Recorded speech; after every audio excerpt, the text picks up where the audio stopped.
牛肉麵有牛肉，雲吞麵有雲吞。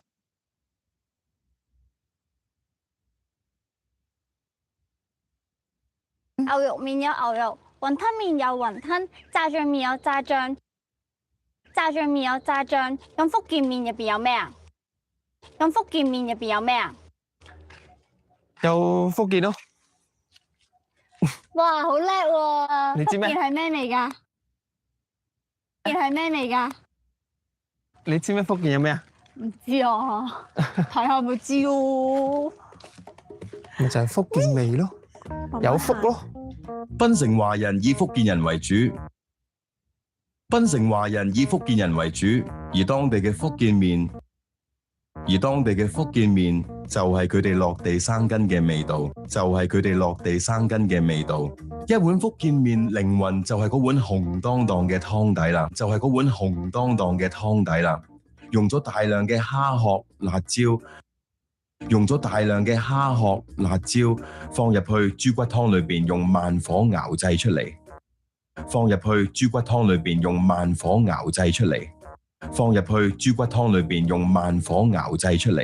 鮮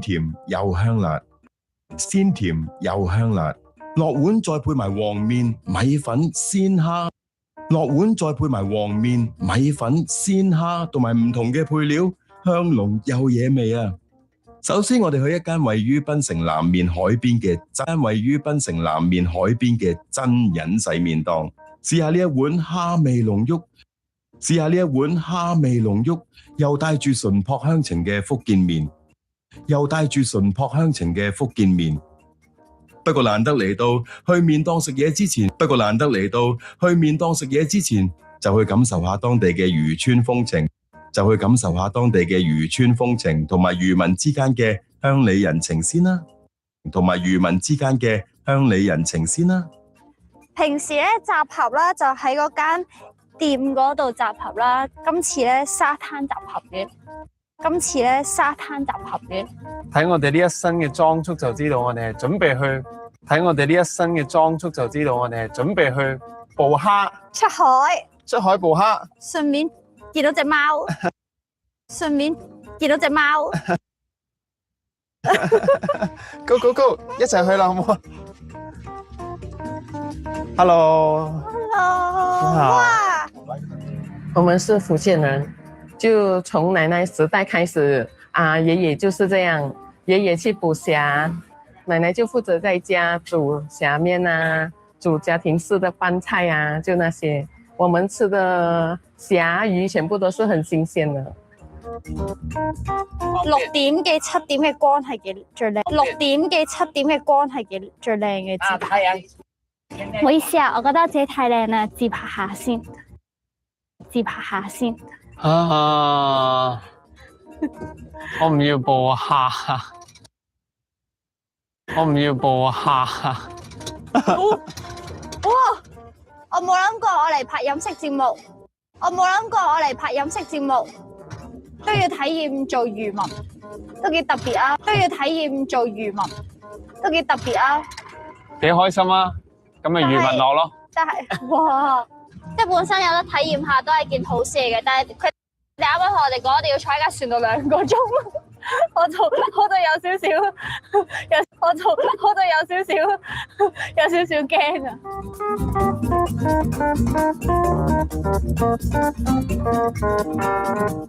！Pagi, selamat pagi. Selamat pagi, 早安。Selamat pagi。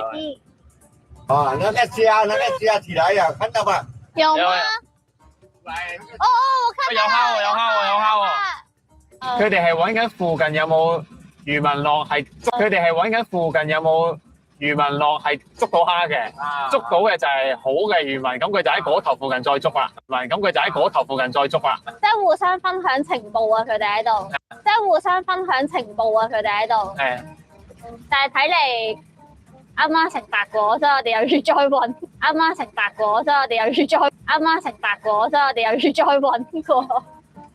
最近是蝦子比較難捕，就是政府在鋪那個海，在起屋子、起高樓，所以就會缺少蝦。然后会缺少，有时会缺少，没有虾的时候就会朋友会幫忙，就會拿一些漁民的朋友的蝦。哇！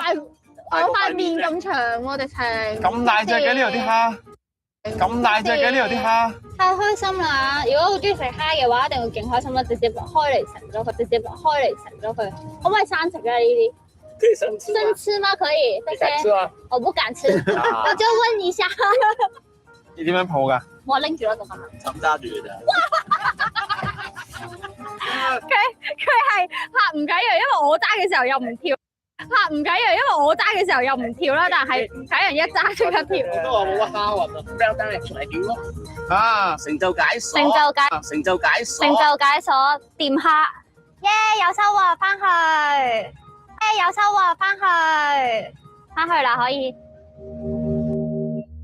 就我们这边就比较乡下的感觉，甘崩的感觉，然后就有海边啊什么，他們吃完還能去海邊走走啊，所以就他們會很願意來這裡，不管再遠，他們都願意來。食粒乜白雞，翻嚟啦，有戰利品，雖然唔係我哋捉嘅，都仲有幾隻蝦仔。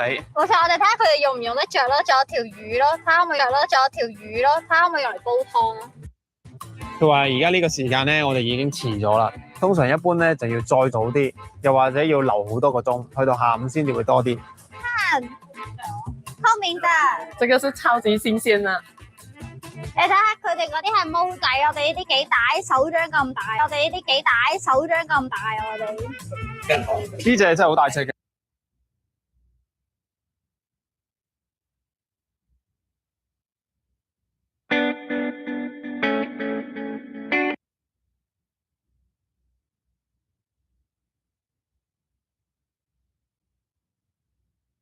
Hello， 大家好，欢迎来到 Mandarin Corner 的播客节目，我是艾令。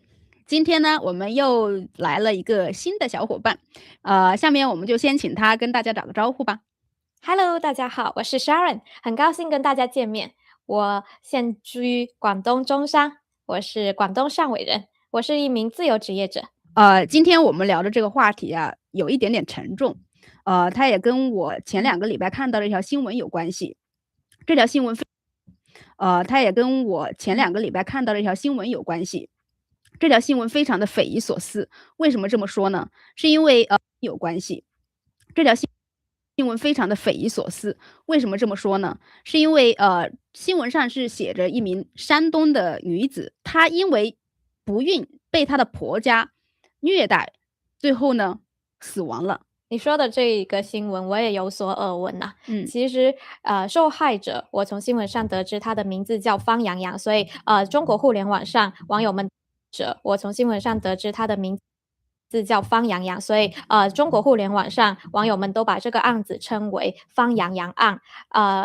受到关注的原因是因为她的婆家包括她的公公婆婆和她丈夫在内得到的刑期就是1年和4个多月，罚款方面好像是没有多少金额的，就是一条活生生的人命死去了，竟然才这么一点刑罚，这让很多网友觉得不可思议的一点，所以很多网友关注的点就在于能不能把这个案子重新的递交上去到再高一级，能不能把这个案子重新的递交上去到再高一级的法院再重新审理，然后让方洋洋死去的灵魂得到安息，让这个真正的虐待者得到应有的惩罚。看来你对这个案子还是挺熟悉的，我只是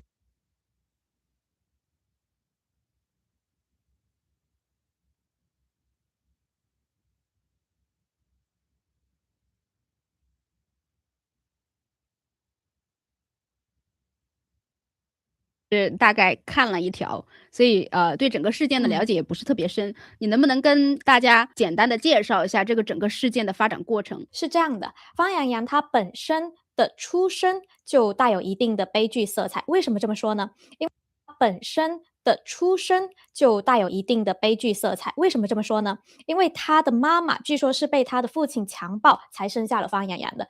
你想想，一个女人被强暴之后再生下一个孩子，那不是因为爱的结合而生下来的，那母亲能给他多少爱呢？而且在她后来嫁人之后呢，更多的是希望你给我们家传宗接代，而不是说我因为喜欢你这个方洋洋这个人，所以才娶你进门的。嫁人之后，因为她没有生下孩子，所以一直在她的婆家受到了她婆家人的虐待，最后是被乱棍打死的。还有一点，我现在还难以置信的一点就是，你听过阴婚吗？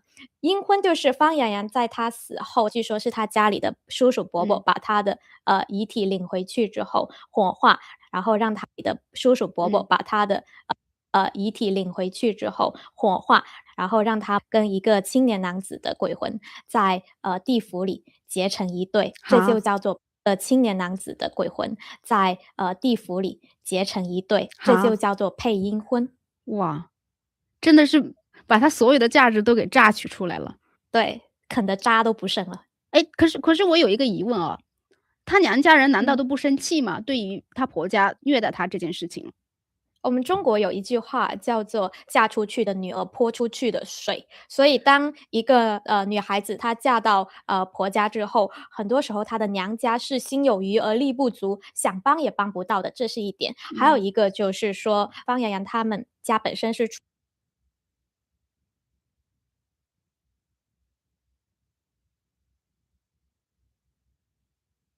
处于山东的一个农村的，在这个地区，据我所知是相对比较落后的。方洋洋本人他是没有手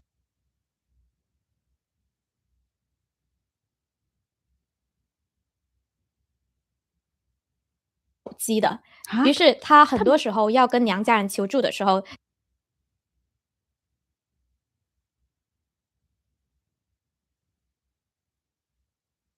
就是要千里迢迢，在没有便捷的交通工具的情况下，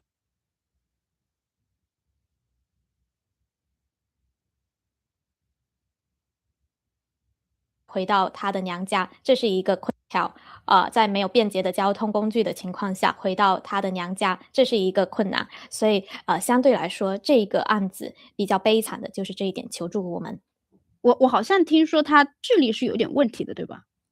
对，方洋洋他在出生的时候就带着一点智力的残缺，据我所知是这样的，而且他也没有受过良好的教育。其实一直以来我都以为家暴这种事情啊，只存在于电影和小说当中，但是呢，这2年不知道怎么回事，我身边也不时的会有认识的人说被她丈夫家暴这个遭遇，不时的会有认识的人说被她丈夫家暴这个遭遇，然后加上最近频繁的出现这种家暴的新闻，这才让我意识到原来家暴还是挺普遍的，只是说原来并没有被大众所关注到。那今天呢，我们就来聊一聊家暴这个稍显沉重和严肃的话题。那我们就来聊一聊家暴这个稍显沉重和严肃的话题。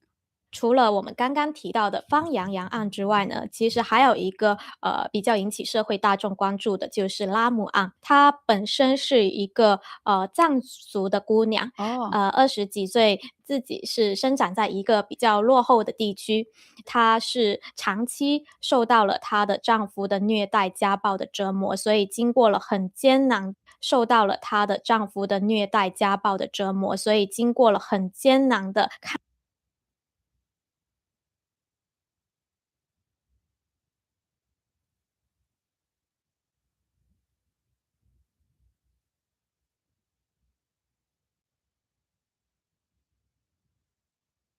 khác. Em thật sự em cũng tự hỏi mình câu hỏi đó. Em Việc chuyển ngữ khác. em thật sự em cũng tự hỏi mình câu hỏi đó. Em thật sự là Chuyện em con mèo. thích cái việc dịch sách từ hồi em mới có cấp 2. Thích cái việc dịch sách từ hồi em mới có cấp 2. Quyển sách đầu tiên mà em đã để một bản dịch tiếng Việt kế bên một bản gốc tiếng Anh đó là Harry Potter. Wow, Harry Potter là Yeah. Ngày xưa mình em nghĩ là lúc đó là mình thích bởi vì hồi xưa có một cái này không biết chị Minh có để ý không? Tại vì khi mà em làm trong ngành giáo dục tiếng Anh á thì em nhận không? Tại vì khi mà em làm trong ngành giáo dục tiếng Anh á, thì em nhận ra một cái insight rất là hay. Có nghĩa là trong mắt của ba mẹ thì những tác phẩm văn học nước ngoài cuối cùng chỉ là phẩm văn học nước ngoài, cuối cùng chỉ là để cho con mình giỏi tiếng Anh hơn. Và em luôn luôn hồi đó em hay nói với lại sếp của em đó là em nghĩ giá trị của giáo dục tiếng Anh cho trẻ em là phải làm sao để cho trẻ em nhìn thấy một tác phẩm tiếng Anh nó phải là một tác phẩm chứ không phải là một công cụ để improve tiếng Anh. Thì em rất là nó phải là một tác phẩm chứ không phải là một công cụ để improve tiếng Anh. Thì em rất là tin vào chuyện đó. Bởi vì trải nghiệm ngày xưa của em là ba mẹ mua sách Harry Potter tiếng Anh về cho con đọc chỉ vì nghĩ là con mình cho con đọc, chỉ vì nghĩ là con mình đủ giỏi để đọc và nó sẽ giỏi tiếng Anh.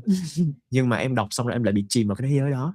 Bằng một cách nào đó là em đã có luôn cả cái bản dịch tiếng Việt. Nó hơi lâu rồi em không nhớ, nhưng mà em rất nhớ cái cảm giác là vừa đọc bản tiếng Anh và vừa đọc bản tiếng Việt của Harry Potter and the Chamber of Secrets, quyển phần 2. Và hồi đó mình cũng không có Harry Potter and the Chamber of Secrets, quyển phần 2.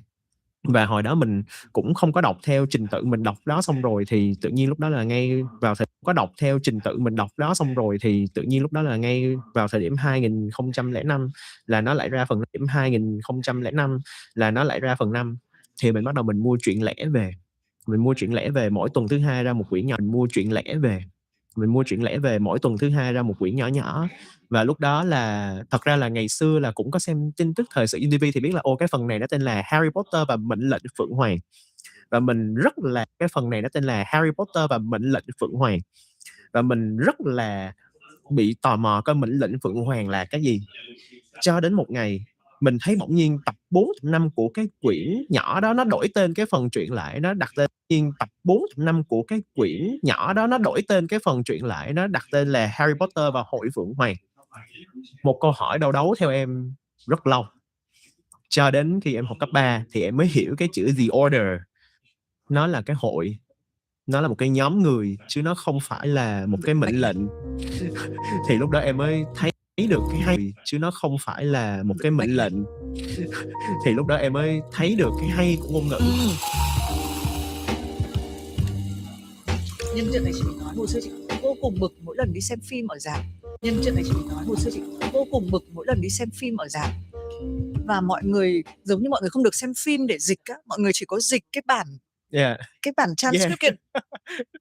Rõ ràng trong một đám cưới mà họ bảo là nào chúng ta hãy cùng bánh mì nướng. Trời ơi, nào chúng ta hãy cùng bánh mì nướng. Trời ơi, chị bảo là Dạ đúng.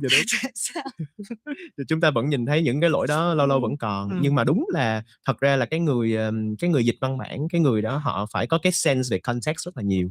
Đặc biệt là khi mà dịch phim, chị mình không biết là có những dự án phim, đặc biệt những dự án phim bảo mật cao mà dịch phụ đề là một chuyện mà dịch để lồng phim bảo mật cao mà dịch phụ đề là một chuyện mà dịch để lồng tiếng. Bởi vì lồng phim bảo mật cao mà dịch phụ đề là một chuyện mà dịch để lồng tiếng. Bởi vì lồng tiếng hay là Việt hóa chuyển ngữ là nó sẽ cần nó là một cái hộp có nhiều checklist hơn. Và đối với em là làm sáng tạo trong ngành đó là đúng kiểu là checklist hơn. Và đối với em là làm sáng tạo trong ngành đó là đúng kiểu là creativity in a box, và một cái box cực kỳ khó chịu. Nó là một cái hộp mà có quá nhiều tiêu chí phải hoàn thành, và vì bảo mật nên là khi mà nhiều tiêu chí phải hoàn thành và vì bảo mật nên là khi mà chúng ta xem cái bản phim đó chúng ta cũng không được xem context, chúng ta chỉ thấy được một cái chấm nhỏ đục ở lên mặt của cái nhân vật đó, chấm nhỏ đục ở lên mặt của cái nhân vật đó thôi, để chúng ta bắt đầu là phải hình dung coi là họ đang đứng ở đâu, họ đang nói chuyện, để chúng ta bắt đầu là phải hình dung coi là họ đang đứng ở đâu, họ đang nói chuyện với ai như thế nào. Nên là em thấy là cái việc dịch mỗi cái medium, mỗi cái nền tảng hay là mỗi cái loại hình dịch khác nhau nó sẽ có medium, mỗi cái nền tảng hay là mỗi cái loại hình dịch khác nhau nó sẽ có cái khó khăn khác nhau. Nhưng mà dịch mà gọi là visual media nó sẽ có những cái độ nhạy, cần những cái độ nhạy nhất định về cái ngữ cảnh để mà chúng ta có thể vượt qua được những cái khó khăn đó. Giống như làm phim luôn, mình phải làm luôn cái phim đấy còn gì nữa, đúng không? Nên là em nói về câu chuyện Nobody lại thì em thấy cái việc dịch với em thật ra là nó nói đúng nhất về cái ý niệm về Nobody. Bởi vì em luôn cảm thấy là cái người dịch họ chính là nobody trying to be somebody. Bằng một cách nào đó họ là một người nobody, họ không phải là một người original creator, họ không phải là tác giả của tác phẩm gốc, nhưng khi họ giả của tác phẩm gốc, nhưng khi họ truyền tải cái tác phẩm giả của tác phẩm gốc, nhưng khi họ truyền tải cái tác phẩm đó qua một cái ngôn ngữ thứ hai thì là họ đang trở thành somebody, họ đồng sáng tạo, họ viết lại, thậm chí là có những lúc họ sẽ viết mới. Và tới lúc đó thì chúng ta lại đặt câu hỏi là thế nào là original, thế nào là nguyên bản, thế nào là gốc. Em biết là ở trong cái mảng dịch thuật em biết là ở trong cái mảng dịch thuật, ở trong cái ngành gọi là nghiên cứu về dịch thuật á, thì vẫn có rất là nhiều trường thì vẫn có rất là nhiều trường phái học thuật và họ tin rằng là cái người dịch thật ra là một người viết mới, thật ra là cái authority của họ nó cũng không thua gì cái người viết gốc đâu. Nên là em cái authority của họ nó cũng không thua gì cái người viết gốc đâu.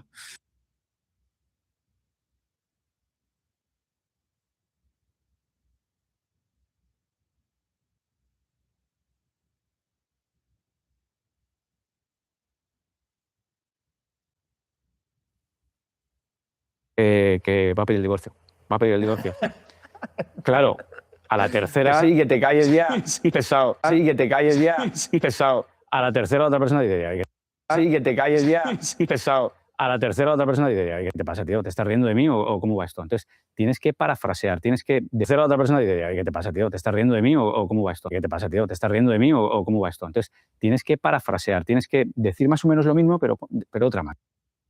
Que parafrasear, tienes que decir más o menos lo mismo, pero de otra manera, ¿no? Entonces, pues si tú me dices, ¿entonces tú crees que la paráfrasis es un buen sistema? Sí, paráfrasis es un buen sistema.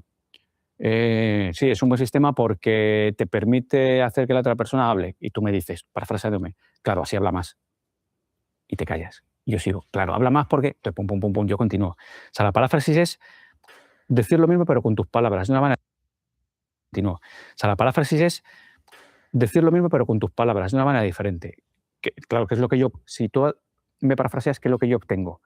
Que me has escuchado, que ha habido interés, pero que además estás interesado en saber si me has entendido. Entonces, digo, claro, pues le está gustando, pues me vengo arriba, a todos nos gusta hablar de lo nuestro, aunque sea negativo, nos gusta echarlo. Le está gustando, pues me vengo arriba, a todos nos gusta hablar de lo nuestro, aunque sea negativo, nos gusta echarlo fuera.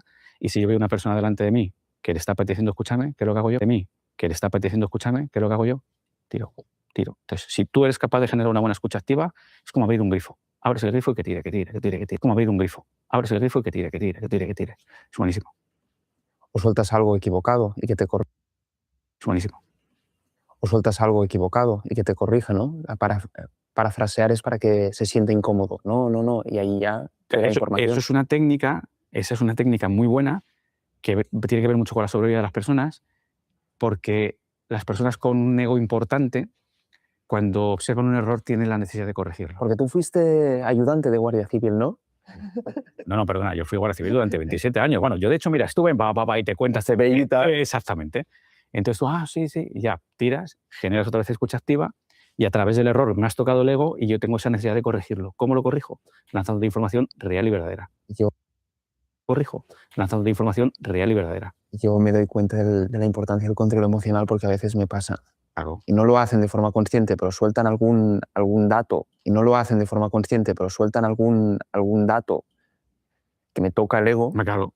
Ya sale ahí Claro. como, no, pero si yo, y digo, ya sale ahí Claro. como, no, pero si yo, y digo, mierda, no me puedo quedar callado y no, por mucha meditación que haga, sale ahí el... Por eso te digo que somos expertos, que estamos muy puestos en este tema, pero que a nosotros nos pasa. Seguimos siendo animales emocionales. Claro, claro que sí. Yo tengo a mi manager, por ejemplo, que me sigue a todos los sitios y ya me escucha en todos los lados, que el tío ya me maneja como quiere. Me tiene controlado ya, me atiza como quiere. Sí. Ostras, ¿has analizado la comunicación de grandes expertos, de las personas más carismáticas del mundo, de grandes referentes? ¿Ya has encontrado algún patrón que todos ellos compartan a nivel de persuasión, a nivel de, vale, qué les hace tan carismáticos, poderosos? Mira, he valorado, te voy a poner 3 perfiles de 3 personas públicas bastante similar y que han tenido han conseguido más o menos algo parecido. Mira, Javier Milei, ¿vale? Donald Trump y Jesús Gil, ¿vale? En España. Vale. Son personas que han tenido mucho éxito precisamente por su capacidad de ser auténticos de una manera diferente. ¿Por qué son auténticos de una manera diferente? Porque no son ortodoxos, no hacen lo que marca la norma. No, tú tienes que hablar de una manera tal. Hacen lo que les da la gana, ¿no? Y hacen lo que les da la gana no, tú tienes que hablar de una manera tal. Hacen lo que les da la gana, ¿no? Y hacen lo que les da la gana de una manera con tanta fluidez y autenticidad que en ocasiones será real, en ocasiones no será real, pero lo parece. Entonces, esta manera de comunicar tan burda, vamos a llamarle burda, porque se sale de los cánones, de lo que es la parte más normativa de la comunicación, genera esa autenticidad a los demás. Si sabes trabajar bien las emociones y esta manera de comunicar, te marca. Y ves a Javier Milei con una motosierra, ves a Donald Trump que hace lo que le da la gana, o a Jesús Gil cuando estaba en Esparta, y ves a Javier Milei con una motosierra, ves a Donald Trump que hace lo que le da la gana, o a Jesús Gil cuando estaba en España, que por su manera de hablar, su manera de comunicar, se le perdonaban hasta los delitos que tenía. Se les perdonaba, me refiero a nivel de sociedad, ¿vale? Pues robaba y tal, y no sé qué, y, es Jesús Gil, ¿no? Y bueno, mira, tú fíjate, ¿no? Es curioso. Y luego tienes otra vertiente, que es la manera de comunicar de, por ejemplo, Obama, ¿no? Una persona que es muy medida, muy ortodoxa, hace las cosas como las tiene que hacer, pero lo hace de una manera tan auténtica y tan fluida que no parece que sea una técnica. Y esa es la verdadera manera de hacer las cosas. Tú en el momento que ves a un político, y sobre todo aquí en España, ¿no?, que enseguida les ves que están así hablando, y dicen, bueno, pues no, que enseguida les ves que están así hablando. Y dicen, bueno, pues nosotros a partir de ahora vamos a hacer una proposición legislativa popular. ¿Esto qué le pasa? O sea, ¿será que ha ido a la bandeja este hombre o algo? Porque alguien le habrá dicho, no, es que hay que enseñar las palmas de las manos porque no tiene nada que esconder. Bueno, vale, pero en ocasiones medidas, ¿no? Cuando tú a lo mejor le dices, nosotros solicitamos que haya transparencia en el Congreso. Vale, transparencia en el Congreso. Mete las palmas de las manos, pero ya está. Cuando dices transparencia en el Congreso, no así todo el rato. Entonces tienen un asesoramiento rápido de el Congreso, no así todo el rato. Entonces tienen un asesoramiento rápido de alguien que ha debido leerse un par de libros y tiran. O ves a gente, políticos que están así todo el rato hablando. Horroroso, o sea, es horroroso. Sin embargo, te vas a este señor, a Obama, que es una persona instruida, que ha leído, que ha trabajado, y es fluido, es auténtico. Y de repente posa con una sonrisa.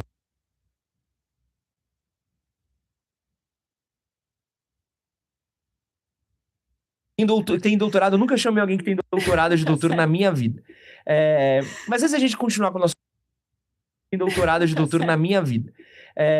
Mas antes a gente continuar com o nosso papo aqui, quero dar só alguns recadinhos de sempre. Quero pedir para você aqui que já está assistindo a esse podcast. Você sabe aqui que é o nosso material. Você sabe aqui que é o nosso material de qualidade. Sabe que aqui você tem que dar o seu like de confiança. Deixa o seu like se você não gostar do papo aqui, ó. Tira o like depois. Confiança. Deixa o seu like se você não gostar do papo aqui, ó. Tira o like depois, mas eu tenho certeza que você não vai tirar. Se você ainda não é inscrito nesse canal, se inscreva, é nosso canal novo. Não é o canal falecido, então a gente ainda precisa de todas as inscrições.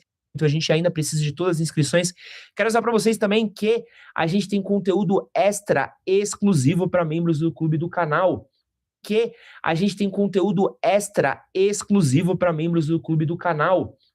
A gente fez um corte aqui com a Lisa, um pedaço de um papo falando só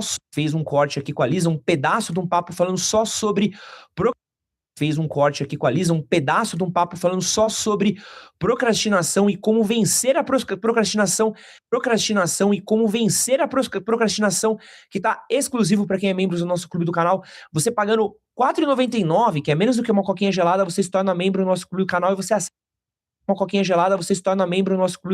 acessa conteúdos exclusivos que a gente fez com os nossos convidados aqui. Do nosso podcast. Se entrar na home do canal, você vai ver que tem uma playlist lá. Só de conteúdos exclusivos. Então, cogite se tornar membro do nosso clube do canal. Que você tem acesso a conteúdos exclusivos. Quero mandar um salve canal que você tem acesso a conteúdos exclusivos. Quero mandar um salve aqui pra quem tá ouvindo a gente no Spotify. E aí, Spotify, tudo bem? Salve aqui pra quem tá ouvindo a gente no Spotify. E aí, Spotify, tudo bem? Olá, galerinha que tá na academia. Pedro, pode botar. Galerinha que tá na academia. Pedro, pode botar mais peso nesse supino. Tá muito fraco. Não é fisioterapia, não. É musculação. Muito fraco. Não é fisioterapia, não. É musculação. E ninguém vai te respeitar com você levando 5 de cada lado. Brincadeira. Com você levando 5 de cada lado. Brincadeira. Com você levando 5 de cada lado. Brincadeira. Um abraço aí pra quem ouve nosso podcast na academia, para quem ouve nosso Um abraço aí pra quem ouve nosso podcast na academia, pra quem ouve nosso podcast correndo, ouve na corrida. Um abraço pra galera do Uber, nosso podcast correndo, ouve na corrida. Um abraço pra galera do Uber que ouve nosso podcast, pra galera do iFood também que ouve. Um abraço pra todos vocês. Nosso podcast, pra galera do iFood também que ouve. Um abraço pra todos vocês.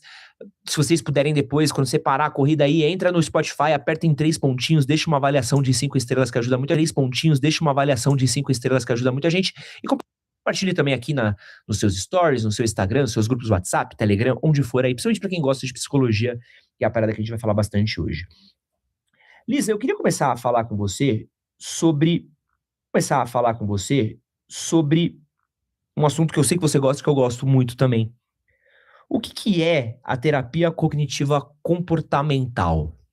Boa.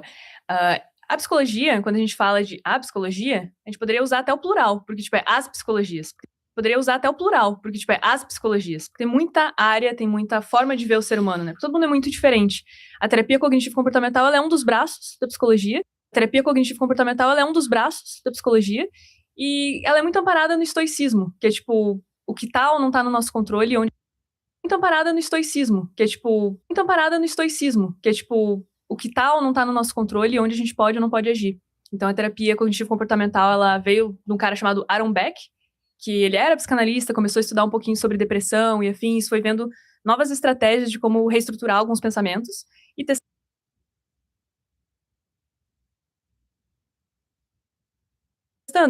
e assim por diante, e ele novas estratégias de como reestruturar alguns pensamentos e testando e assim por diante, e ele pegou algumas máximas do próprio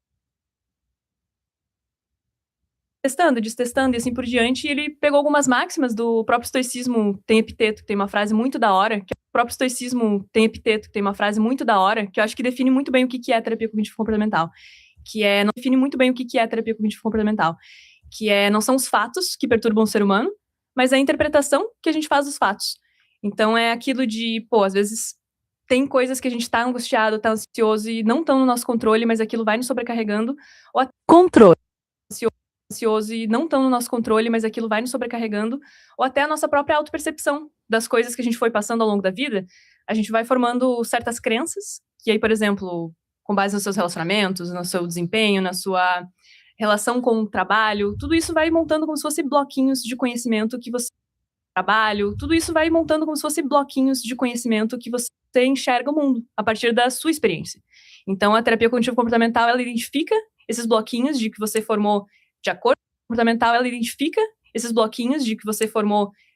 com a sua experiência, e a gente tenta meio que como se fosse um óculos com a sua experiência, e a gente tenta meio que como se fosse um óculos limpar a lente, porque às vezes a gente tá vendo as coisas de uma forma distorcida com base no que a gente passou, né? Então, sei lá, alguém que tá fazendo uma prova, por exemplo, pode pensar que, eu sou burro porque desde que eu era pequeno. Prova, por exemplo, pode pensar que, eu sou burro porque desde que eu era pequeno eu me dava mal, então eu sinto que eu não vou conseguir passar, e aquela pessoa fica ansiosa com aquilo, e quando na verdade ela tira aquela nota, aquela pessoa fica ansiosa com aquilo, e quando na verdade ela tira aquela nota boa e aquilo não condiz com o que ela acha dela mesma. Aí o que ela fala? E aquilo não condiz com o que ela acha dela mesma. Aí o que ela fala? Foi sorte, o professor ficou com pena de mim, o fulano me ajudou, então eu fui bem. Foi sorte, o professor ficou com pena de mim, o fulano me ajudou, então eu fui bem. Então isso a gente chama de distorção cognitiva na terapia cognitivo-comportamental. Então a gente tenta identificar essas distorções que a gente monta a partir da nossa experiência, e aí limpar a lente desses óculos, porque às vezes a gente tá enxergando embaçado, sabe? E hoje essa é a terapia que você aplica quando você faz seu conteúdo, quando você atende? Sim, tanto na criação quanto no atendimento clínico, eu foco muito até no psicoplay, em terapia cognitivo-comportamental, atualmente ela é considerada padrão ouro, né? A gente fala na área da saúde quando tem alguma metodologia ou alguma área que tem uma razoável grau de certeza que aquilo funciona de acordo com o artigo científico. Tem uma razoável grau de certeza que aquilo funciona de acordo com tem uma razoável grau de certeza que aquilo funciona de acordo com artigos científicos e testes e afins, e se mostrou mais eficaz dentro de vários testes para ansiedade e depressão. A terapia cognitivo-comportamental ela é o padrão ouro de ansiedade e depressão justamente por ela identificar o que você formou de crença, ver onde estão as distorções que estão te prejudicando e ali a gente tentar montar a estratégia do ambiente, para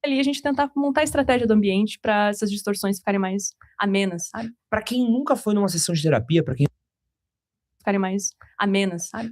nunca foi numa sessão de terapia, para quem nunca foi no psicólogo, como é que funciona uma consulta de terapia cognitivo-comportamental? Eu chego lá, você vai falar assim, fala cognitivo-comportamental. Eu chego lá, você vai falar assim, fala da tua mãe, como é que foi sua infância, como é que foi sua infância, como é que funciona? A terapia cognitivo-comportamental ela é maneira porque a gente sempre tenta dar uma autonomia para o paciente, né? A gente tenta fazer com que em algum momento o paciente ele seja o seu próprio terapeuta, com as ferramentas que a gente consegue montar juntos. Então a gente tem ali nosso arsenal de tipo, registro de pensamento disfuncional.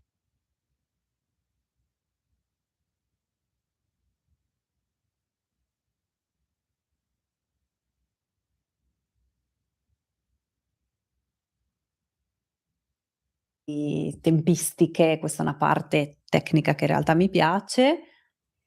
No, direi questo. Sì, io ho qualche difficoltà con l'aspetto più tecnico, pratico, quindi la gestione delle attrezzature, pratico, quindi la gestione delle attrezzature, imparare a usare le attrezzature, Per me è all'inizio soprattutto è stato difficile fare i video, anzi molto difficile. ricordo molto bene. Cioè, adesso insieme è più semplice quando li devo fare da sola, è comunque difficile. Però sì, oppure magari, sai, esce una nuova attrezzatura o vedo un collega, che sta usando un'attrezzatura nuova e io la voglio assolutamente perché mi sento di rimanere indietro, e quindi un nuovo strumento, un nuovo programma, e quindi devi sempre ho sempre l'ansia di stare al passo con i tempi. E quindi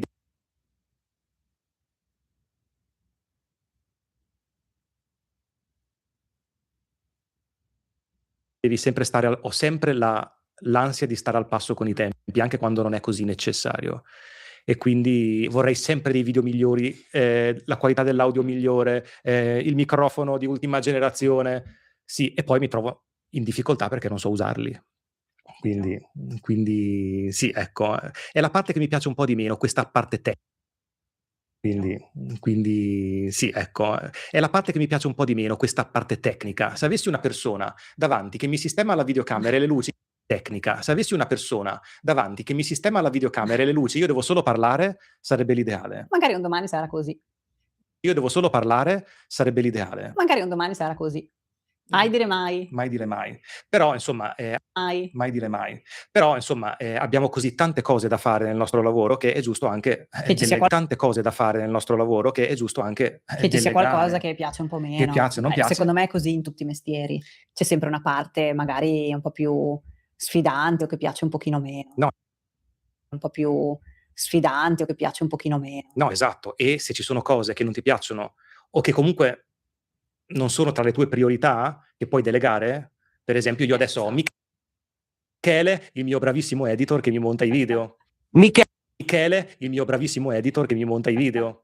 Ti ha alleggerito Mi ha parecchio la alleggerito perché vita. io ci mettevo un giorno a farlo. Quindi sì, quindi cerchiamo di fare sempre più cose che ci piacciono. Delegando quelle che piacciono un po' meno, Esatto. se si può. Ultima domanda.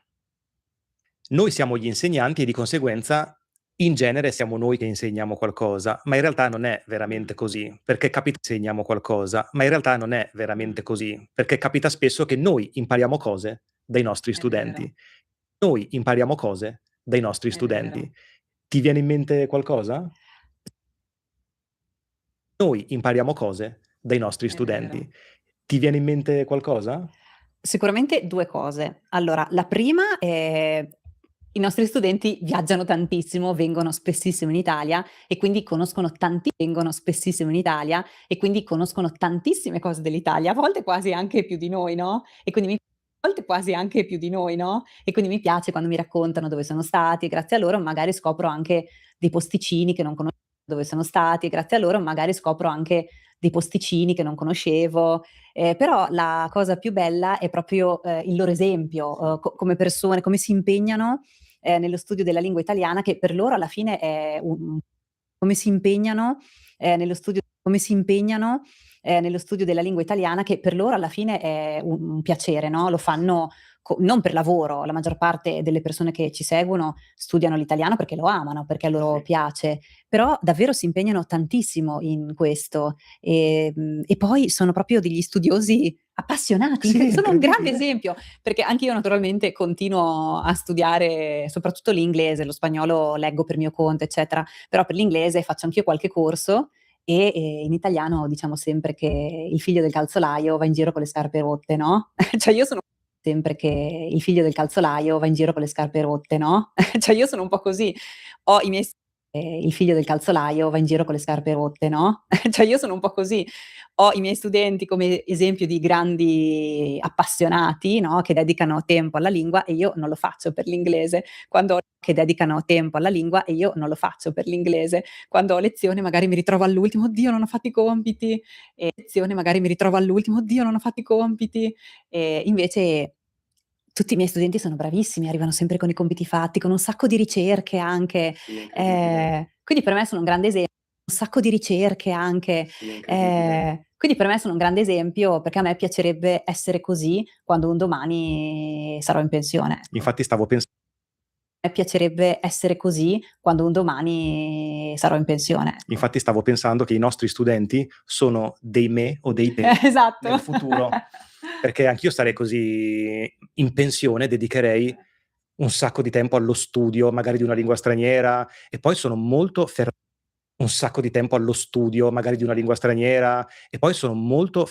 anche sulla cultura italiana. Sì, esatto, sì. E veramente hanno visto più posti di noi in Italia. Io ho visto più posti di noi in Italia. Io a volte li ascolto e menzionano dei posti visto più posti di noi in Italia. Io a volte li ascolto e menzionano dei posti Non ci sei stata? No, non "No, non ci ancora. sono stato." E qui no. Non ci sei stata? No, non "No, non ci ancora. sono stato." E qui no, non ci sono stato. E qui no, non ci sono stato. Mi dispiace, non quindi sì, veramente sono una grande fonte di ispirazione. Esatto, è vero, sì. Questo tutti gli studenti che finora ho incontrato, hanno veramente questa caratteristica, e poi mi rispecchio molto e penso a me fra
Hey Neil again.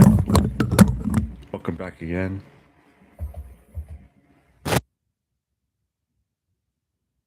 What's the language goal for you today?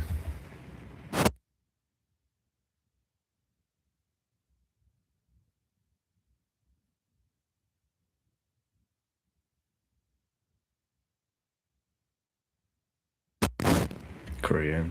You know the Japanese show we watched yesterday? Yeah, I ended up just blocking my stream, so now I know I can't watch it in stream. I have to watch it alone. Unless I really don't care, so I just stream it then just remove the entire stream. It's been so long. You've been studying since this morning or something? Or do you mean why has it been so long?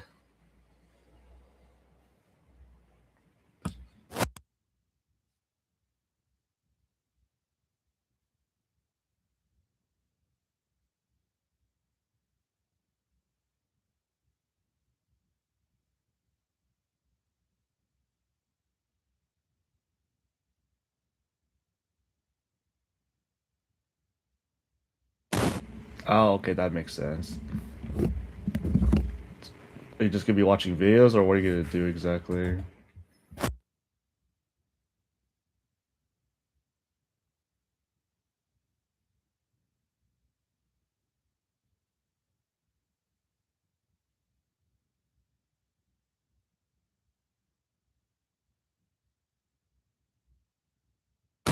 Okay, listening. Yeah, you're, typical. Just mute me when you're listening so you'll get distracted. What about you? What's your plan today? Honestly, every day I do the same exact routine. So I do like a listening session. Now I'm just doing the whatever vocab that I don't have, and I'm gonna do French and then take a quick break. Yeah, I'll be streaming most of the time, so since weekend. Yeah, I'll stream 3 or 4 hours today. As long as my computer doesn't burn out or break like yesterday. So as long as whatever my computer can handle.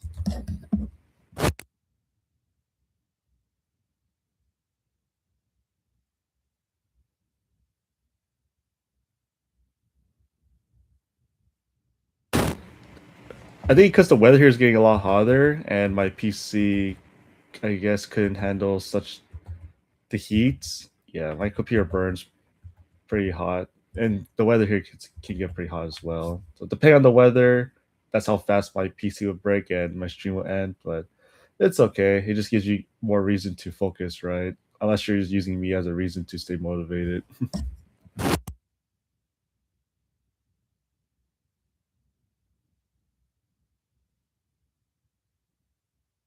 Pas très loin de Cannes et voilà et tout le monde le cherche. On va pas rentrer dans les détails, mais allez peut-être vous renseigner sur cette histoire. Bon, finalement, ce type d'histoire, je suis sûr renseigner sur cette histoire. Bon, finalement, ce type d'histoire, je suis sûr que c'est commun et ça arrive aussi chez vous. Mais si vous sûr que c'est commun et ça arrive aussi chez vous. Mais si vous parlez à un Français de Xavier Dupont de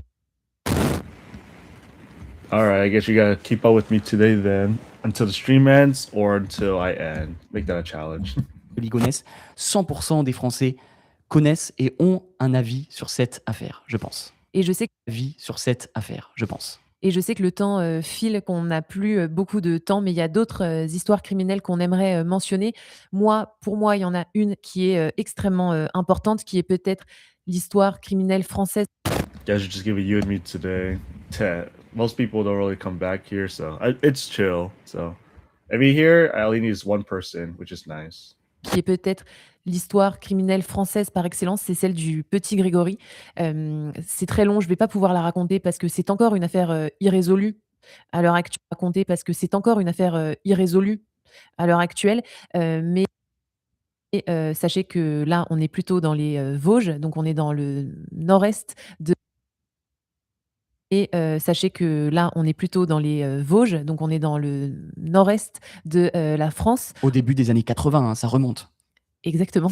On est, je vérifiais sur mes notes, on est le 16 octobre 1984 et donc en fait, ce jour-là, le petit Grégory, qui est un enfant de 4 ans, disparaît et il est retrouvé quelques heures plus tard, donc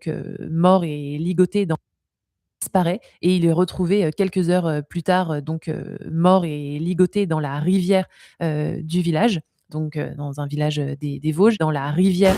Yeah, crime stories, I suppose. It's just whatever the theme Yeah, it's whatever the theme is. I honestly don't focus much on the theme. I just focus more on getting the certain words I don't know. So not thinking much about the plot. Dans la rivière du village, donc dans un village des Vosges.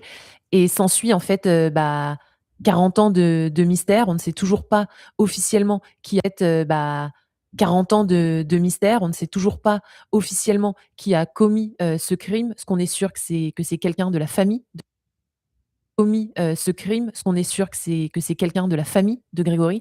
C'est soit son grand-oncle, soit enfin, c'est quelqu'un de sa famille.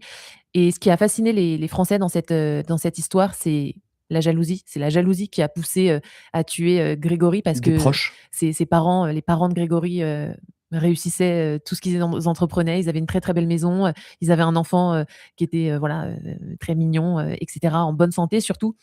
Et voilà, c'est la jalousie qui a poussé à tuer Grégory, en bonne santé surtout. Et voilà, c'est la jalousie qui a poussé à tuer Grégory. Il y a eu aussi un corbeau, ça fascine. Un corbeau, c'est quelqu'un qui envoie des il y a eu aussi un corbeau, ça fascine. Un corbeau, c'est quelqu'un qui envoie des lettres anonymes ou qui appelle anonymement au téléphone en disant aux parents: «C'est moi qui ai tué Grégory», et cetera, et cetera. Bon, un vrai corbeau, c'est un oiseau. À la base. Bon, un vrai corbeau, c'est un oiseau. À la base. Mais voilà et pour moi, le plus fou dans cette affaire, c'est que le père de Grégory, le plus fou dans cette affaire, c'est que le père de Grégory, a tué son cousin parce qu'il pensait que c'était son cousin qui avait tué, Grégory et donc en fait, il s'est fait justice lui-même parce qu'il y a eu beaucoup de manquements de la justice et de la police.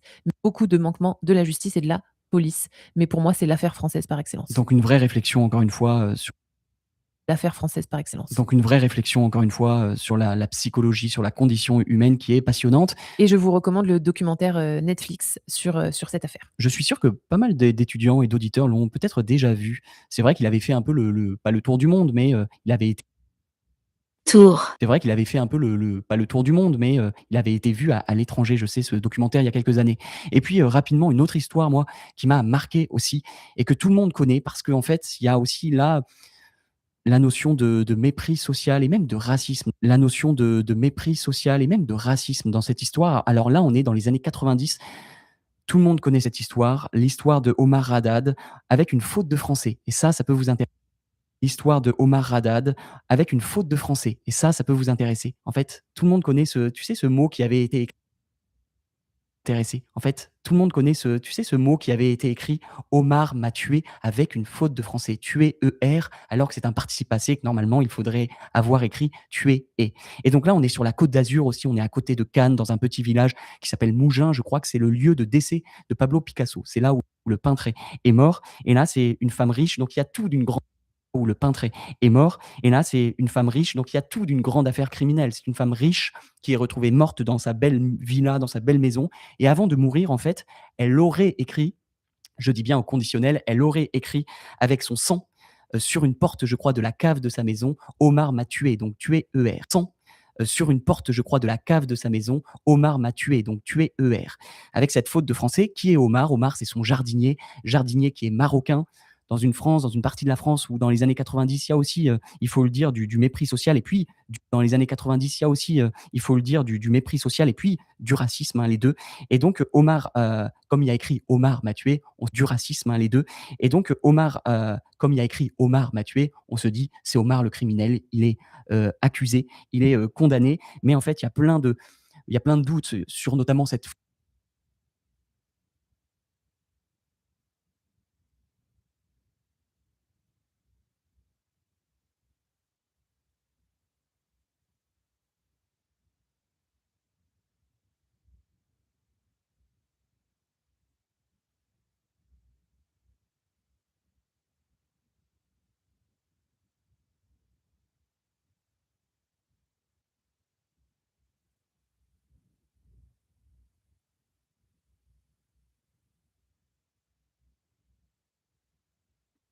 このコンテンツは日本人カップルのリアルな日常の一コマを通じて自然な日本語の会話を学ぶことを目的としています。目的。今回のテーマはカップルの喧嘩と話し合い。今回の喧嘩は家事の分担についてです。家事の分担についてです。日本語のニュアンスや表現に注目して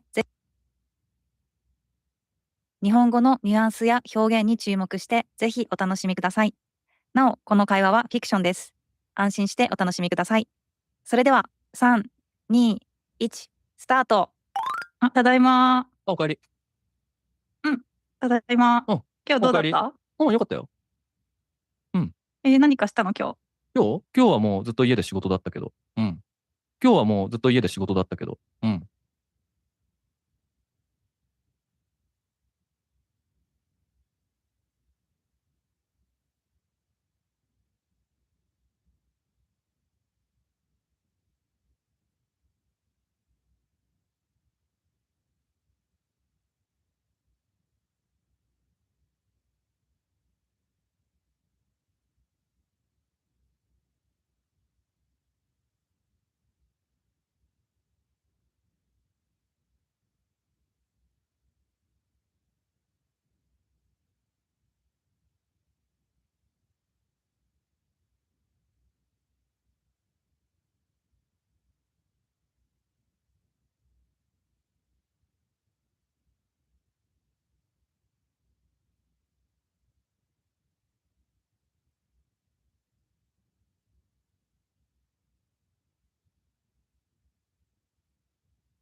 Good morning, Cody. Nice to see you again.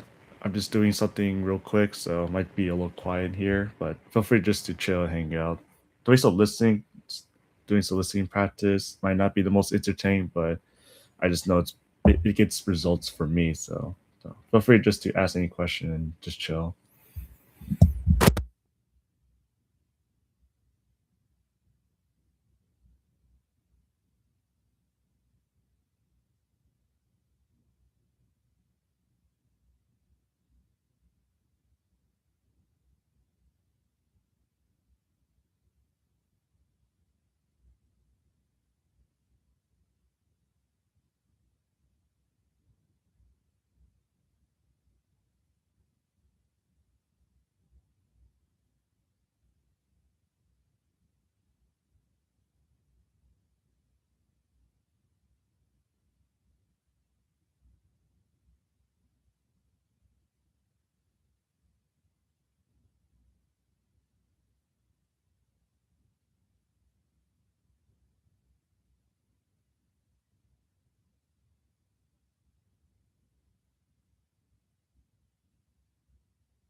そうなんだ。まあまあ、ぼちぼちだったかな。うん。ぼちぼちか。うん。そっか。なんかちょっと今日疲れてる？なんかちょっと今日疲れてる？いや、疲れてないけども、うん。まあなんか、うん。ね。何？ちょっなんかと、私悪いことした？最近ね、ちょっと何か自分悪いことしてないかなって、自分に聞いてみてほしいなと思ってね。自分に聞いてみてほしいなと思ってね。私に？なんだろう。植物に水あげるの忘れたとか？植物には水あげてるけどさ、植物には水あげてるけどさ、猫のトイレ全然掃除してないよね。猫のトイレ全然掃除してないよね。ああ、やばい。ごめん、笑ってる機会じゃないの。ごめん、笑ってる機会じゃないの。ごめん、本当にいつもやってくれて。ね、そうだよね。ありがとね。やっぱそうなんだけどありがとさ、う。誰がね、猫欲しいって言ったっけ？さゆりが欲しいって言ったよね。そうだね。私が、欲しいって言ったね。うん。責任がね、全然果たせてないね。責任がね、全然果たせてないね。だよね。いつもさ、いつもなんか私がね、すぐ忘れちゃうから、いつもやってくれて本当にありがとう。まあいいんだけどね。そう。でも、こういうのってさ、初めてじゃないじゃん。そうだね。だからなんか、ね、それこそ当番制とかもいろいろ決めたけど、やっぱ全部うまくいかないじゃん。だからなんか、ね、それこそ当番制とかもいろいろ決めたけど、やっぱ全部うまくいかないじゃん。じゃあ、僕が全部やらなきゃいけないのかなって思うと、なんか、一緒に住んでる意味あるかなと。一緒に住んでる意味あるかなとかって思ったりとかして。そうだね。フェアじゃないね、それは。そうだよね。なんか、僕は、ね、さゆりの身の回りの世話をする。そういう感じで。ないよ。いや、真面目に話してんだよ。いや、真面目に話してんだよ。本当ごめんね。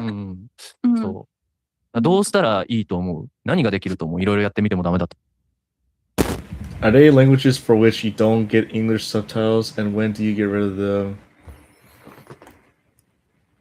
Technically, I keep the English subtitles just like a secondary barrier in case like I see the scripts, but I don't fully comprehend the entire. So you do need the verification of the definition of the whole sentence. So it's pretty important to have both, but your goal is to get the English subtitles away from your peripheral vision as much as possible so that your native language doesn't take over. But you don't get English subtitle. I think every language has subtitle. I think Japanese is the most inconsistent for English subtitle translation because I'm guessing because of the grammar.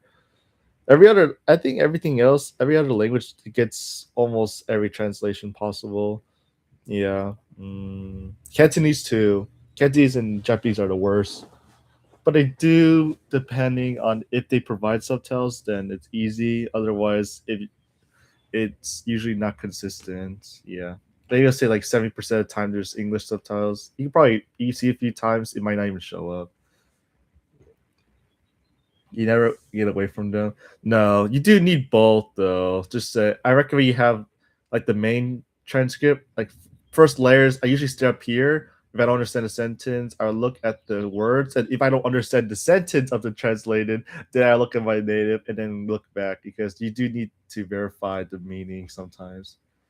Do you not immerse fully? I don't immerse. No, I used to immerse for Mandarin, but I think it's kind of useless. Maybe because you get actual progress by working with the transcript together. So oh god, I need like a good analogy. This is a very terrible comparison, so don't judge me on this one. I'd probably say like you spending time with the child. You get quality time spending with the child when you're with the child, but you leave the child alone to do whatever it wants, but you're still in the house. See, then the child is gonna do whatever it wants. It's somewhat satisfied, but it's not fully content. I'm not sure it's a good comparison. So it's better to spend time with the child than just being in the house with the child and letting it do whatever it wants. それは猫の世話だけ？それともなんかもっとなんていうのかな、家事でもさ、いろいろ名前が。So in other words, I would just stare up here so that I get the least peripheral vision on these as possible. If I don't understand a sentence, then I would come down here, check. If I don't understand this, then I have to look at the English translation to get the most accurate, and then repeat the process. Yeah. がつかない家事ってあるじゃん。名前がつかない家事ってあるじゃん。そういうこと全般を言ってる。それとも、まあ具体的な名前がつく家事のことを言ってる。名前がつく家事のことを言ってる。いや、それもさ、いろいろこう生活を見返して、なんか僕がやってることとか、さゆりがやってることとかいろいろ考えて、バランスおかしいなって思わない？うん。おかしいかな。でも、私も気づいたときはやってるけど、いやさ、本当になんか猫飼いたいのかなって思っちゃったりするんだよ。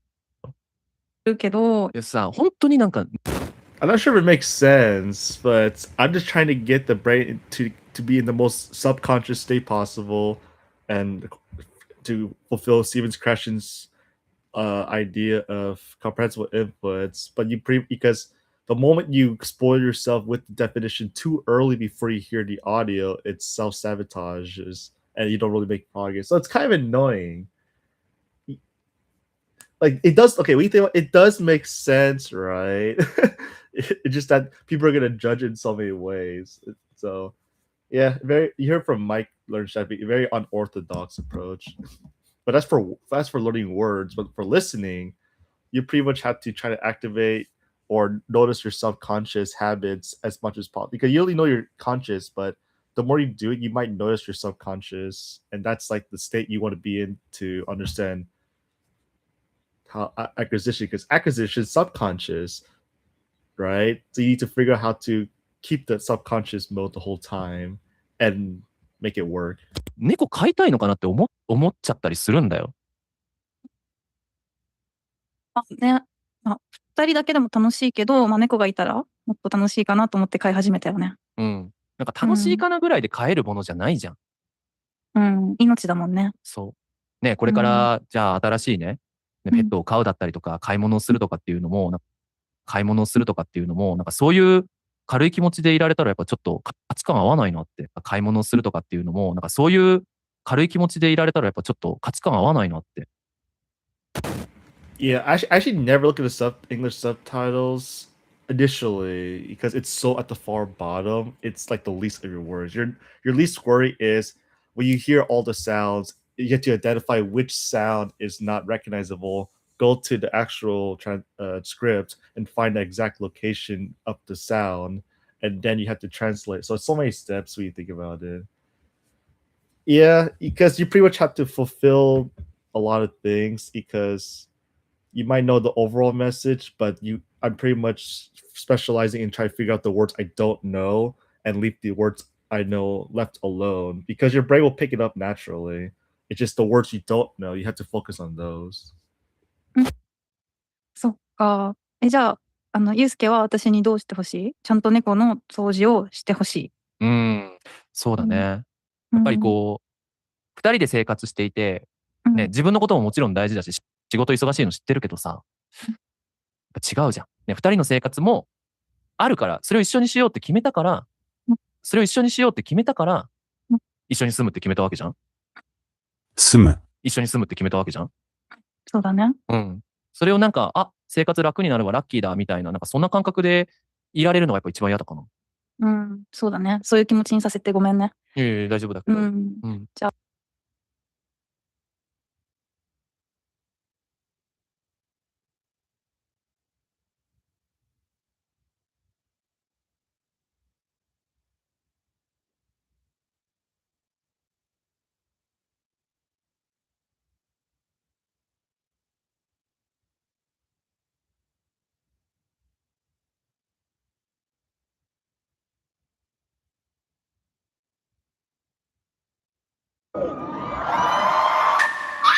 쳤던 기억. 어떡해? 이렇게 우아하게 걸어가서 손을 이렇게 착 해야 되는데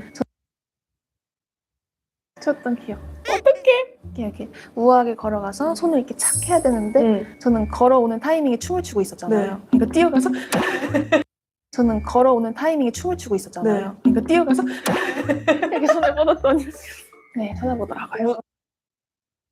이렇게 손을 뻗었더니 네, 찾아보더라고요. 무슨 곡이었어요? Imaginary Friend라는 곡이었어요. 무슨 곡이었어요? Imaginary Friend라는 곡이었어요. 꼭 찾아볼게요. 네. 꼭 뛰어가는 거. 네, 좋은 곡이에요. 좋아하는 노래예요? 네. 그래서 열심히 추고 싶었구나, 춤을 네. 더. 앞에서 응원법 해주시니까. 열심히 추고 싶었구나, 춤을 네. 더. 앞에서 응원법 해주시니까. 응원법 해주시면 그 응원에 화답을 하고 싶잖아요. 그쵸. 내가 할 수 있는 응원법 해주시면 그 응원에 화답을 하고 싶잖아요. 그쵸. 내가 할 수 있는 화답은 빡세게 춤을 추는 것밖에 없으니까. 화답은 빡세게 춤을 추는 것밖에 없으니까. 열심히 하고 있었는데. 몰입했구나, 거기에. 네. 안 혼났어요? 열심히 하고 있었는데. 몰입했구나, 거기에. 네. 안 혼났어요? 아, 이제 혼날. 8년 차. 네. 아, 이제 혼날. 8년 차. 네. 8년 차. 8년 차 때 나는 뭐 했지? 8년 차 때. IBUS 있잖아. IBUS라고. 알죠? 히메코 하셨다. 맞아요. 갈색 머리. 그때 보라색 립스틱 바르셨죠? 맞아요. 갈색 머리. 그때 보라색 립스틱 바르셨죠? 맞아요. 지금 너. 맞아요. 세상에나. 아, 저 팬이라니까요. 와, 진짜. 막 광고, 막 곡도 많이 들었어요. 헬로 바벨. 어머, 맞아. 나리. 맞아. 다 겪어봤어요. 저 어머나. 랜덤 플레이 댄스 선배님 곡. 다 겪어봤어요. 저 어머나. 랜덤 플레이 댄스 선배님 곡으로 틀어주신 다 할 수 있어요. 곡으로 틀어주신 다 할 수 있어요. 와, 저는 못할 것 같은데. 저는 그 걸스데이 선배님을 네. 들어오시기 전에 갸우뚱 네, 이런 네. 거 다 알고 들어오시기 전에 갸우뚱 네, 이런 네. 거 다 알고 있어가지고. 근데 저는 제가 지금 만약에 데뷔해서 활동하라고 하면은 진짜 못할 것 같아요. 지금 만약에 데뷔해서 활동하라고 하면은 진짜 못할 것 같아요. 왜요? 너무 다 잘하고 다 예쁘고 춤도 다 잘 추고 왜요? 너무 다 잘하고 다 예쁘고 춤도 다 잘 추고 노래도 다 너무 잘하고 이러니까 약간 춤 난도가 좀 올라간 것 같기는 해요. 요즘에 그 챌린지 잘하고 이러니까 약간 춤 난도가 좀 올라간 것 같기는 해요. 요즘에 그 챌린지를 보니까 다 너무 어려운 거예요. 맞아요. 저도 부담이 돼요. 진짜요? 챌린지 때. 챌린지를 보니까 다 너무 어려운 거예요. 맞아요. 저도 부담이 돼요. 진짜요? 챌린지 때. 채령 씨는 춤 너무 잘 추잖아요. 배우는 게 아니고 어쨌든 그 영상 채령 씨는 춤 너무 잘 추잖아요. 배우는 게 아니고 어쨌든 그 영상으로 제가 카피를 해야 되는 건데 보통 시간이 많지가 않아요. 넉넉하게 제가 카피를 해야 되는 건데 보통 시간이 많지가 않아요. 넉넉하게 딸 시간이 있지가 않으니까 저도 항상 챌린지 영상 받으면 바로 주세요. 시간이 있지가 않으니까 저도 항상 챌린지 영상 받으면 바로 주세요 이렇게 부탁하거든요. 연습하고. 멤버들이 직접 따서 하는 거예요? 근데 연습하고. 멤버들이 직접 따서 하는 거예요? 근데 그럼 나는 못하겠다. 요즘에 데뷔했으면 저는 못할 것 같아요.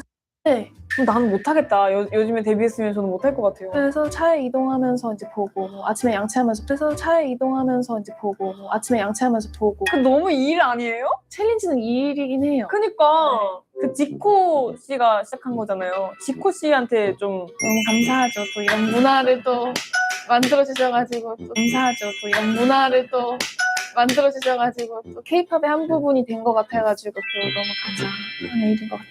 있지도 이제 안무 난이도가 진짜 높잖아요. 있지도 이제 안무 난이도가 진짜 높잖아요. 네. 아, 이 동작 진짜 어렵다 하는 거 있어요. 이 동작 진짜 어렵다 하는 거 있어요. 막 힘들고 숨차고 이런 거 있는데 막 어려웠다 힘들고 숨차고 이런 거 있는데 막 어려웠다라고 하는 안무는 아직 없는 것 같아요. 그러니까 다 배우면 하는 안무는 아직 없는 것 같아요. 그러니까 다 배우면 되는데 되니까 네. 아니 데츠노노도 너무 어렵던데요? 되니까 아니 데츠노노도 너무 어렵던데요? 그거 쳐보면 몸에 잘 붙어요? 네. 그거 쳐보면 몸에 잘 붙어요? 네. 생각보다 보기만큼 어렵진 않을 거예요. 되게 하면서 재밌는 춤. 진짜 안무도 많고 막 뛰어댕기고 다리 막 이렇게 하고 되게 하면서 재밌는 춤. 진짜 안무도 많고 막 뛰어댕기고 막 다리 막 이렇게 하고 막 맞아요. 사랑받는 곡이 있다는 건 너무 감사한 일. 하고 막 맞아요. 사랑받는 곡이 있다는 건 너무 감사한 일인 것 같아요. 그래서 이번에 데츠노너가 사실 역주행했을 때도 너무 좋았던 게 콘서트에서 이제 역주행했을 때도 너무 좋았던 게 콘서트에서 이제 타이틀곡만큼의 함성이 나올 수 있는 곡이 하나 더 생겼다는 게 너무 콘서트에서 이제 타이틀곡만큼의 함성이 나올 수 있는 곡이 하나 더 생겼다는 게 너무 감사했어요. 타이틀곡이 아니었어요? 그거 네 6년 전 수록곡이에요. 진짜? 네. 근데 역주행한 거예요? 네. 그래서 사랑을 해주셔가지고. 근데 역주행한 거예요? 네. 그래서 사랑을 해주셔가지고.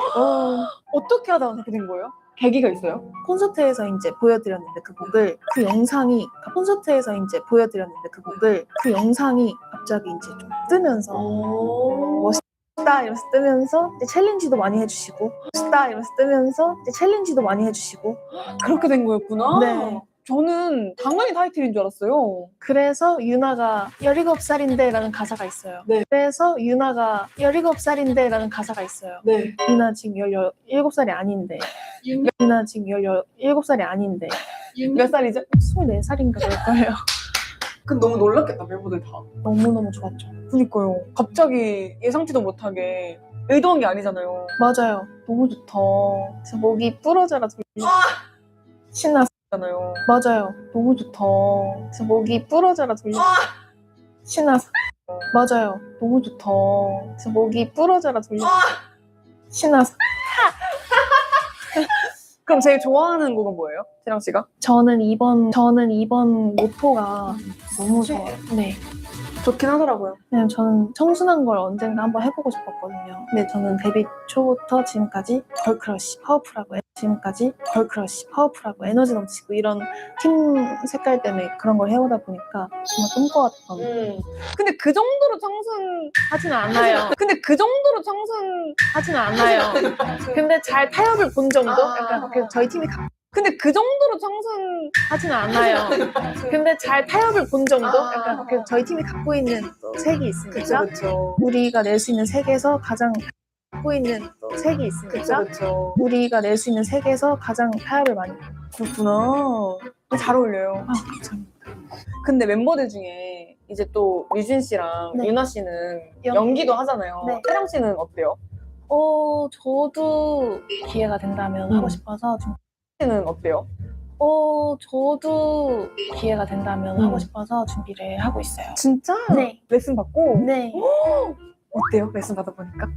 재밌어요. 굉장히 재밌고 감정 기복이 평소에 심하긴 한데 이걸 표출하지는 못한단 말이에요. 누군가한테 화를 내본 평소에 심하긴 한데 이걸 표출하지는 못한단 말이에요. 누군가한테 화를 내본 적도 사실 크게 없고 언성을 높여본 적도 사실 크게 없고 언성을 높여본 적이 없는 것 같아요. 그 싸울 때도 이렇게 싸우지 막 이렇게 하지 않으니까 소리를 질러야 되는데 소리를 못 지르겠는 거예요. 이렇게 하지 않으니까 소리를 질러야 되는데 소리를 못 지르겠는 거예요. 그래서 그런 부분들이 좀 재밌었어요. 질러보니까 어때요? 처음엔 좀 약간 잘 안 질러지고 진짜 못하고 내가 이걸 뱉는 와중에 발연기라는 게 느껴지니까 웃기고 내가 들리잖아요. 뱉으면서 들리잖아요. 내가 들리잖아요. 뱉으면서 들리잖아요. 모니터가 실시간으로 되니까 내가 들리잖아요. 뱉으면서 들리잖아요. 모니터가 실시간으로 되니까 큰일 났다. 큰일 났다. 근데 화를 안 내요, 평소에? 화가 나는데 근데 화를 안 내요, 평소에?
What's up, grinders? Welcome back to the channel. So the other day I dropped this video. Have I changed my mind about dreaming Spanish? And there was lots of nice comments in here, but I'm just going to sort this by newest because I saw this comment come in here, okay? And this one, there's been a few comments similar to this one, so I figure I'll just cover off on this one. They basically said, I would be happy if you would do a react to Matt Brook Green's Spanish-speaking video where he talks about the pitfalls of the DS method. Now, the reason why people want me to do a react to a pitfalls video is because this guy here, he used Dreaming Spanish, and my original video, the first video that I actually did a react to about Dreaming Spanish, it was his video, and this was me reacting to that exact same video, but after 1,000 hours and my thoughts. Now, apparently, he dropped this video about 8 months ago, so I believe this is the one that everyone is referring to, so we're going to watch this now.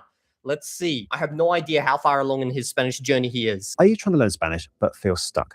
I went from nothing to being able to comfortably hold conversations within... Okay, so there's some music here. We're going to speed this bad boy up. We're going to go up to 1.25 and check this out, boys. Look at this. What's going on here? Holy shit, this isn't Coke. I know. I have water. It's bubbly water, though. I have water. Or what do they call spec? Is what you're reading what you watch. Yeah, I just told myself, maybe a new habit is that I should probably just learn the words I haven't really learned. I just make it a new habit now.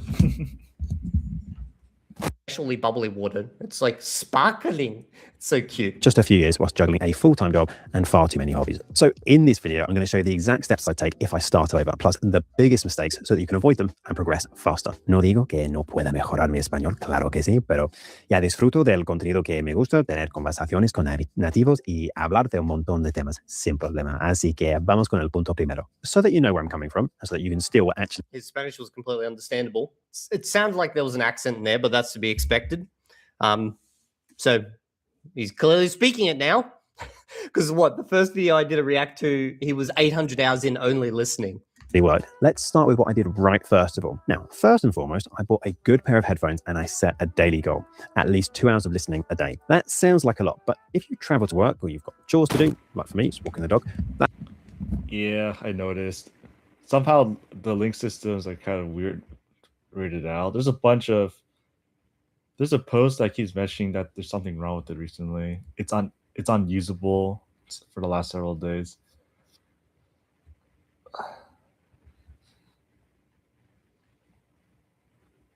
Yeah, it's probably spelled wrong. The accuracy here is like probably 90, so that's probably one of the 10%. So I'm just grabbing whatever I see. If it's wrong, then hopefully if I hear the video, I can at least try my best to understand.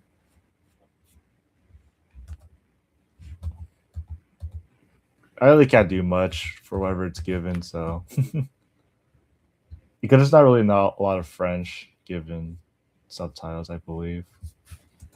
Depends where you get your sources from.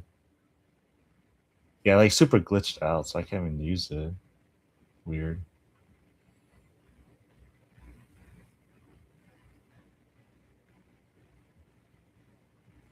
Oh, so I made a comment.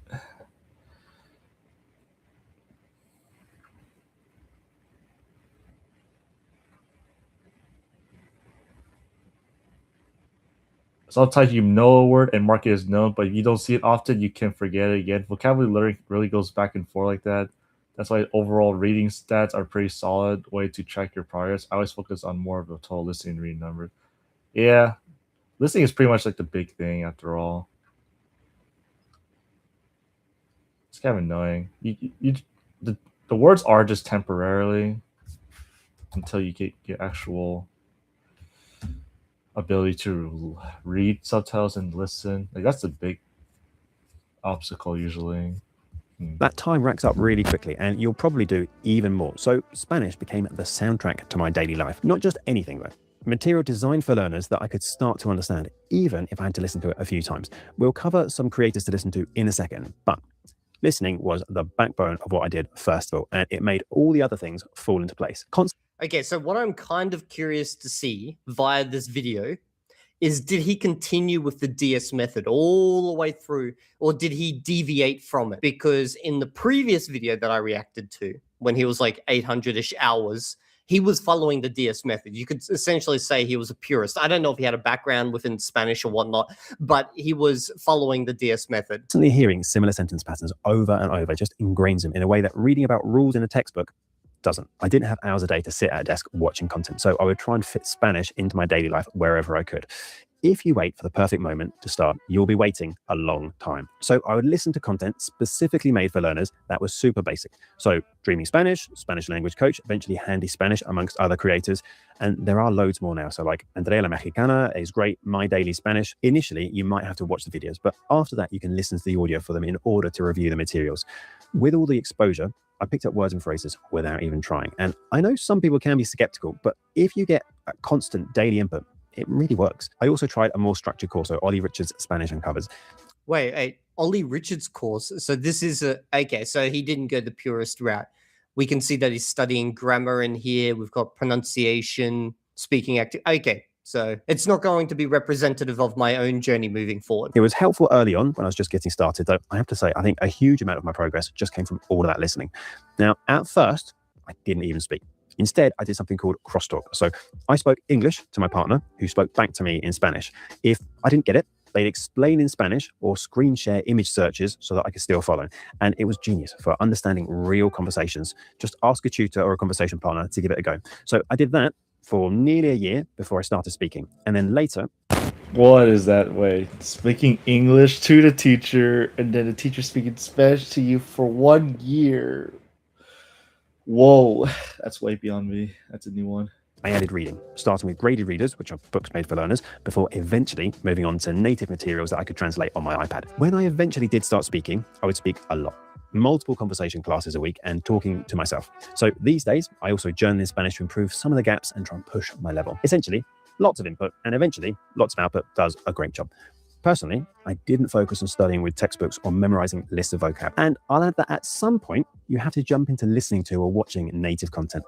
If you understand zero, it's still too hard. So wait a little longer. But eventually, you have to step out of your... Okay, so maybe he introduced the grammar into it when he was already able to speak quite well.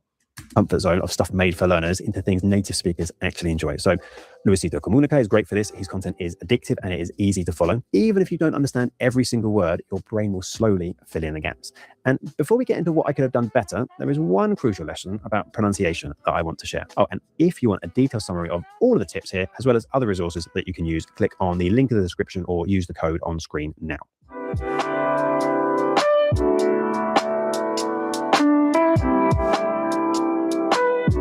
Okay, so far, seems pretty standard DS journey, although with some deviation at the back end. When I first started, I noticed that jumping between different Spanish accents made it way harder to understand people at first. My brain struggled to catch up with the variation in sounds. But when I focused on just the Spanish from Spain, the sounds were more consistent between different speakers, so my brain didn't have to struggle so much. And whilst I'm not going to fool anyone that I'm from Spain just yet, my accent isn't a mix of lots of different countries, which might sound a bit strange. So to make your... Is that true? Let us know down in the comments section if you were a native Spanish speaker based on that small little part we saw at the beginning. He definitely didn't sound like he was from Argentina or anything like that. I'm guessing he kind of sounded like he was from Spain. For life easier, personally, I would recommend focusing on exposure to content from just one country at first.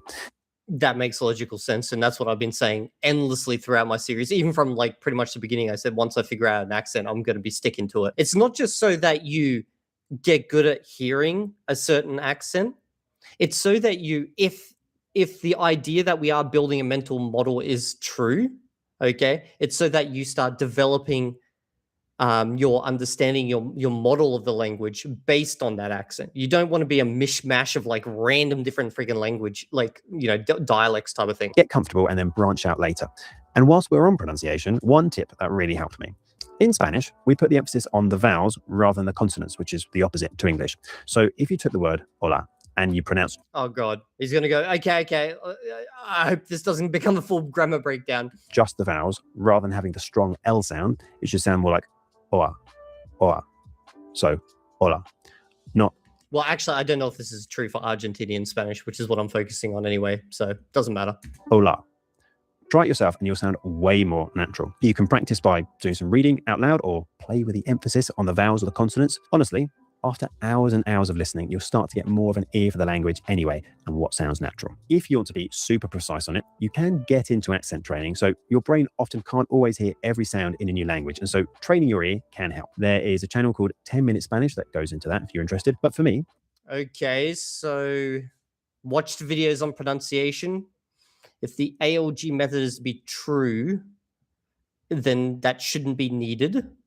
It's all about But maybe, obviously, he didn't care about that. He just cared about learning Spanish. opportunity cost. There are only 24 hours in a day, and other activities might have a bigger impact on my Spanish. That is very much a personal choice, though. So that's the things that I got right. But let's look at the mistakes I made so that you can try and avoid them. Okay, let's find out what mistakes I'm going to definitely make.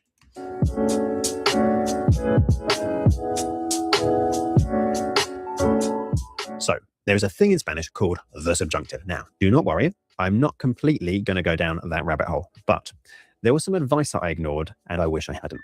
So the subjunctive is a way of talking about certain things in Spanish, desires, hypothetical things, etc., etc. We won't get into that, don't worry. The thing is, the subjunctive isn't some advanced grammar thing that rarely comes up in Spanish. It is used in everyday conversations all the time. And also, if you're playing the English subjunctive drinking game with this video, I'll be using the rarely used English subjunctive later on.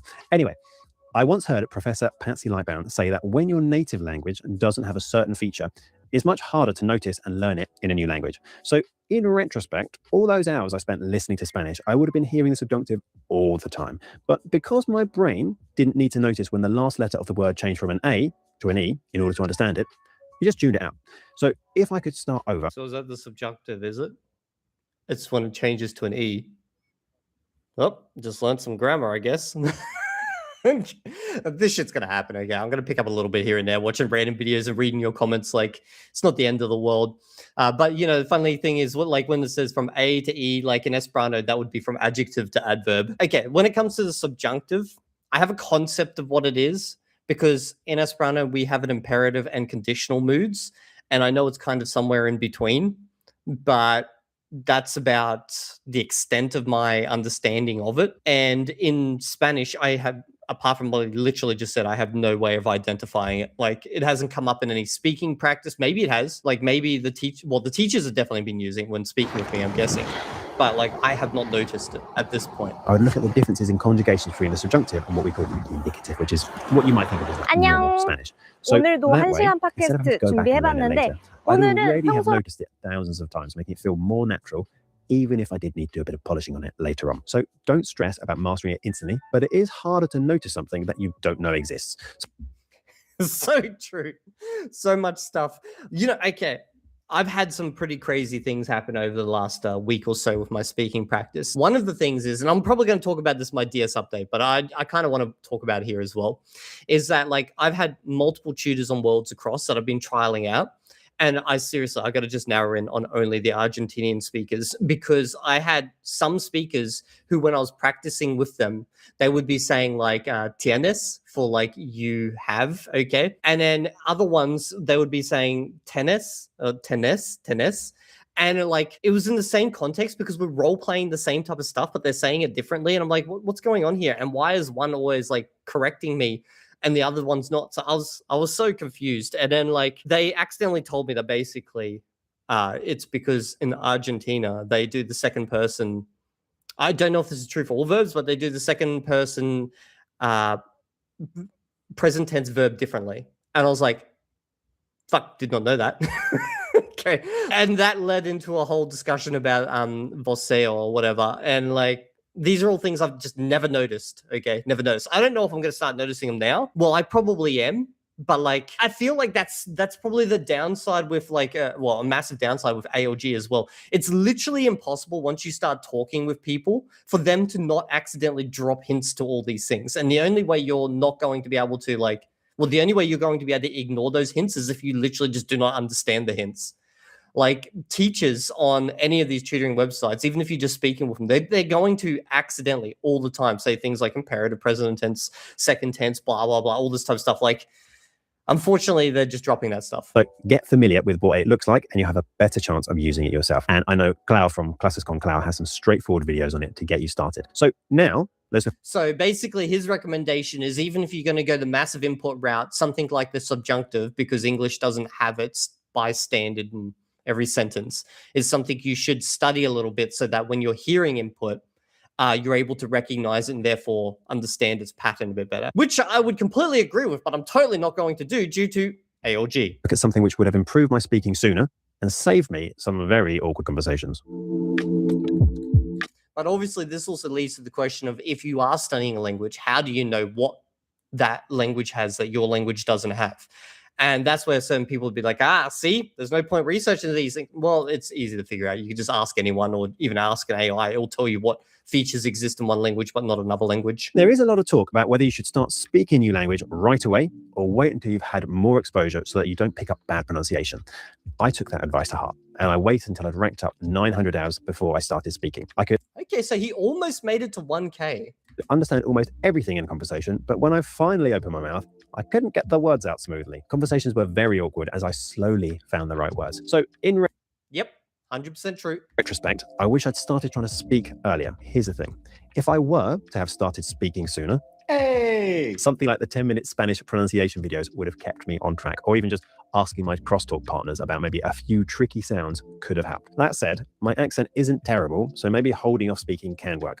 Instead of jumping straight into conversations and feeling overwhelmed, speaking to yourself is a great low-pressure way to get started. And these days, talking to an AI is a game changer to bridge that gap. I use LingQ, which I'll link below, but it gives you corrections and suggests more natural ways to say things. Without a real partner there, you can take your time. Even go and make a cup of tea if you need it. Okay, so it sounds like when he started speaking, he then went the traditional route of basically hitting it with some grammar, it sounds like he did some type of accent training in there. He's working with an AI, which is obviously going to be providing corrections and stuff. These are all great recommendations and I fully support them. But unfortunately, it's not something I'm able to compare my own future journey towards because he's gone off rails. He's not doing the ALG method anymore. There's no pressure, and that can help you to build your confidence when it comes to having your first conversations. But there is one thing that I wish I'd done that would have helped even more. Ooh. Is it reading? Early reading? Drink tea? Okay, so this whole learning a language on your own thing doesn't happen overnight, and the risk is that you feel pretty isolated. My friends and family aren't going to share my passion for learning Spanish, but let's be honest, it takes commitment long-term to make real progress. So for me, finding community tutors on italki has been great because rather than them trying to teach me the language, I can just chat without any stress, even if I make some mistakes.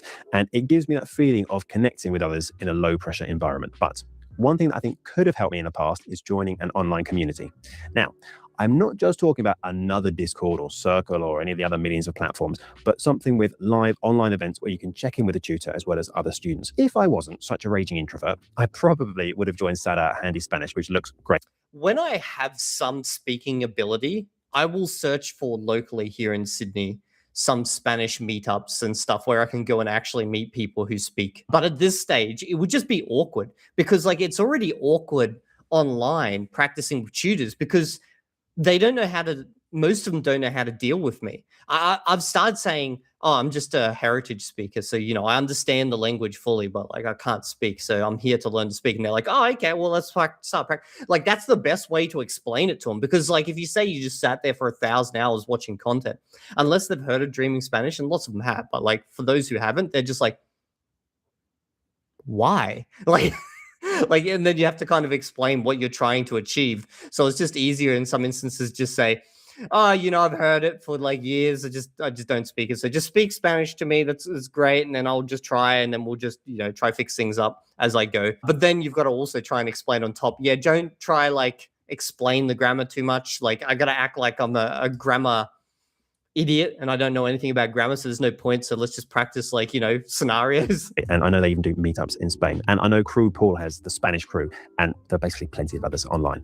I think being part of a community not only motivates you, but can genuinely make the experience of learning the language so much more enriching. Maybe there's a community of native speakers local to you that have events. Even if you don't yet speak the language, having a sense of belonging to a group will be so much more likely to result in your success, because membership of that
All right, Neil, I'm just gonna take a quick break, like 15-minute nap. So just hang on tight if you want. Up to you.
Remember, you need repetition and novelty.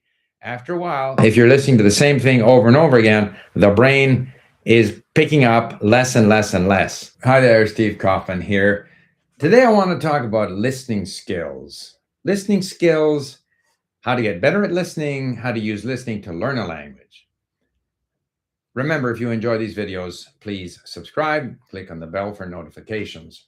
So, as you know, I consider input, listening and reading, to be the keys to learning a language. You have to get the language into you. It has to come from outside. You have to get your brain used to a new language. This is best achieved through listening and reading. Reading helps you acquire more words, but listening gets your brain used to the language. And of course, listening comprehension is a tremendously important skill, because if you're speaking to someone, and we all want to speak in the language, if you can't understand what they're saying, what the other person is saying, then it's very uncomfortable and you can't have a very meaningful conversation. So how do you use listening to get better in the language? And what are the tips to get better at listening? First of all, it depends on each person, but I cannot sit down and just listen. If I were to sit, and I've tried it, so I have whatever lesson I'm listening to, and I sit down in a comfortable chair, and I say, I'm going to spend half an hour listening to this podcast or whatever it might be. I'm incapable of doing that. My mind wanders, so I can't concentrate. If I have dedicated study time, then I'm going to read, or I'm going to work on my iPad with LingQ. So where does the listening come in? Listening has the tremendous advantage that we can do it wherever we are. I don't have my AirPods handy, but I have my AirPods, and I recently bought a new kind of AirPod that sits outside the ear, and they work really well. I went jogging yesterday, and I could hear very well, and I don't have these things actually plugged into my ear. But I can listen first thing in the morning. I'll get up. I have a little 7-minute exercise routine. I listen. I make breakfast. I listen. If I exercise during the day, I listen. If I'm in the car, I listen. So you've got all this time to listen. All right. So then people say, well, when you're listening, do you always focus? All right. It is impossible to 100% focus while listening. You have to, like so much in language learning, you have to accept imperfection. So when you speak, you're going to make mistakes. When you listen, there's going to be lots of areas you don't understand. There are also going to be moments when you are not focused on what you're listening to. You lose track. Your mind wanders off somewhere else. That's fine. As long as you come back. And so let's say if for a period of 30 minutes that I'm in the car listening to something, maybe I'm only focused on what I'm listening to for half that time, or I don't know what the number is because I don't worry about it, but I know it's not 100% of the time. But for whatever percentage of the time I'm listening, I'm exposing my brain to the language, and I am getting used to the language. Now, one of the things that's very important is you cannot continue to listen to your target language and not understand anything, or only understand 5%. That is very inefficient in my experience. So if I listen to something, obviously at the early stages in a language, I don't understand anything, but then I will read it. I will look up the words. I'll review them in LingQ, read it again. Then I'll listen, and I still don't understand. Even though I understood kind of when I was reading and looking up words, when I go to listen, I don't understand. But that doesn't bother me. I know that from personal experience that in time, what initially is just noise for me, by a process of reading and listening and going back and reading again and looking up words again and listening again, eventually more and more of this becomes comprehensible. Don't listen to the same lesson over and over and over again at one sitting. In other words,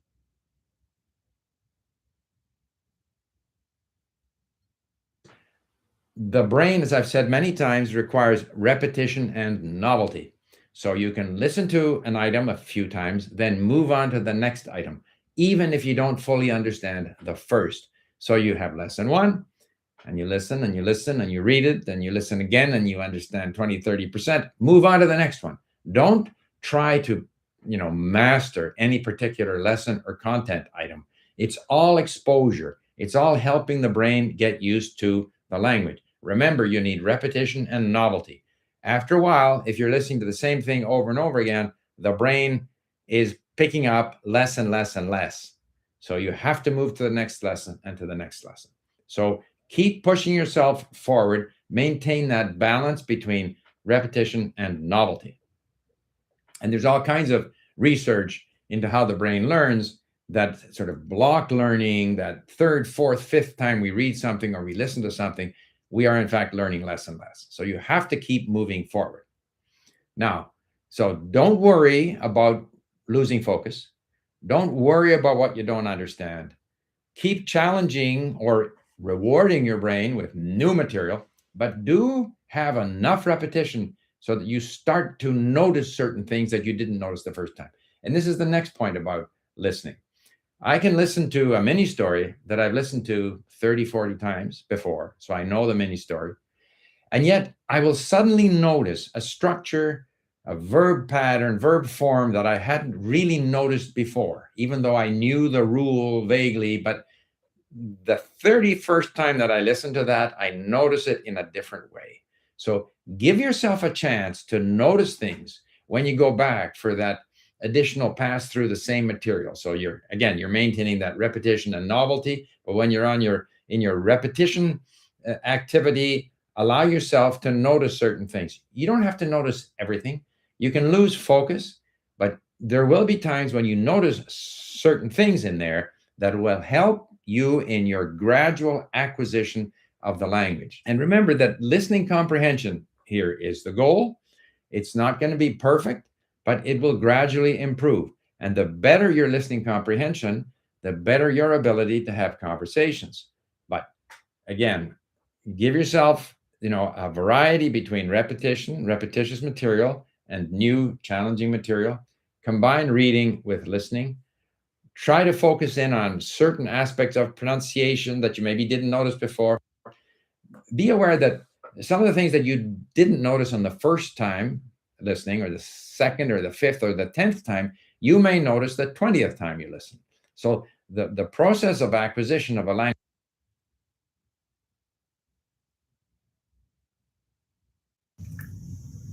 Hello, everybody. It is June 6th, 2026.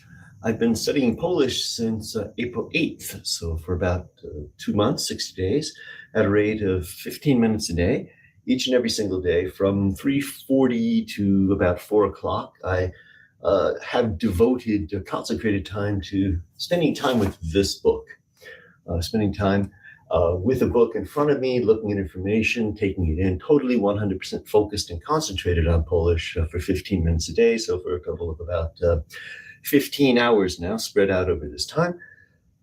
In addition to this, I have found myself thinking in Polish, hearing Polish sounds, and just having things replay through my head. And I encourage this, and I also blind shadow when I walk my dog. So I don't know quite how to count that time as sort of like review time, homework time, or something like that, because you're definitely going over the material, but you're not 100% focused on it. You're out and about and doing other things. But the essence of this is that I've been getting an overview, what I call peeling the onion, of the lessons in this book, and just planning on going over them multiple times. So today I'm going to shadow lesson 22, and then I'm going to read lesson 22, and then I'm going to talk about lesson 22. Okay, so let's get started.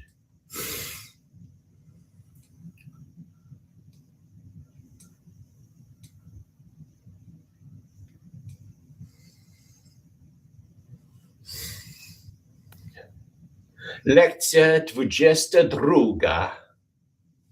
Mamusiu, tak mi się nie chce leżeć w łóżku, trzeba leżeć, córeczko. Byleś niegrzeczna, chodziłeś plaścia i teraz jest chora. A tak poszłam, wolałam, Kasiu, wróć do domu. Przecież wczoraj było ciepło, mamo. Było ciepło, ale padał deszcz. A ty mnie nie słuchałaś i moklaś na deszczu. Już też będzie grzeczna. A powiedzmy bajki. Był raz dobry i mądry król. Mieszka ze swoją żoną, swoją małą córeczką w wielkim zamku. Kiedy to było? Bardzo, bardzo dawno. Król bardzo kochał swoją żonę i małą królewnę. A kiedy jego żona była królową. Kiedyś mała królewna bawiła się w ogrodzie ze swoim psem. Widziała to zła czarownica. Czarownica nie lubiła królowej. Chciała porwać ich córeczkę. Skoro też cicho w jej stronie. I co dalej, mamo? Królewna widziała czarownicę, ale widział ją pies. No i dobry sobie, czarownica podchodzi, wyciąga swój chudą rękę z długimi paznokciami, a pies skacze, ścieka i gryzie. No właśnie, czarownica ucieka i wszystko dobrze kończy. Podobała się ta bajka? Tak, ale królewna pewnie się bała i płakała.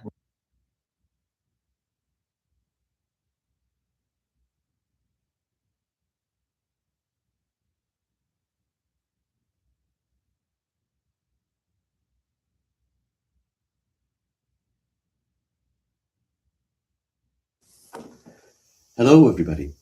This week, I would like to talk to you all about the power of the 15-minute a day language learning habit, as I am experiencing it myself again, afresh, sort of for the first time, allowing myself to do it, to experiencing it for the first time in many years. So I'd like to talk about this experientially. I have made videos about studying a language in 15 minutes a day, by which I have always meant not just any old way, doing anything at any time in 15 minutes a day, but rather studying in a very specific way, a very concentrated and focused way, at a specific time, in a specific place, in a specific way, each and every single day.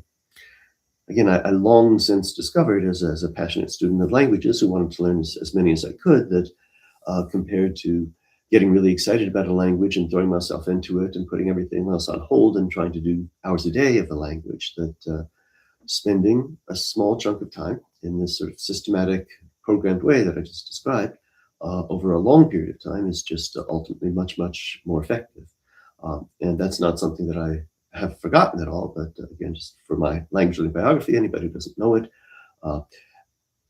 I did that with too many languages in the past. I had too many languages on my plate, and this is a good chunk of time. This habit that I'm talking about is for learning a language, learning a new language, but to develop a language, to get to take it to a higher level, to be able to read its literature and really be able to think in it and have complex conversations in it, requires a lot more time and energy and just not enough time in a day to do all the languages that one would like to do. So a number of years back, I sort of put a moratorium on learning new languages myself. And although I coached others in doing this technique and teach them how and talk about it, I just have not learned a new language myself in this way in many years now. And now, again, if you see my recent videos, I'm allowing myself to do this with Polish. So for the past 18 days would be today, the past 18 days, I have once again made a point of sitting down at 3:35 every single day, and I do this with other people, and we touch base and see what's going on, how the procedure is working for about 5 minutes, and then from 3:40 to 3:55 is just sort of programmed in my mind that at that point in every single day, I am going to be flooding my brain with Polish. I'm going to be reading bilingual texts. I'm going to be shadowing the audio that goes with them, and I'm going to be understanding and just noticing. I'm going to be perceiving everything that I can, taking all my prior experience of learning languages and examining, exploring a new language. And I am finding that this habit, because I have prior background in doing this kind of thing, this habit was very, very easy for me to form. It wasn't a week into it before, when 3:35, 3:40 whirls around, you feel like that's absolutely where you want to be, that's where you need to be, is sitting at your desk or whatever else you're wherever you're studying, and working away at that. And that's what you yeah, you crave, and that's the feeling of a habit. It's like, if I'm not doing this, there's something wrong. We experience this again. I'm doing this in my academy. We meet 5 days a week, and on the 6th and 7th day, I encourage people to keep up the habit on their own and do things, but people need sometimes something to break. So on those days in particular, I just find myself like, whoa, I want to be there, even though we're not scheduled to be meeting. So that's the first power, is you feel like immediately this is something that you want to be doing, and you can stay fresh doing that, and you can just really stay charged with. To be really technically, it's not always exactly 15 minutes. Sometimes it's less, sometimes it's 14. More often it's more, 17, 18 minutes. But this sort of small amount of chunk of time, really just flooding yourself with the language in the ways that I've described, studying it, is really bearing fruits already, because it's more than 15 minutes, not just clock time there, but because of the way this habit works, I find myself, I can't think in the language at all yet, but just various words, various phrases are just constantly popping into my mind throughout the day. And so I just, keeping this habit of regularity keeps everything sort of in the forefront of your mind, so that throughout the day, the things that you've learned just are staying fresh there. And so I think that really adds up cumulatively as well. That, just that it's not something you do at once and forget all about it, but it sticks with you and stays with you throughout the day.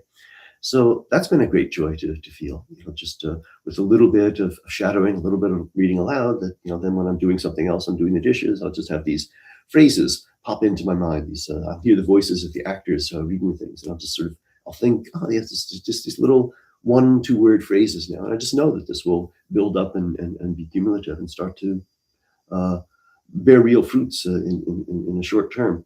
But beyond that, just the regularity of doing something like that and feeling the joy of doing something like this and getting positive results from that, I feel like this is stimulating me to achieve other habits, to do other things better that I want.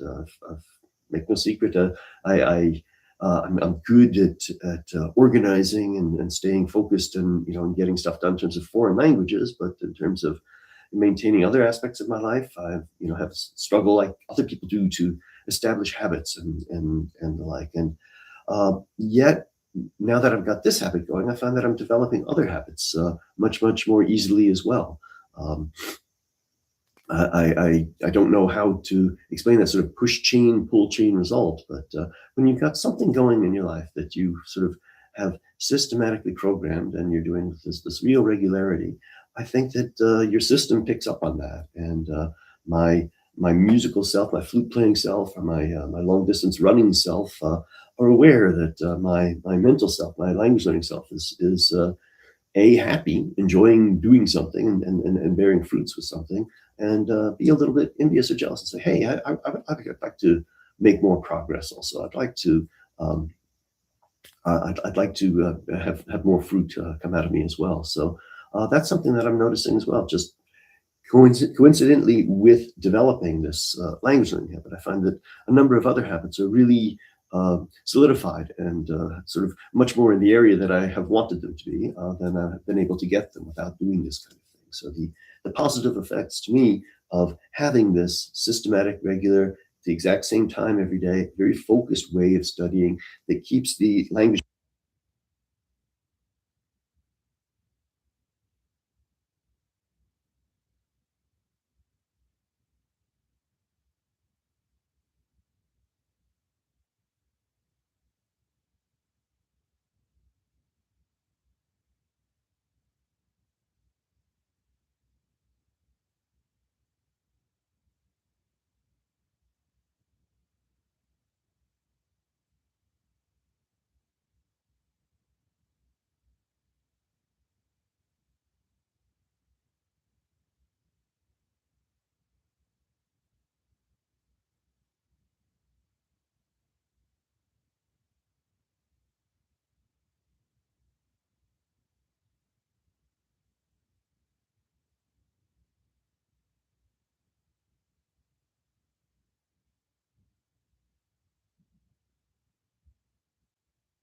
material alive in my head throughout the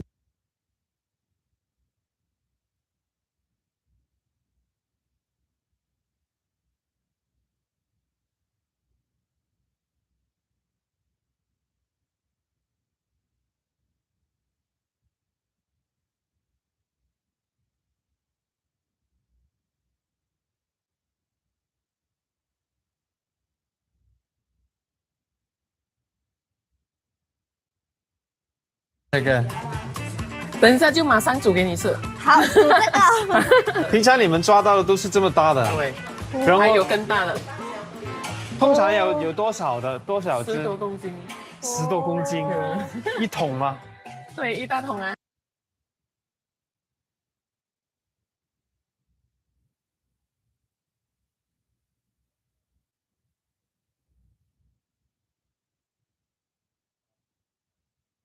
哇，可是你要吃一整天。开档之前，我们都是会炒一些虾。开档之前，我们都是会炒一些虾壳、八虾、鸡蛋。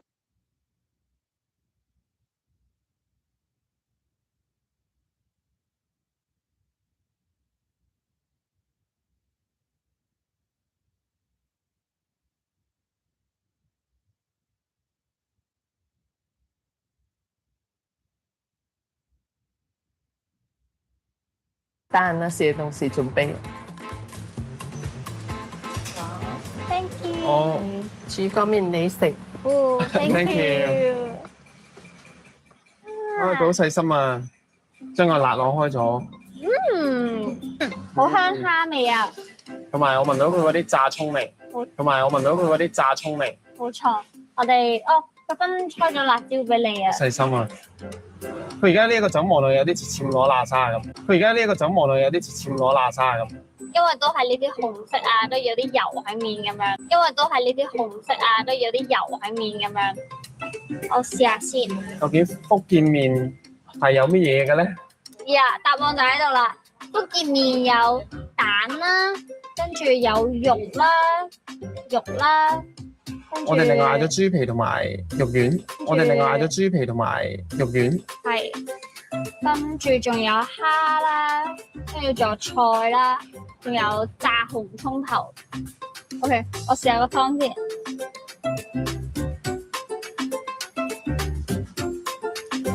好濃，超濃郁啊！邊個湯係超級濃郁，我覺得佢係好濃嘅，蝦味都好香。仲有少少辣，我唔知係我個匙羹啱啱掂咗辣椒。 啱啱掂咗辣椒醬，所以佢辣定點？因為佢咧係喺我喉嚨度嘅個辣 keep 住依家。咁誇張？你可以試下，但我覺得幾好食。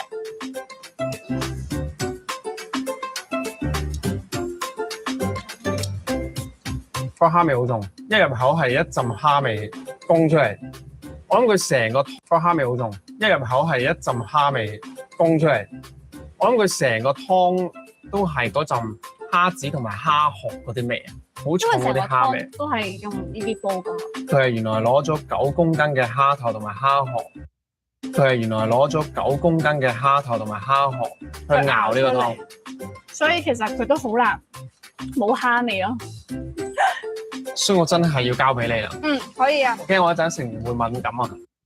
驚我一陣食唔會敏感啊！唔係因為咧，我哋今朝早咧係。 同老闆娘個爸爸一齊出海，咁就知道佢啲蝦係好新鮮咁樣，係今日捉過嚟，跟住先再煮咁樣咧，就會更加覺得佢好新鮮，即係完全冇一種腥味咯。我覺得。我覺得佢呢一個方法好好啊，即係我哋之前去台灣嗰啲咧，個老闆可能都係自己要去買啲料，個老闆可能都係自己要去買啲料，佢哋就真係自己出去。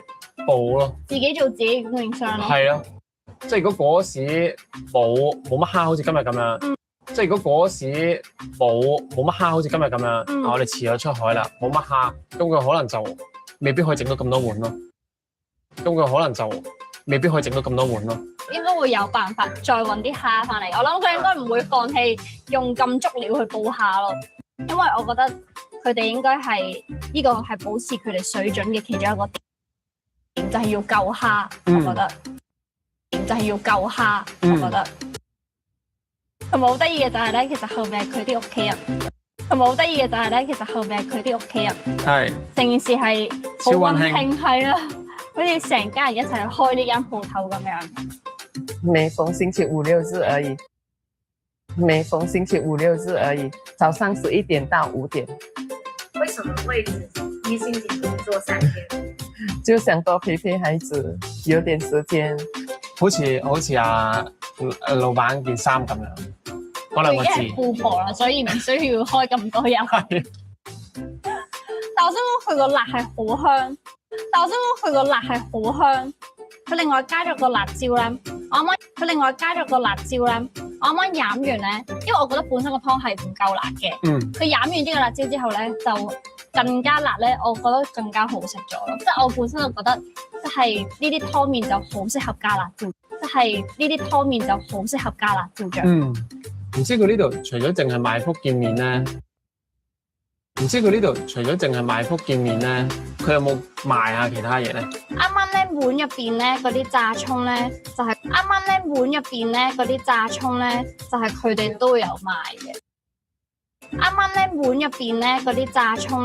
就係佢哋都有賣嘅。咁佢哋就會整出嚟啦。如果有啲客咧好中意，就可以成個買走。要唔要買翻款啊？但佢嗰個炸葱真係好香，頭先佢一放低嘅時候，其實係嗰隻炸葱味係搶到佢啲蝦，味。搶到咁誇張啊！聞嘅時候係咯，我諗應該係到佢啲蝦味。搶到咁誇張啊！聞嘅時候係咯，我諗應該係可以增加咗個風味落去咯。已經有少少好似炸蒜咁樣咯。一擺落口咧，嚼兩嚼啦，好香，香味就會出嚟啦。屬於越嚼越香嘅嗰種類型，喺呢啲鄉下嘅地方食麵，你覺得有啲咩感受啊？就係有一陣香味，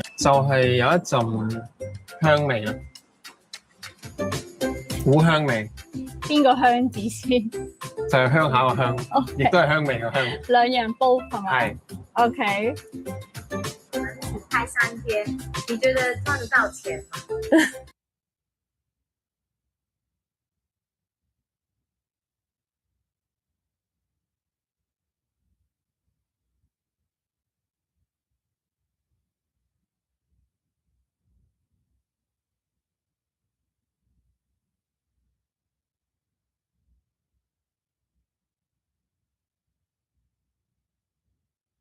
皆さんこんにちは。会話ラブポッドキャストへようこそ。まいです。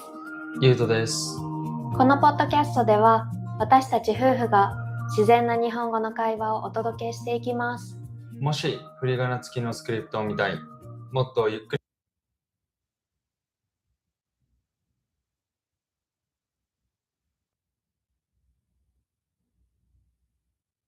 こんにちは、ゆうかです。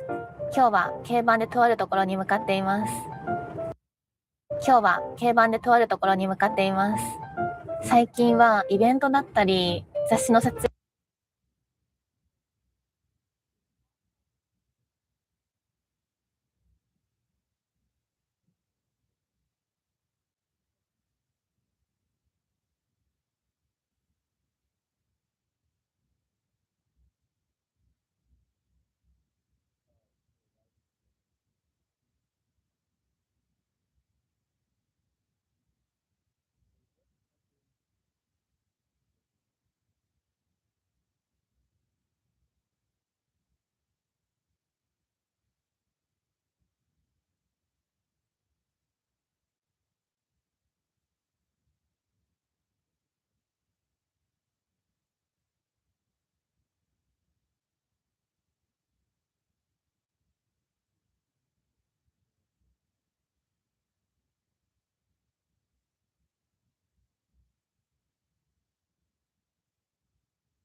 觉得 Link 的 I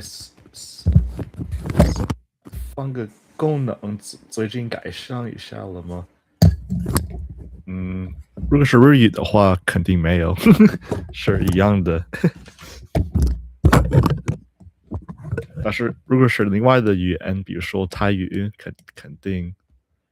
日语的话，很多的人一般也给一个矛盾，就说不算是太好的。我觉得是还行的，因为日语一般有很多不同的姿势，对，所以我觉得刚好的，但是不超级没有一个很大的区别。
Welcome back.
No background noise.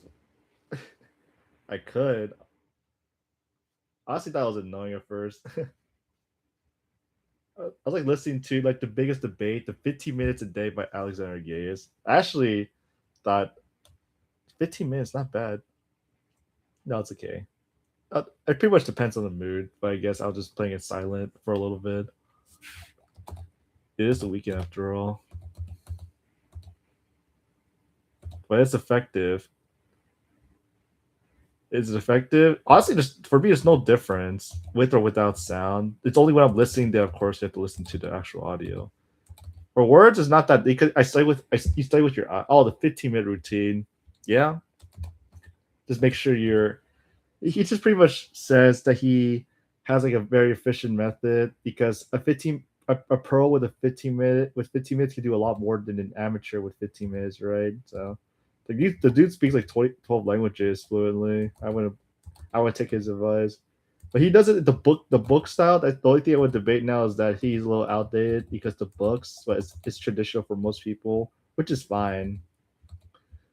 But 15 minutes, you can do a lot more with his 15-minute routine. But he definitely can speak more than like I ever can because he focuses on that a lot. His shadowing method.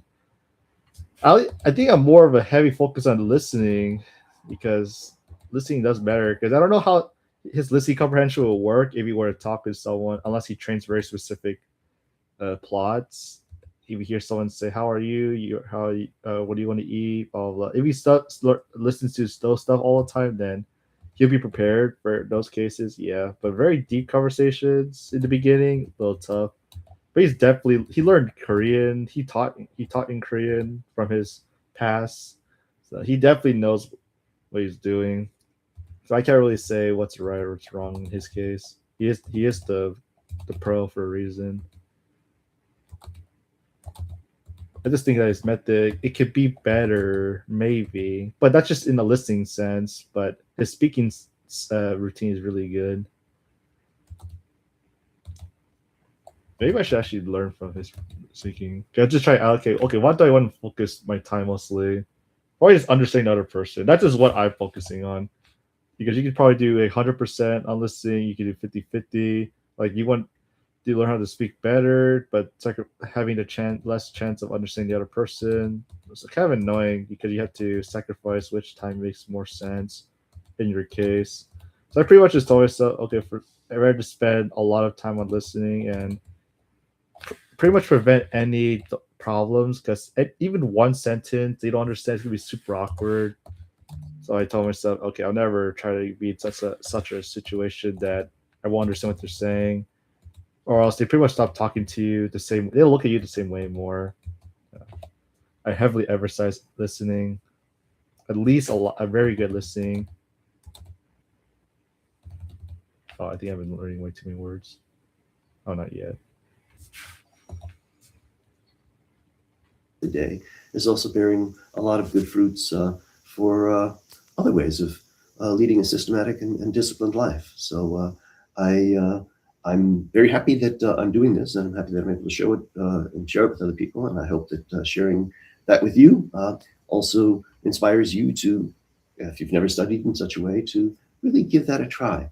You know, if you haven't watched my videos, got one on studying for 15 minutes a day. You know, using materials like Asimil is always the best generally, but anything that has the kind of audio that you can really shadow, and it works by dialogues, and you can just sort of immerse yourself in the language. There's a joy in doing that really bears fruit across the board. So if you can do that in the way that I showed, a systematic way, each and every single day at the same time, I'm confident that you will bear, you'll feel some power from it just the way I have today. So I hope.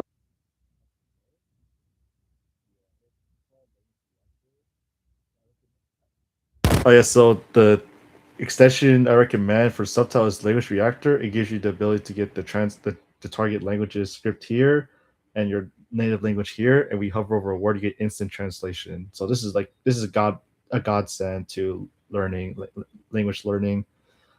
Your efficiency is pretty much maxed out here. You pretty much can't go beyond like this because it's way too good. Instant translation. I don't know how you can slow down. You can't go any faster than this in terms of progress. 最近はイベントだったり雑誌の撮影だったり、あと他にも新しく進めていることの打ち合わせだったり、あと他にも新しく進めていること。Of course, man. Of course. あと他にも新しく進めていることの打ち合わせだったり、ずっとバタバタしていて、もう旅に出てゆっくりしたい欲が爆発してるんですよ。今日は山梨で車中泊をしようと思ってるんですけど、まずはこの辺で釣りをして食料を調達しようと。No problem, man. No problem.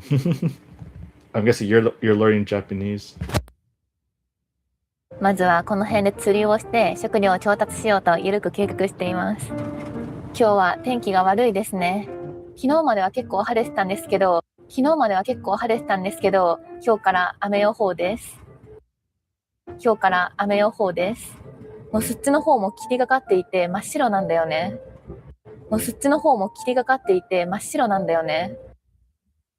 Tagalog. Honestly, I can imagine. Do you have to learn all the script you learn in Tagalog? They use a lot of English now, right? Like 50% is English. They use a lot of English. 天気大丈夫かな？夜まで持つかな？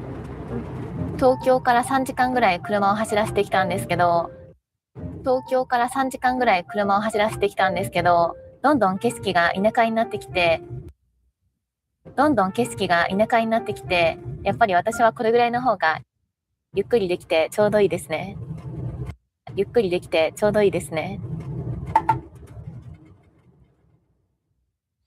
富士養豚所にやってきました。ここには養豚場に併設されている釣り堀があるらしいんですよ。釣り堀があるらしいんですよ。ということで行ってみたいと思います。釣り場に到着しました。ここは富士養豚場の直営釣り堀なんですけど、近くに湖とか川もあったんですよ。なんですけど、今日は坊主だったら食料がないので、Tagalog, they call it. It's like 1/3 Filipino, 1/3 Spanish, or 1/3 English. But sometimes there are false friends between Tagalog and Spanish meanings. Yeah, it's pretty conflicting. Do you use Link by chance? I think my mic's glitching. Do you use Link by chance, or what application do you use to learn Tagalog? ので、ちょっと釣り堀に逃げました。ここの釣り堀ではニジマスを釣ることができます。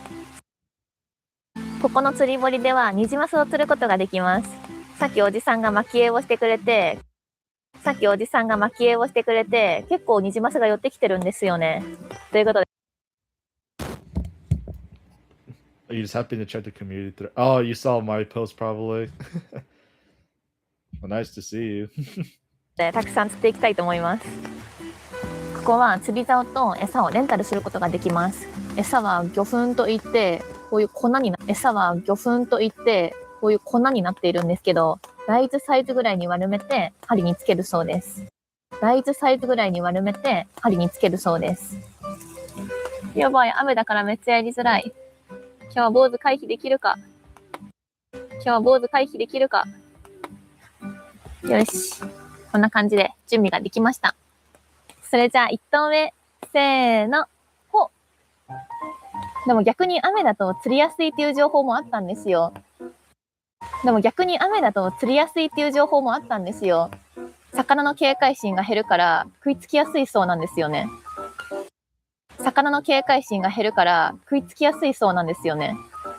リールがないタイプの釣り竿だから、ちょっとうまくできるかな。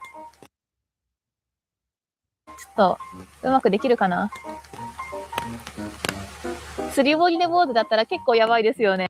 釣り引退した方がいいぐらい。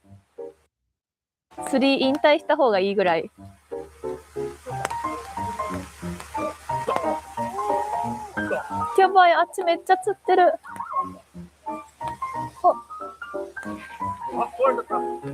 ありがとうございます。来た！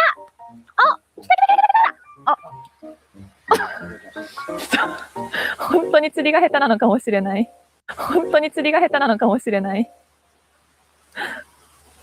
はい。じっとしてればいいですか？お、来た。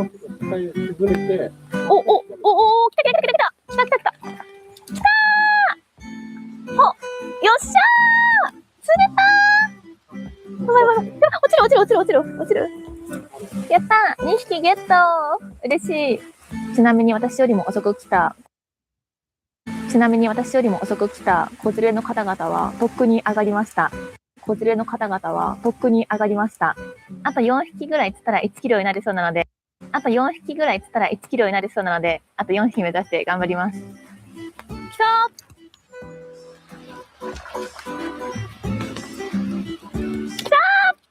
なんかちょっと感覚掴んできた気がするよ。どこにいる。それでは今日の釣果を発表します。じゃーん !6 匹釣り堀のおじちゃんに手取り足取り教えてもらって、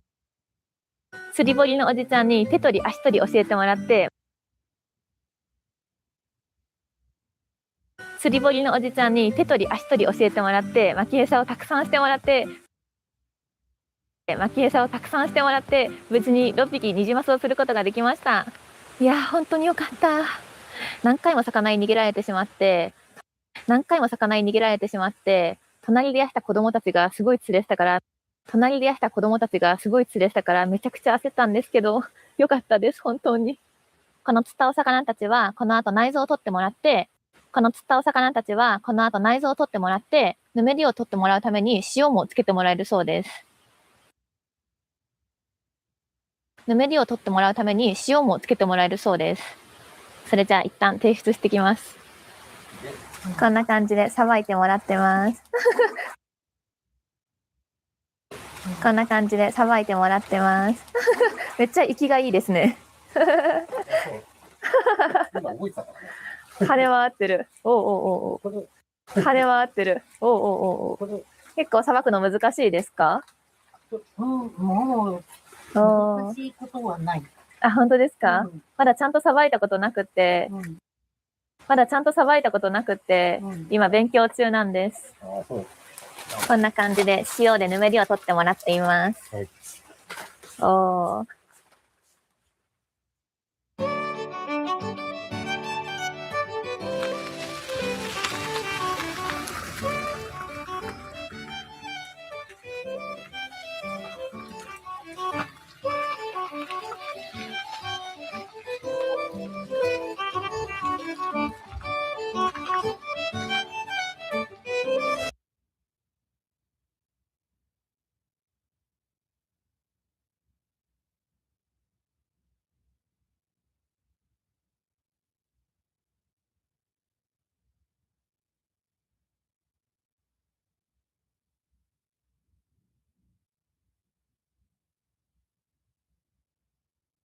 평소에 화가 나는데 전 좀 근데 화를 안 내요 평소에 화가 나는데 전 좀 약간 다른 편인 것 같아요. 약간, 야 이것보다는 비꼰다던가 약간 진짜 말로 이렇게 네, 비꼰다거나 아니면 정말 속으로 그러니까 남들은 모르는 속에서 나만의 하면 조금 풀려요. 뱉진 않고 하면 조금 풀려요. 뱉진 않고 내가 이렇게 생각하는 걸 모르겠지? 하면서 포커페이스 하면서 가까운 속에서 그 재미가 좀 있어요.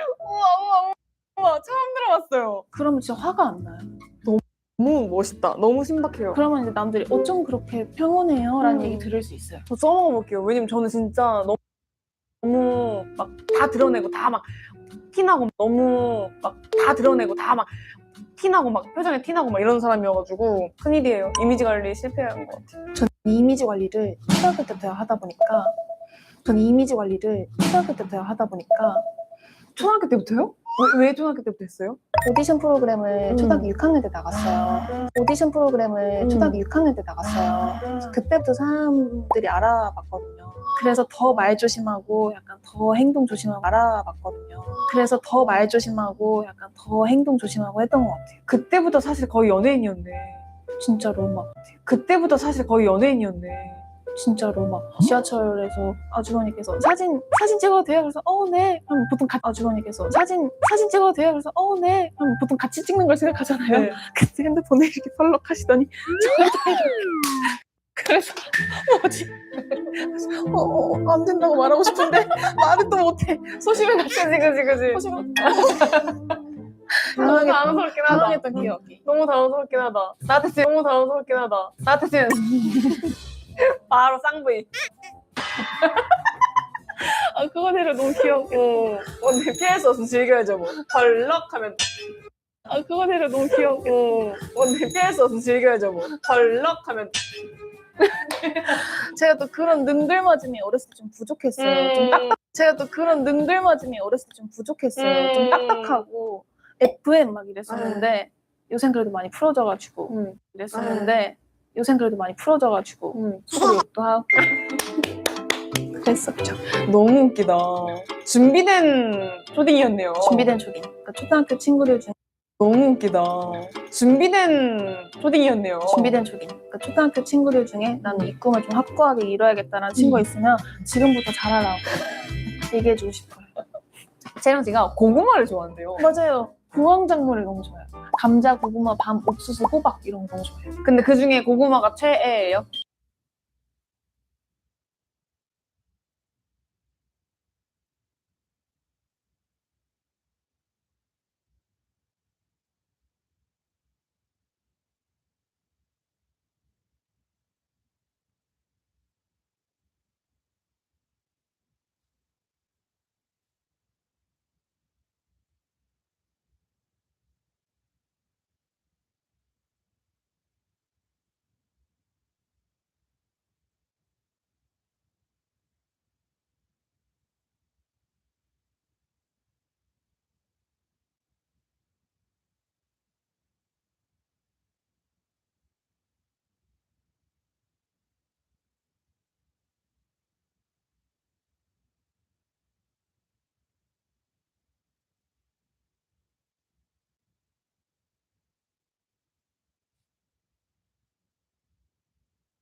Wait, the levels. Yeah, it goes up to advanced 10. Oh, you're still here. Surprised. Usually, people when they listen to me do the listening training, they just mute me or just leave. So appreciate it. I recommend you just mute, or your very specific question, just come back and ask it, and then or just leave me muted. Either way, it goes level 10. They updated it. Yeah, now it goes to level 10. Surprisingly, because there's only one user that has achieved level 10. I think actually there's one user on the entire platform that has the most words, and it's someone in Korean. Let me show you. And there's only one user in existence that has the most. It's like of course it's in Korean.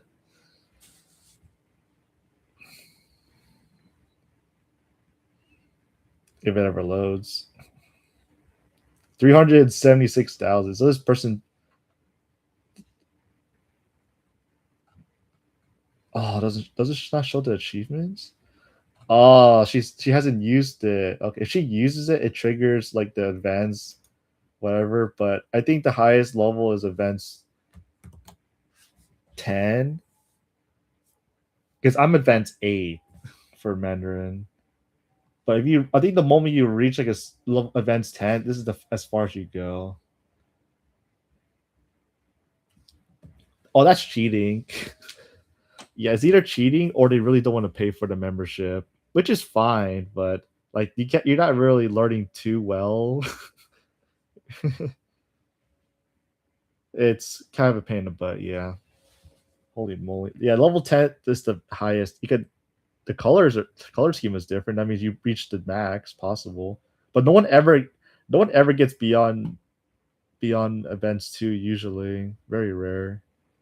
But I don't think there's any other person on the platform has events 10 or above events 10.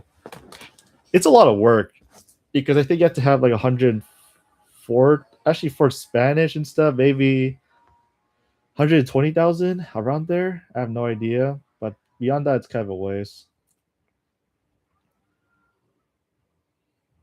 So I'm advanced 8. They just invented this recently.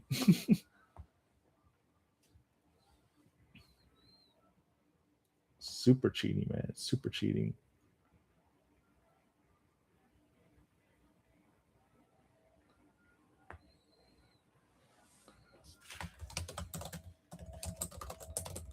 If it's languages like Spanish, French, etc., it's probably every 12,000 maybe. 232. To be honest, there is a lot of Portuguese word. How many Portuguese words exist in the dictionary? I think there's like 300,000, 200. Some estimate 800,000, but that includes phrases and colloquialism. So maybe 382,000. I don't know why this person is shooting for such a high number, but you can definitely tell if that number is really real, then that person can pretty much read any existing text that ever exists in Portuguese history. Maybe not, because she still lacks 150,000. Ironically. I'm not sure what the goal is, but if she starts listening, she's pretty much going to read. She's going to understand everything she reads. That's going to be so useful. So, maybe she's more of a bookworm, which is understandable because there's so many words in books you do not know, even in our native language. 아니요, 그건 최애는 못 정해요.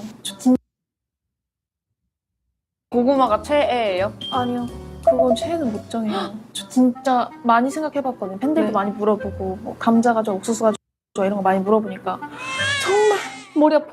고심을 해봐도 내가 왜 둘 중에 하나를 골라야 하며 둘 중에 하나를 골라야 하며 난 다 먹고 살고 싶은데 고르는 건 다 먹고 살고 싶은데 고르는 거 하려고 했는데 지금. 아 진짜요? 어떡하나?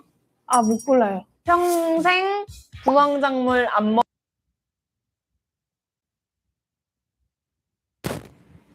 I agree. I don't like this no word mechanism, and I reckon it goes against how we learn language. The meanings of verbs, particularly, can be strong in context. In French, a preposition can probably change the meaning, and in German, separable words. Chances, a good example of English is petard. Chances are you already only heard it in one set phrase and probably don't even know what that means. Répandre means to spread, but the verb is generally. I'm not convinced we use stats. Maybe our study is useful to give us an idea how much work we have done. Technically, that the known words is very useful. I think it's just temporary, just to get you through that stage of, okay, I don't need to rely on these words anymore. I can only go straight to the listening.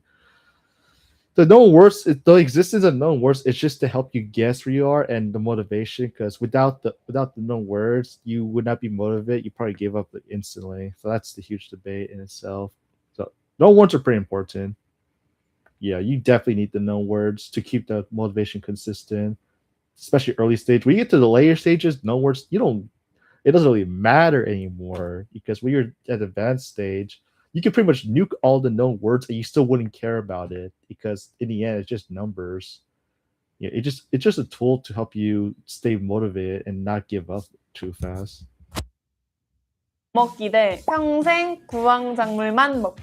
구황작물만 먹기 할 것 같아. 진짜? 몸에도 너무 좋은 일이잖아요. 좋은 일이죠. 그럼 이런 거 다 못 먹는데요? 근데 감자 고구마가 같이 있었잖아요. 네. 그럼 전 감자 고구마를 먹었을 거예요. 근데 이제 살찌니까 이런 것들을 먹는 거지. 어머나. 진짜 그렇게 좋아요? 네. 왜요? 어렸을 때부터 많이 먹었어요. 간식도 맨날 맛밤, 고구마 말랭이 이런 거 좋아해요. 옥수수 튀긴 거, 옥수수 튀긴 말랭이 이런 거 좋아해요. 옥수수 말랭이 이런 거 좋아해요. 옥수수 튀긴 거, 옥수수 튀긴 거 진짜 맛있죠. 뭘 제일 좋아하세요, 음식? 저는 물에 빠진 채소나 고기. 뭘 제일 좋아하세요, 음식? 저는 Yes, but it's sponsored by KFC. I don't know if you know anything about Korea. This person was a former K-pop star, and I just found out yesterday. But now she's a host, a YouTube host. So. 뭘 제일 좋아하세요, 음식? 저는 물에 빠진 채소나 고기. 저도요. 좋아요? 샤브샤브 이런 거. 샤브샤브 허거. 너무 좋아해요. 약간 그 뭐죠? 밀푀유나베 이런 거 너무 좋아해요. 너무 좋아요. 약간 그 뭐죠? 밀푀유나베. I think she's everything. I think she's one more thing, right? Actress, singer, and maybe.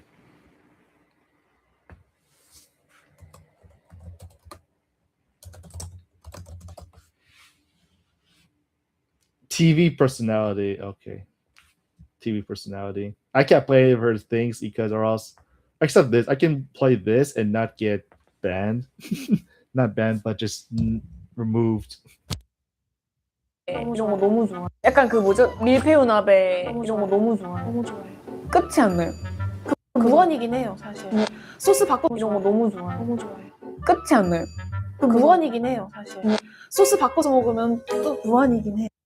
무한이긴 해요, 사실. 소스 바꿔서 먹으면 또 무한이긴 해요. 진짜 무한. 확실해요? 네. 진짜 데리고 가가지고 내가 진짜. 저 얼마나 드시는지 보고 싶다. 살려주세요 할 때까지 진짜 보고 싶다. 진짜 양이 많으신 거예요? 살려주세요 할 때까지 진짜 보고 싶다. 진짜 양이 많으신 거예요? 저는 살려주세요 할 때까지 진짜 보고 싶다. 진짜 양이 많으신 거예요? 저는 하이디라고 가면 혼자서 한 10만 원치 먹는 것 같아요. 혼자 갈 수 있어요? 하이디라고 가면 혼자서 한 10만 원치 먹는 것 같아요. 혼자 갈 수 있어요? 저는 하이디라고는 안 가봤고 등촌샤브 칼국수는 가봤어요. 저는 하이디라고는 안 가봤고 등촌샤브 칼국수는 가봤어요. 등촌샤브 칼국수는 무조건 2인분 이상 시켜야 돼요. 그래서 2인분 시켜가지고 고기 2개. 무조건 2인분 이상 시켜야 돼요. 그래서 2인분 시켜가지고 고기 2개 칼국수 해가지고 먹는 거죠. 그럼 저는 약간 남 시선에 신경 많이 쓰나 봐요. 저 사람들이 날 보고 어떻게 생각할까라는 생각 때문에 약간 태령이 친구 없나 보네 이렇게 생각하지 않을까. 그래가지고 네. 그거 정도 아닐까요? 저도 뭐 예를 들어서 뭐 진짜 막 혜리 왜 저래 막 이런 거면은 안 할 텐데 혜리 저래 막 이런 거면은 안 할 텐데 혜리 친구 없나 보네 이 정도는 저 다음에 한번 해볼게요. 혼자 샤브샤브. 여행도 혼자 가본 적 없어요? 한 번도요. 또 혼자 여행은 또 심심할 것 같아. 근데 누구랑 가는 것도 불편할 것 같고.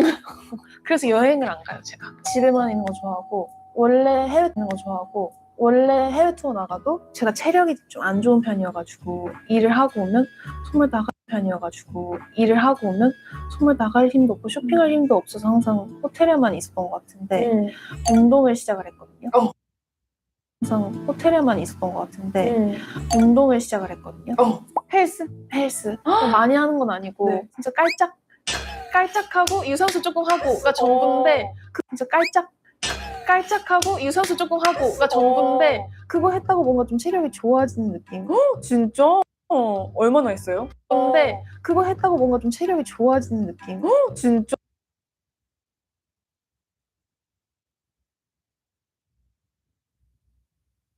I actually had like a previous teacher, and then now she became a full-time YouTuber for Chinese, which is ironic because she grew like rapidly. She scaled hard. Honestly, I think this is a good channel for Mandarin, Chinese Mandarin with Nicole. It's actually a pretty good channel. I recommend it highly. But I personally don't watch it. It's still too easy, personally. I guess the most important tips to find girlfriend.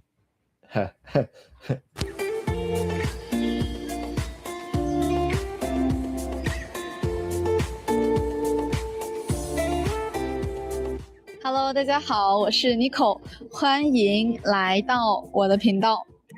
今天是5月20号，在中国这是一个非常特殊的日子。520在中文里，520的发音听起来非常。Oh my god, this is definitely more beginner to you. This is way too. This is not close to natural speed. 常像我爱你 I love you， 所以很多中国人他们会把今天也当做情人节。Yeah, definitely intermediate, but you need to go like 1.5 to match almost native speaker, or even faster, honestly. 那今天这个视频我会记录我在情人节的一天，以及中国人他们是怎么度过情人节的。如果你感兴趣，那就继续看下去吧。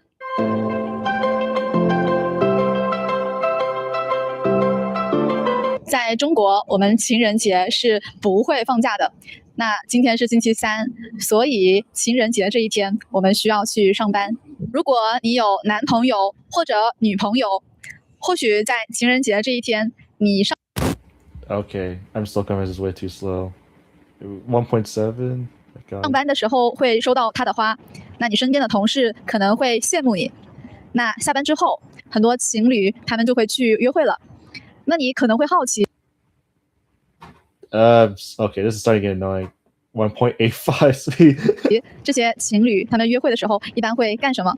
那据我了解，很多人都是一起去吃饭，他们可能会去比较高级的酒店吃饭。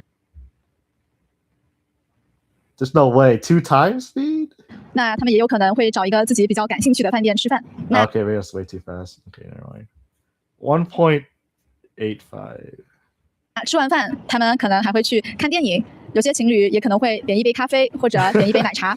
There's always gonna be some old guy that speaks even faster than this, and it's pretty scary. 现在很多年轻人可能他们会尝试很多种约会形式，例如剧本杀，也就是几个年轻人他们都聚在一起，然后他们可能会换上古装或者特定的衣服，然后去扮演一个剧本里的角色，然后他们一起去破案。那我还知道有一些约会形式，例如密室逃脱，就是大家一起在一个很黑暗的环境下去解密。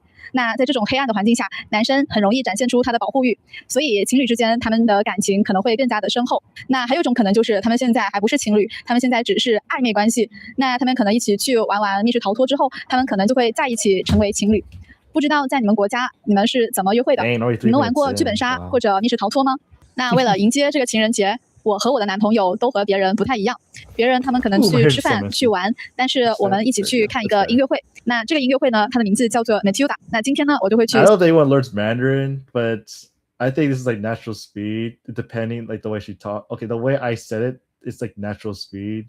But the thing is, getting adapted to that speed is super ironic because you need a lot of speed training. 现场看他的音乐剧，这也是我第一次看音乐剧。现在我在深圳滨海艺术中心。Can you actually understand what she say like at this speed, like the way I said? Because I think this is like native speaker, but ironically it's 1.85, so it's so goddamn fast.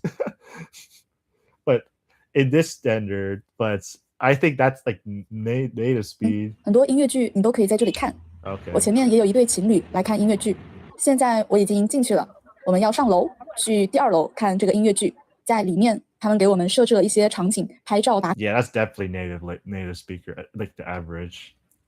I guarantee some old guy speaks like 2 times. 卡，快开始了！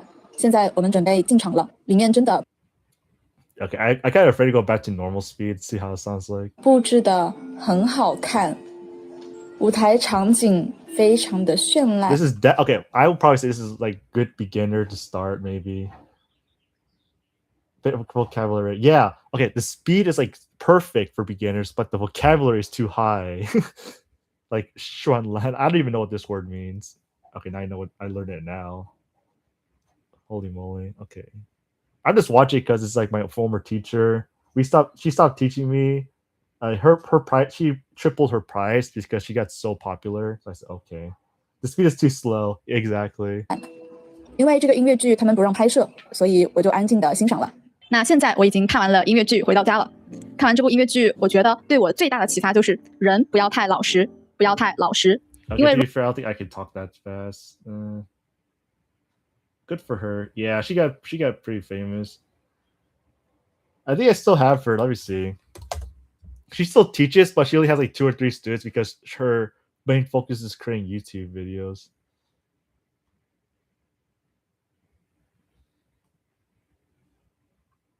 I can't keep. There's too many teachers. I did too many teachers. Oh wait, no, I go here.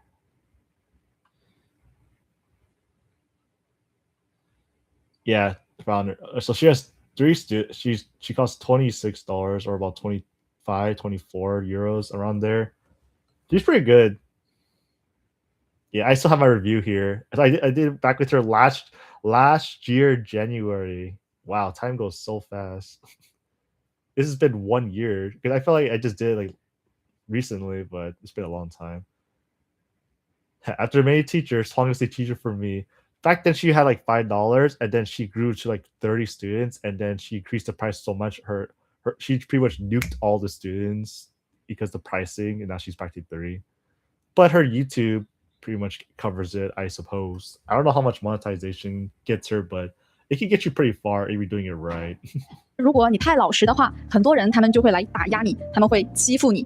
所以我们要学会运用自己的聪明才智去推翻恶势力。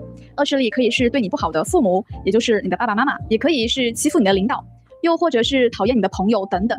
在面对一些不合理的请求时，要学会反抗，要学会反抗，提出自己的异议，也就是不同的想法。有时候勇敢的说不，其实也是一种成长。那如果有机会，我也推荐你们去看一看这部音乐剧，因为我听说这部剧真的非常经典，非常经典。它获得了很多国际上的奖项。那这就是我看 Yeah, it's pretty. There's a lot of intermediate vocabulary here. 完这部剧的感受了。Like definitely HSK4 and probably HSK3, HSK4 range. 最后我还想跟你们分享一下，如果你们去找一个中国女朋友，可以怎么去找？不知道你们现在是有对象了吗？对象就是你的男朋友或者女朋友。如果你没有，你可以说你现在单身。那如果你现在单身，接下来我的话你就要好好听了。这是我作为中国人告诉你的非常实用的找对象的建议。看到这里你就赚了。首先，在找对象之前 HSK2. Yeah, I actually don't even know what HSK2 vocabulary looks like. What is HSK2 vocabulary? Oh, 300. Okay.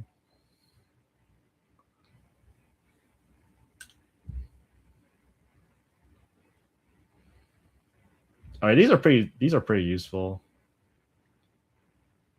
Yeah. Hey, that's it. Oh, this is just the general idea.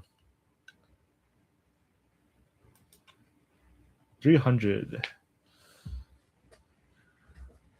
So this is, how many are there? This is 150. Let me see if there's any words that seems useless.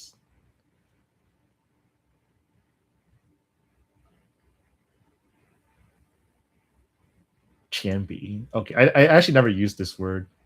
But wait, how do I say it? I think I say BG. I think that's a whole different word. BG. I use, oh, that's notes. Okay, don't ask me what a pencil is. I actually I have never used pencil in my life. So far. So far. Cafe. Okay. Niao Nai. Yang Rou. Maybe.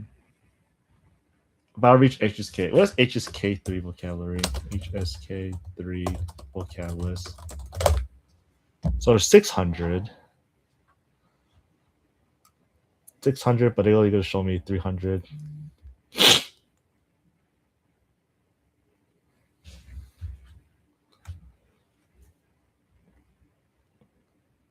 Sure, you're gonna hear this one a lot.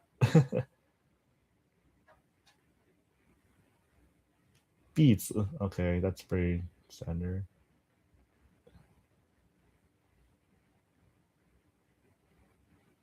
Changshan. This is like this is my most frustrated word because I can't say this correctly before. Even now, I don't know if I can say Changshan. It's like pain in the butt. The teacher said it's like this. Every teacher I had, this is like the most difficult one to say, in my opinion. And then there's also Shangfen, Fengsheng, like the fan. Is it that? There you go. This is like the most painful, most annoying word, to be honest. This is like the second most annoying word. 风扇 Fengshan. Like Changshan, Fengshan. It's like those two are like the only words I still have trouble. There's actually one more word. It's like the word addiction. Shang Ying. Yeah, this word's like basic because I keep saying it with a G at the end, but it's just an N. So I keep mixing it up. Okay, classic. 电子邮件, 动物锻炼. Yeah, these are all so common. These are you have to learn all these words. I hear these all the time, except Huanghe.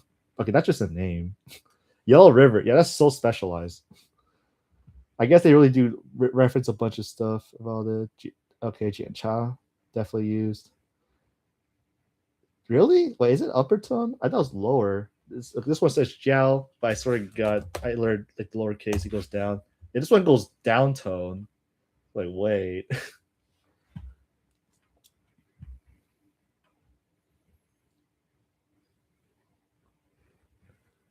Thing. Okay, definitely.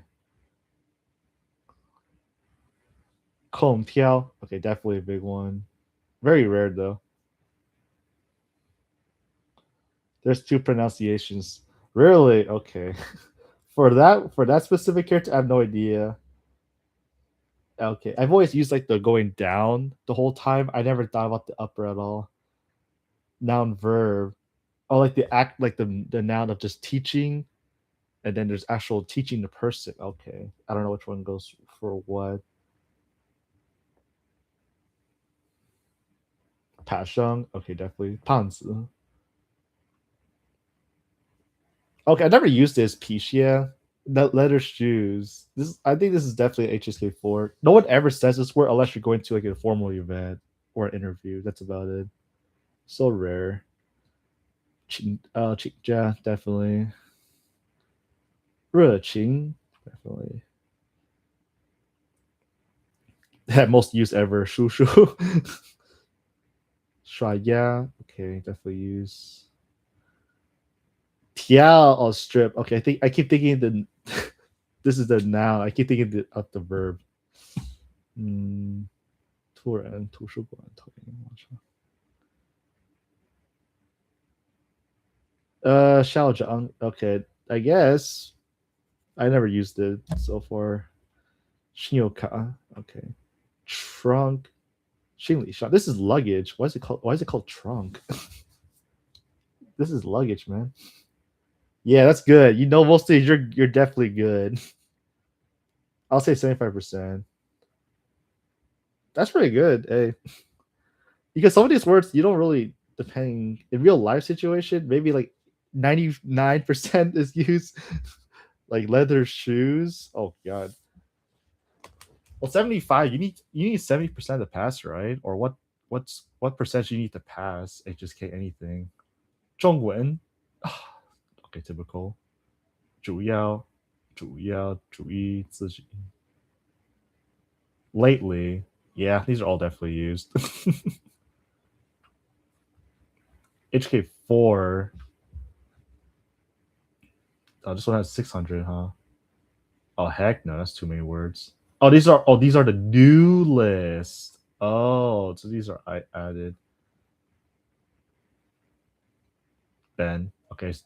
Definitely important, stupid. 并且. I actually never used 并且. I actually don't know I don't know the grammar for 并且 that well. I just say 而且 instead, or 还有. HSK3 list compromises HSK2 and HSK1 as well. Oh, it does? Okay. I don't know, because this one says it has 1200, but this list has, say, 600 new words plus 600 HSK3. Okay, such a pain. I think they do, in this example, I think they do combine it. Okay, Da'an, typical. Da'jiahu. Da'rao. Okay, very useful here. Da'ying, not that useful. Da'zhe. I have never used discount. I do like it different. I think I say, 有没有这口吗？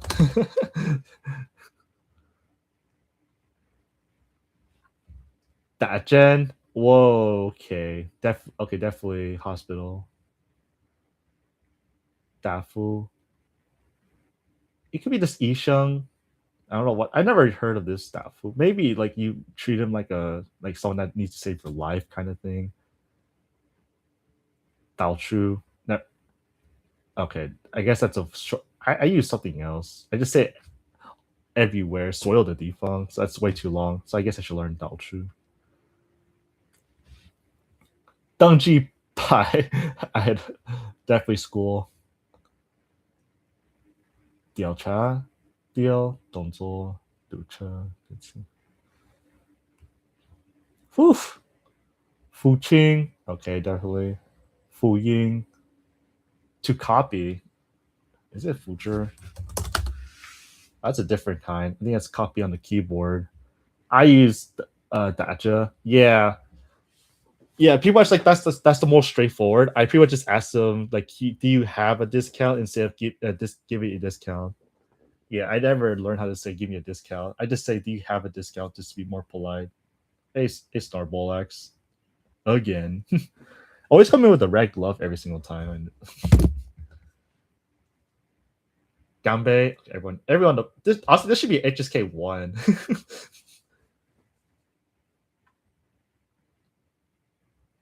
高速公路. Okay. 胳膊. Is it a 手臂? 手臂. Arm. 公里. Kilometers? Wait, 公里. It's not miles? Kilometers. Oh. Then what's miles? Oh, okay. I forgot it's all used in America. Go. 鼓励, 鼓科, 故意, 瓜. Why would China use miles? Sorry, I forgot. Americans, we use every metric you guys don't use. We're the only country that uses like feet for height and miles. Yeah, even our dates are backwards. Like we do month, day, year, but I know you guys do day, month, year. Like that makes more sense. Honestly. The one-time habits take over. 海班, okay. 好吃. This one's definitely good. Oh, 好香. This is like my most abused word ever. I always say this is like that. This is always like that. Pretty much how a Gen Z would speak. Year, month, day makes more sense. Oh yeah, year, month, day. Yeah, that makes more sense. It does make more sense. Yeah. Someone give me like this funny picture. Let's see if I can find it. Year, month, dates versus month, day, year, pyramid picture. I think there's a funny thing. Yeah, someone gave like this funny comparison here. I laughed at this one a lot. I can imagine. Okay, majority of the world, year, month, day, and then China, year. Okay, day, month. Wait. Sorry, day, month, year. Wait, what do you guys use? You guys use month, day, month, year, right? And then China uses year, month, day. And I figure USA month, day. So ugly. I use day, month. Yeah, okay. Like this is like look at this. This is the funniest thing ever.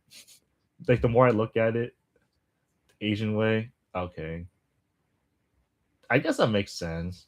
Because for example, if the year is at the beginning, because you know it's gonna be, you know it's the same year, so wouldn't it be like, okay, efficiency wise, wouldn't it be better just to put the end because you know what year it is for the next 364 days, and then the only thing changes is the day most likely, so the day should be first, right? So I think the European one makes the most sense. It's like efficiency wise, because you're always going to see a different day every day, but month and year changes very very little. That's just me. If we talk about just for aesthetics, I guess the Asian way makes sense. Imagine a folder which files named year, month, day. Oh, imagine a folder with files named month, day. That would be sort of more logically. Yes, it would. You're right. That makes sense. All the years. Yeah, because the person would have to pretty much look at the end of the date, and then like it can vary by. Okay, I get it. Yeah, file. I guess in the workplace it makes sense. Sure. Efficiency though, for like in real life, maybe European way is better. In a work environment, we organize stuff. I suppose the year makes sense. Who sure. Who way everyone's favorite word. Well, the American one makes the most sense because that's how you would say it when you reference a specific day. Today is May 2nd of 2020. Okay, wow. So the pain of okay, I guess the most convenient is when you say it's the Asian way is the fast. Sorry, the American way is the fastest. When you organize in a professional setting, then the Asian way makes sense. But just for overall use, I think the day, month, year makes sense. English is not the only language. Exactly. I forget how did Chinese people say their dates. I actually never looked. I would just say I never say this a full date before. So okay, let me. I had to do this the American way, so I have to butcher it. How would they say it? So they say year. Okay. 2026年6月6日. Okay, that does make sense too. Yeah. Yes, I guess I never thought about that. No one's ever gonna think about like which date makes the most sense because they're all so diversified. But it's okay. We Americans are different or weird for a reason, which is fine. I guess that makes us stand out in a dumb way. But I hope I don't get any government hearing me say stuff because this is just a random stream after all. Cool pull. Okay, definitely. Chi. Okay. I just find it's okay. I just find it funny how the world thinks we're all so different. But that's what makes it more interesting. That makes it more fun. Monolingual problems. I think the moment you're like bilingual with different time. Okay, imagine you're like you're trilingual in the three different date setups. You're basically so mixed up. Like for example, people use in America we use miles, but everywhere else they use kilometers. But for the dates in America we use blah blah blah month day year. Europe uses day month year. Asia uses year. So I was like, oh god, you live in three different countries before. You're like, okay, I can't even adapt to this. It's such a pain in the butt. Jishu, Chachi, Jabar. Gas station. Okay, I never used that before. Jayojang. I don't even know how to say pump gas. Pangyo. I'm just guessing how you say pump. So I know like Penti is pump, and then Rangyo is actual gas. Fuel injection. No. Pump gas. Pangyo. Okay. I don't know if I'm ever going to say that.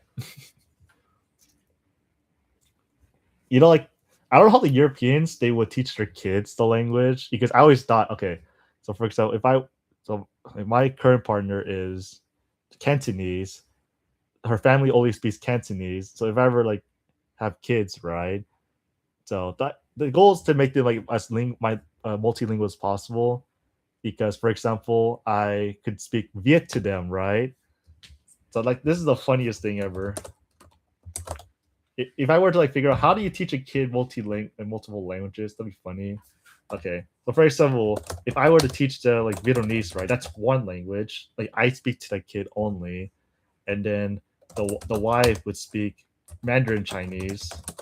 So that's two languages, right? Like only with her and the kid by ourselves, and then there's like the family, like me and her, like when we're together, and we speak English.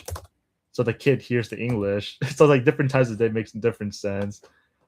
And then like the grandparents would speak Cantonese, and then because the partner's actually Canadian, so it makes it even more interesting. And then school, because there's actually a French immersion school in Canada, so school will be French. It's like that's instant polyglot, but their levels will be probably way too little because there's so much little exposure to each of them.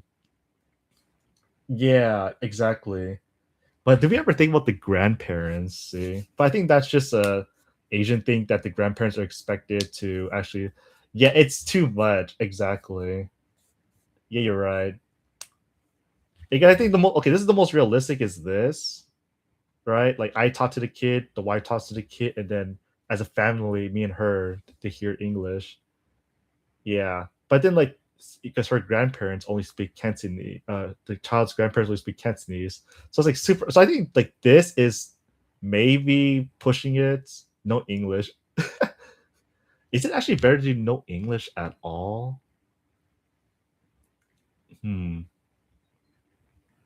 Actually, no, they do English at school. I forgot. Like the French immersion program, that's only in high school, so that's kind of way too far. So I guess that makes sense. So I guess maybe 4. They'll learn at okay, yeah. Forgot friends and peers, or else they can't make friends, right? Like imagine you're okay. So there's a French immersion school in Canada. Okay, oops, sorry, messing it up. So Vancouver, French immersion schools. Kindergarten to 7th grade. Oh crap! All right, where's the English then? How's that gonna work? Because recently they've been pushing the French language a lot harder. Like they made it an actual law that they have to enforce the French language to preserve the language. Quebec version, by the way, Neo. Even the worst case scenario, English is so easy to learn. Maybe. Yeah, that's true. All the grammar, like all the languages they say here, they don't have any opposite grammars. So everything's like more consistent in grammar. So their speaking will be more consistent. They could have at least a second language at school if they're in a French school. Yeah. I don't know how that works. Like, I'm just reading all this. Like, see, kindergarten to whatever 6th grade. I'm not gonna get sued for this, right? All right. Good evening. Thank you so much for joining. Oh god, it's so loud. Oh, this implemented this year. Wow. So this is January 2026. For joining us. This Let's see. answered throughout and just. What's the that depends if grade 1 up to? Okay, so how they learn it? Listening, speaking, reading. Really? Okay, they're doing like the kids. Okay, because child development. We can always debate when they're young. They can't even do what we do: read transcripts, and speed up the process. But they have to rely all on passive listening and physical movements, which is kind of a pain in the butt. So I guess you have to do a lot of like hand movements, reading to them, right? Even reading, I'm not sure how effective it will be because it's all passive listening at the end. Actions, repetition. Okay, repetition is definitely big. Songs, rhythms, games. Minimum English is used. Encourage for French for common words. Yeah, words, phrases, and questions. For any home. Honestly, okay. If we were even like the polyglots, if they were to give advice how to teach a school system, that's like the complicated part because you have to consider all factors of the child's development because they do have the advantage, like they hear every single possible sound like really well. Yeah, like English. The more you think about it, I don't know. When you guys were little, did you guys even spoke right away, or you guys were like super shy? Because when I started kindergarten, I was like crying to my mom that I don't want to talk to these kids. I don't think your parents have to make crazy gestures for you to understand. Okay, Yeah. Okay. Like I was like a weird case because most Asian American households nowadays is like 50-50, right? 50% speak English and the second language, and the kid end up speaking the target second language. But then the other 50, like me, only specialize in English because when I was in daycare, which is kindergarten, for example, I keep mixing Vietnamese and English. So every time I talked to the teacher and I said, for example, I want a banana, but Vietnamese, the word for banana is like chuối. So I said, I want a chuối. And then the teacher told my parents, this kid's been saying this word. I don't understand. Make him speak English. Maybe 6, 5. Isn't kindergarten like 6 years old? But in America, it's 6 years old, I believe. So I was like 5 or 6, and I keep saying Vietnamese mix. So my parents literally listened to the teacher. So I think that was the biggest mistake was forcing the kid to only speak English. So my parents only spoke English in the household with me, but they spoke Vietnamese to each other. So that's like the contemplating part. If I were to like speak English with her, right? I think they're gonna get more of this. So it's kind of a pain in the butt. Yeah, child early education is like very challenging because you can't predict the outcome completely. Recess, science. Yeah, you can't speak English to them.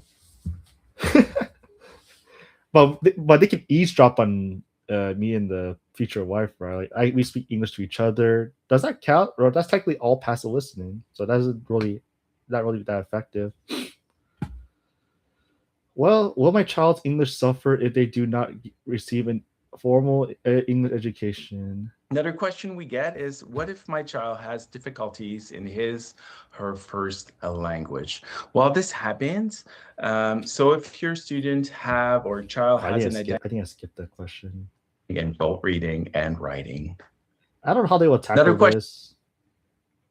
We're done that very short list. Please contact district staff or early French suffer if he, she, or they, or them doesn't receive any formal instruction before grade 4. That's a very good question. And the answer is typically students do not experience any loss of English language fluency. In fact, the learning they do in French often strengthen their English language skills. Can you confirm, Neil?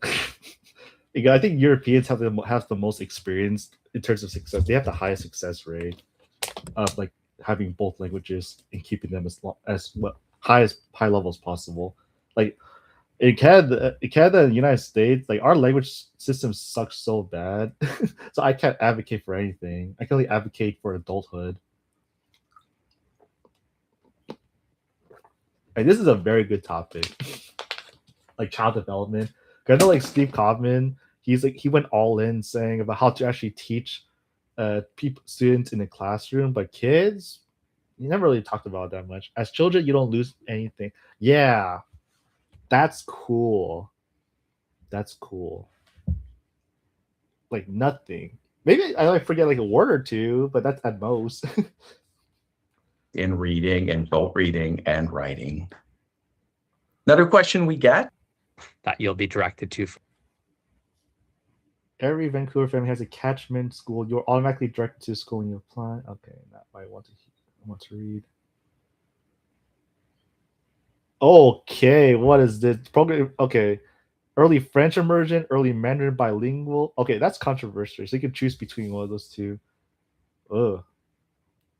The Mandarin will be at home, right? And then the French could be at school. Wow, that's a lot of languages. Because I don't know how like the multilingual kids at home they get like 4 or 5 languages, right? Because I know like Alexander Agaeus, he goes into this like he taught their kids 7 to 8 languages, and that kid speaks so good French. I thought really good French. I thought holy moly! So Alexander Agaeus, I should watch this video again. No, she claims she can read. She can't say a lick of French other than bonjour, ça va, cette phrase. Donc je pense que ce titre application des systèmes très difficiles à comprendre, dépendant de la situation. Why teach your children French? Canadians, man, they prefer. Okay, they say French is their second language, but I think it's because of the Quebec system, and then everyone in Quebec speaks French, so that every part of Canada needs to be as good as Quebec because it's part of Canada. I actually don't know why they want to preserve French so much, but okay, that's a very good question. Do you know anything about history of Canada? Okay, why is French considered a language in Canada? Where did the French language exist? National colonial history. Oh.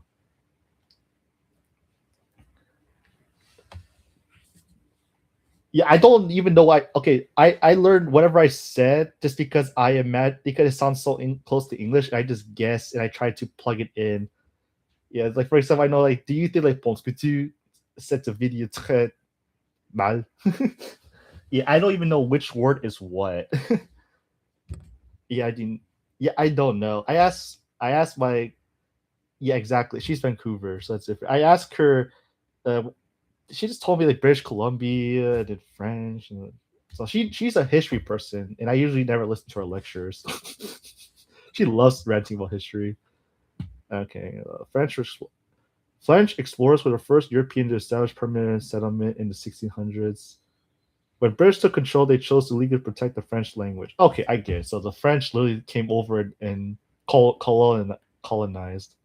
Yeah, like the British, they came over, and then the French also came as well. But technically, because English don't have their own thing, separate language. Okay, English is English. Okay, I like mind blown. They're super smart and chick if they speak French. If any Canadian speaks French, they're probably a lot smarter than average citizen. Then, yeah. No, okay. Yeah, there's a lot of things. I'm so curious now. Depends on the accent. Quebec French. I don't know how the heck the Quebec French existed if the French colonized. How did Quebec? I don't know. I don't. Okay. French-speaking society in North America, due to its origin of the French colony, its subsequent transfer to British rule. Why is Quebec French so different from France French? Historical isolation influences surrounding languages. What's surrounding language? It's just English, right? Is it Canadian? They just speak English. So what's so diverse about it? Did you know in some parts of in some parts of the U.S. they speak French? Where? I know in California there's actually a Russian colony, and I was so surprised because I was so tempted to go there, but let's see, like in California, Russian colony. Yeah, it's like there's a fort. It was an actual fort, which is insane to me. Could they call it Fort Rose? It looks like a medieval village. The more like where they had the witch trials. It reminded me like the witch trial or Anna I forgot a phrase. Anna Steiner or something like that. Anna Frank. It just reminds me of her era.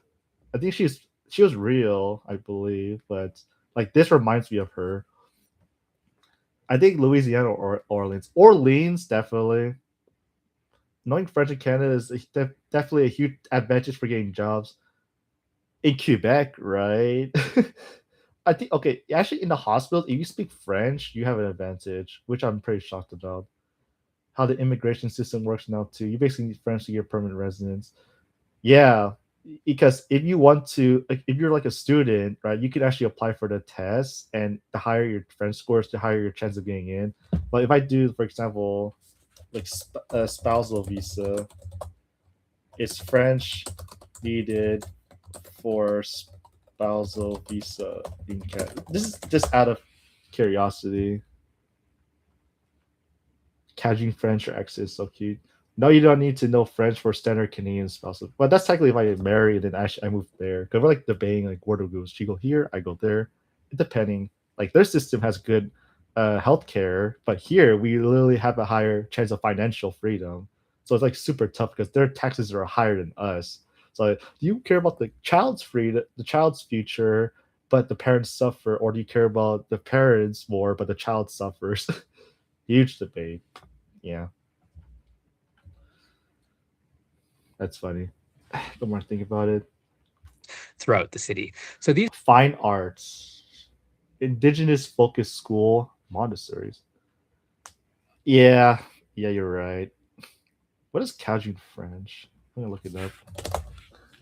Taxes for healthcare. Yeah, the higher the tax, because you guys have high tax, right? But you guys have like the like really good healthcare. So I guess it makes sense. You rather pay higher for consistent healthcare, and they actually give you the bill for how much you owe for taxes. Because United States, we have to pay extra to hire like a CPA to get to know the amount we need to actually pay the freaking tax amounts. Lucky. So how's your retirement plan? How does retirement work?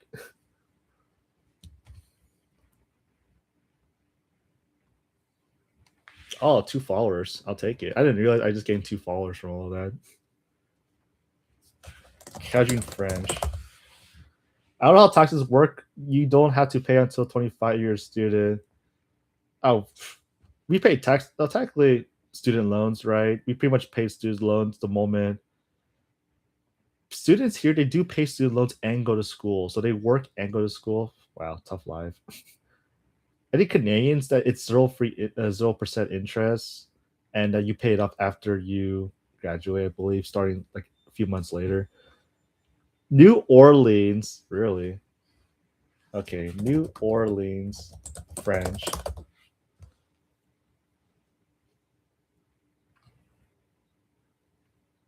When I was in university, how many international students we had that came from francophone countries, and they chose UL I and didn't think about Lafayette that. That's, because yeah, makes sense. Acadiana is Makes the sense. French-speaking capital of Louisiana, and so many of them Private- thought, "Oh, private well, university. you know, I can Oh. come here and." You go to a private university, you do have to pay the annual fee for the private university. That makes sense. Yeah, unless you take loans, but I don't think you take loans for private university. I'll be getting an education in the Right? US, but I'll also still be in a Yeah. place that's French speaking. And they different, huh? arrive and they realize there maybe isn't quite as much French going on as they would have thought, you're right? right, okay. And so What? Wait, what the heck is this flag? Wait, that's a real Cajun flag? Okay, wait, I need to hear Cajun French now. I need like the expert to tell me what's the difference in pronunciation. Un bron d'histoire, épisode 1. Un petit leçon sur le mot Cajun. C'est pas Cajun, c'est pas Cajun, c'est pas Cajun, c'est Cajun. Mais vraiment, c'est Cajun. Et ça vient d'Acadien. Nos familles ont quitté la France au début du XVIIe siècle pour Acadie. Acadie, c'est le Nouveau-Brunswick, la Nouvelle-Écosse, l'île Prince-Édouard, tout ça. Là, on a des Acadiens. Et il y a toujours des Acadiens, et c'est les mêmes familles, c'est nos cousins. Là. Il y a des Thibodeaux, les Boudreaux, les Landry, Broussard, Guidry, Hébert, Arsenault, tout ça. Ils ont resté là pendant 150 ans. Et après le grand dérangement, ils ont arrivé ici dans le sud de la Louisiane. Et quand les Américains ont venu, ils ont dit, on est Cajun. Je suis un Cajun. Et comme d'habitude, les Anglais qui veulent mal prononcer tout quelque chose, Cajun? Oui, Cajun. Oui, c'est ça. Mais vraiment, c'est Cajun. Même comme créole et créole. Créole, c'est en anglais, mais le vrai mot, c'est créole. Donc, Cajun, c'est le mot en anglais. Mais le vrai mot, c'est Cajun. Et ça vient de... Okay, that's kind of weird. It sounds like a... Wow. It sounds like a farmer speaking French. I don't know how to describe it. It sounds like it to a learner, from my perspective as a learner. C'était dur. Je croyais juste le monde riche parlait l'anglais. Je croyais le monde qui parlait l'anglais, c'était riche. Pourquoi? Je connais pas. Puis là, quand j'ai commencé à parler l'anglais, j'ai jamais venu riche. Riche. Riche. J'ai jamais venu riche. J'espère toujours. J'espère toujours. Oh, Shalom made a Cajun act. He did Cajun French. He did Quebec though, which is kind of cool. But Cajun, really? Ah, Louisiana, Mardi Gras, swamps, and French. Little boy, but then you Is it? I have no idea. Thank you. Merci beaucoup pour tout compliment. Dépendant de la situation de la phrase. Dans la majorité des temps, j'ai un problème avec mon accent. It's not accent in French, right? It's like a whole different word. I have to rely on Google Translate for this type of thing. What's accent in French? Accent. Okay, I'm dumb. Must have been Italian. It's the same. Even though France last colonized Louisiana in 1803, there are still some people here who, even though they grew up in America, are actually native French speakers. But even though people here often refer to it as French, it is completely different from what you hear in Paris. Louisiana Creole over the centuries has turned into a separate... I might be new to this, but what is Creole? Where is it? What is Creole? I actually don't know what it is.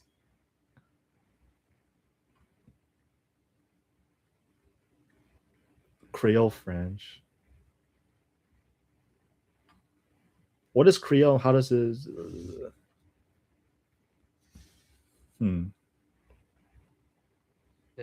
Put back here. Separate language that is not mutually intelligible with standard French. UNESCO classifies Louisiana The Creole mixed language spoken in the islands. That makes sense. Yeah, no wonder.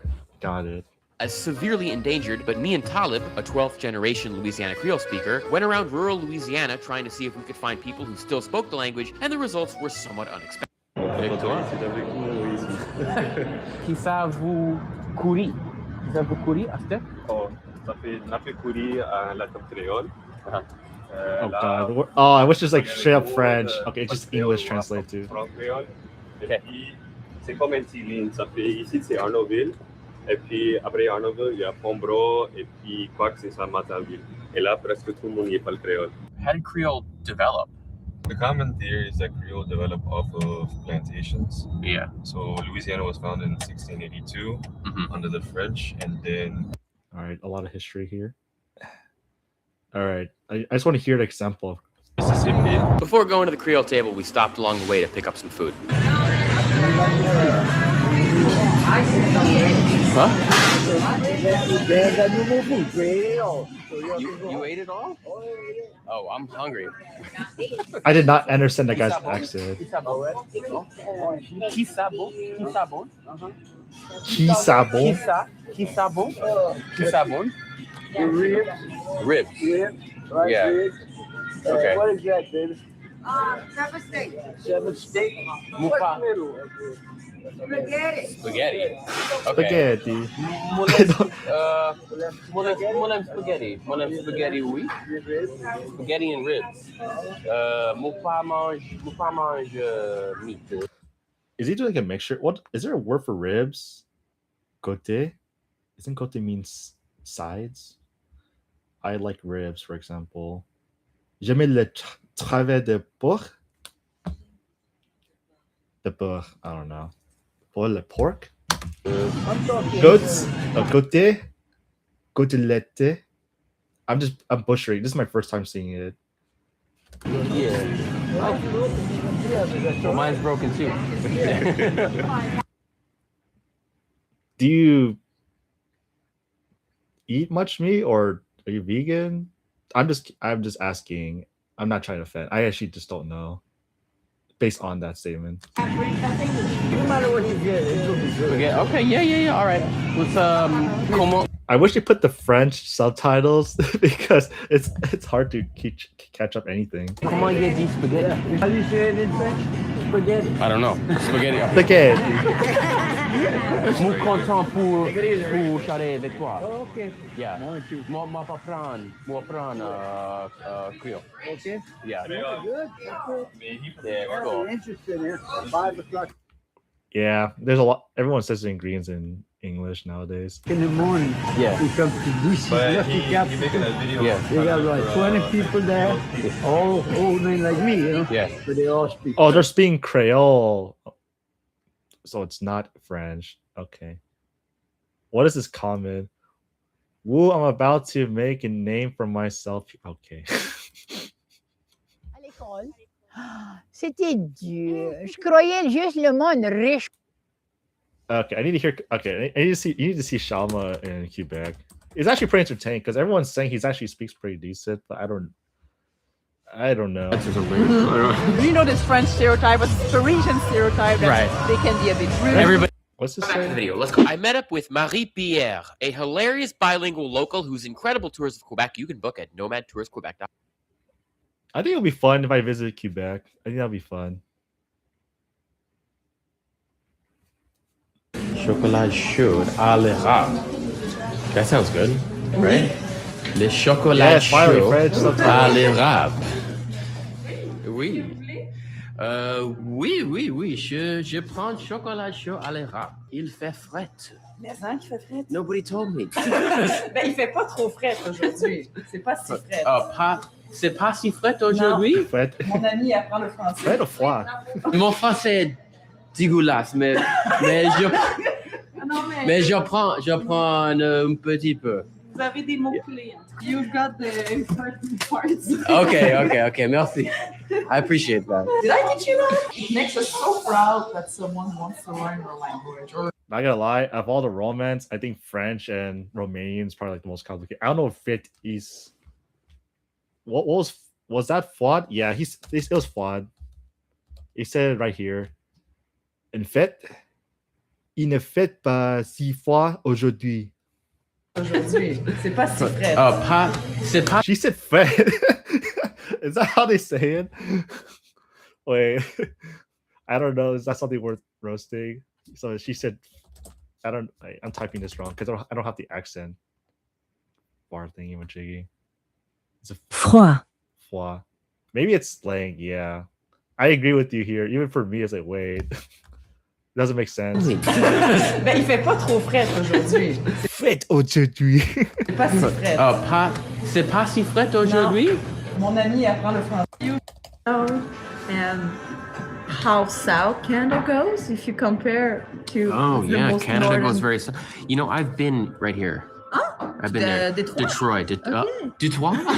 Oui. You say Detroit? Oui, c'est en français. Well, Detroit used to be French city. Yes. Yeah, Detroit. Ouais. Des Moines. Des Moines. Des Moines. New Orleans. Lafayette, la Nouvelle-Orléans. La Nouvelle. Nouvelle-Orléans. That is all in French. Ouais. This all used to be like Yes. French, right? Dude, Quebec slang is the best. This is like how Cantonese say that like, everyone says Cantonese slang is like king compared to Mandarin because there's so many words to curse someone off. I remember when I was young, Quebec books had a long list of vocabulary words at the end because they use different words and expressions. They do. I can tell.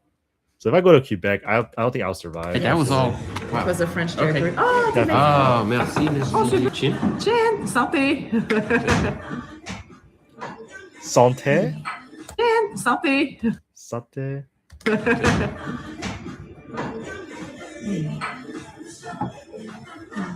But nowadays, there's nobody here who speaks French. Maybe in Louisiana, there's some. Louisiana, but yes. otherwise, They can tone it no. down. Yeah, they'll definitely go easy on me for sure. Maybe the way I look, can it be? They can be. Racism could help be my advantage, right? Like they can not speak so fast, or they can switch to English for my case. Because I don't feel comfortable speaking French. I don't even feel hopefully comfortable with speaking in general, but that's different. Not much Yeah. because this area here during the French regime wasn't used to, let's say, for population too much. Oh my god. C'était cute. Le penguin, comment dire penguin? Wait, what is the all eyes? Oh, le penguin. Wow. Penguin.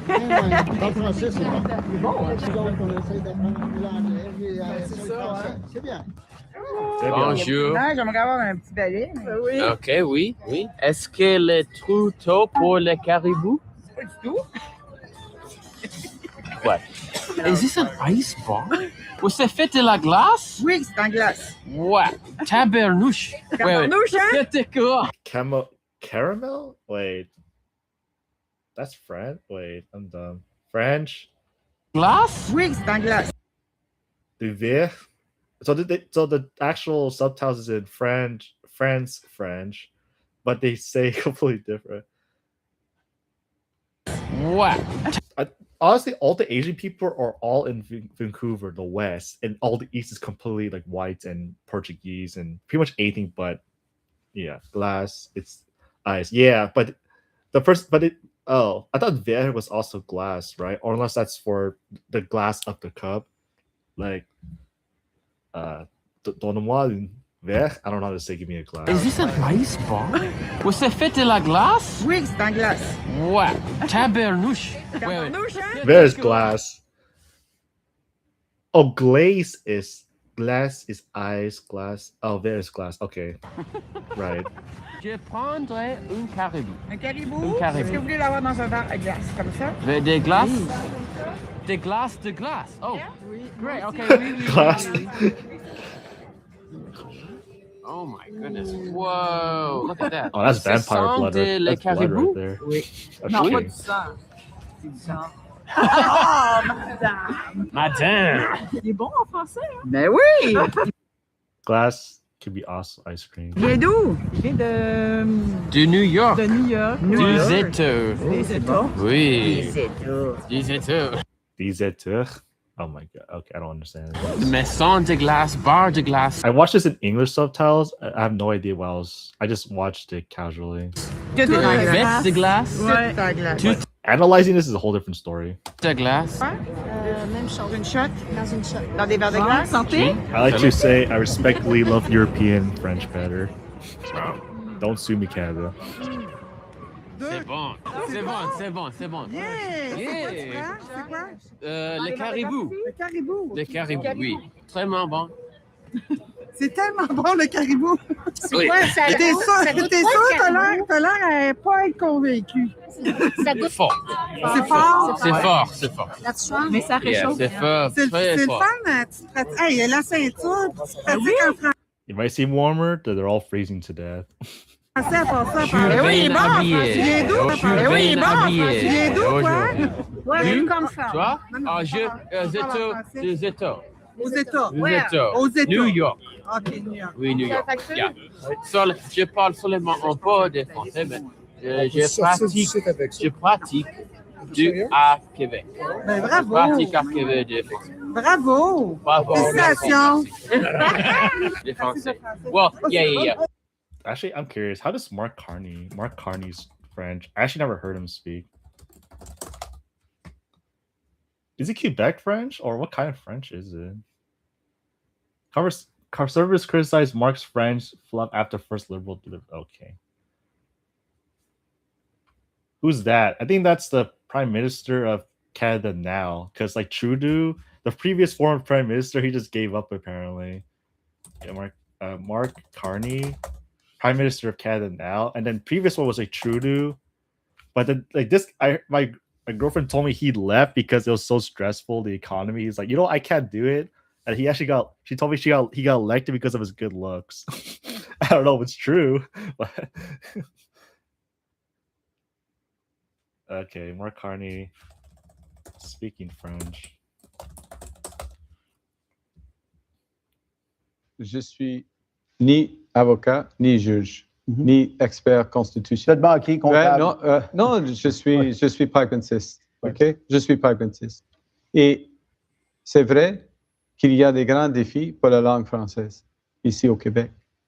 Il faut le renforcer, il faut le promouvoir. Yeah, et par promote exemple, the French language. maintenant, le Radio-Canada, des grandes institutions de la langue française, est en péril. Est en péril de Pierre Poilievre. You think so? Il veut learner's perspective, it's understandable for sure. Yeah. L'abolir. Is that Quebec French or is just plain whatever Canadian French education? To be fair, he probably self-studied a lot, so he probably had a mixture of everything. That's the thing.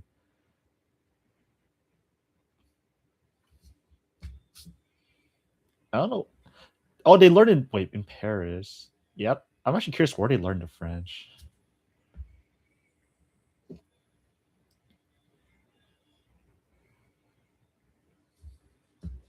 Do you personally think typing in French is easier than typing English for you? Because you have to sometimes type the accent marks, maybe. Not the best, but it's better than the plain company CEO.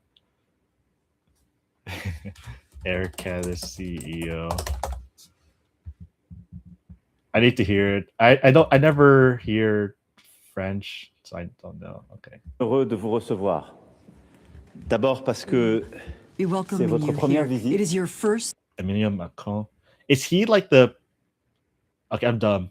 United States US president. Is he like a prime minister of France or something? I don't know what Europeans use. You guys don't use president, right? President of France. Okay, so president of France. Et Visit, vous avez choisi la France. and you have pour cette première chosen visite France for your à first. l'étranger. They should just all out French shit. Okay. Okay.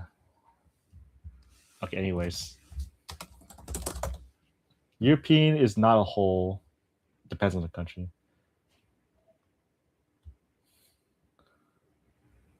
You guys have prime ministers, leaders, kings. Thailand has a king.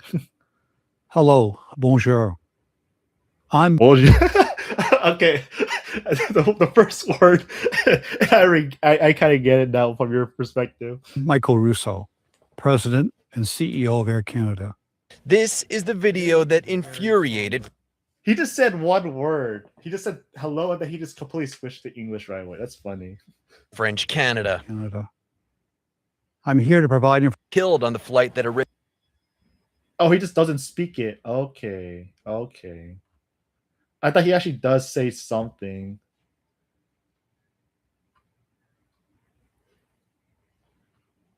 Wow, that's a lot of work, don't you think? Saying merci at the end. He'll learn French after Quebec backlash. Yeah. 2 words only. Is it this exact speech? Hello, bonjour. French words. Bonjour. First. I guess it just cuts it out. It's the second time he got backlash. I'm sure you're used to it. All right, I have to use the bathroom real quick. I'll be right back. I'm just gonna get this bathroom sign. So cool, right? I made a picture as a logo. First time was 4 years ago. Bon Jovi, Jesu Michael Bon Jovi. Okay. Jesus Michael Razu, and still can't only say 2 words. Even you think like the way he says like bonjour is a little weird, right? He said bonjour. I think like that's on average student when they first start the language might say it, right? Like American pronunciation, perhaps. Yeah, that's how I would say it. But I didn't speak French until like 2 days ago. Because actually I did the listening and comprehension for 2 years. I just never spoke because I don't know. If you thought the way I said the word was pretty good, that was my first attempt speaking the language. Okay. All right, I'll be back. I gotta use the bathroom. Let's see.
You did 500 hours of class, something like that. To be fair, like that, the class system doesn't count. I don't count the hours of being in class. It doesn't really help that much. I don't blame him. I don't know. The guy's rich, so that's gonna be his excuse. Is he's rich, so he doesn't have to study French.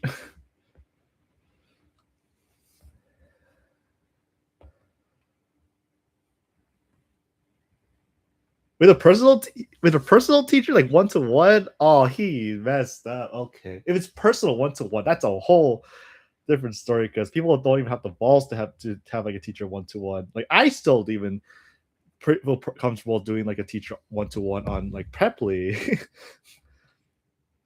Yeah, I still debate with French. I need to like look around for more French teachers. They at least have a better microphone quality. That's the thing. French. Come on. There's a lot of teachers actually. Anyways, note that wrong one. Close that. Whew. He was stepped down following public backlash. He's stepping down? Really? He delivered almost entirely in English following a fatal runway crash. Wait, was that when the... Wait. Oh, in man.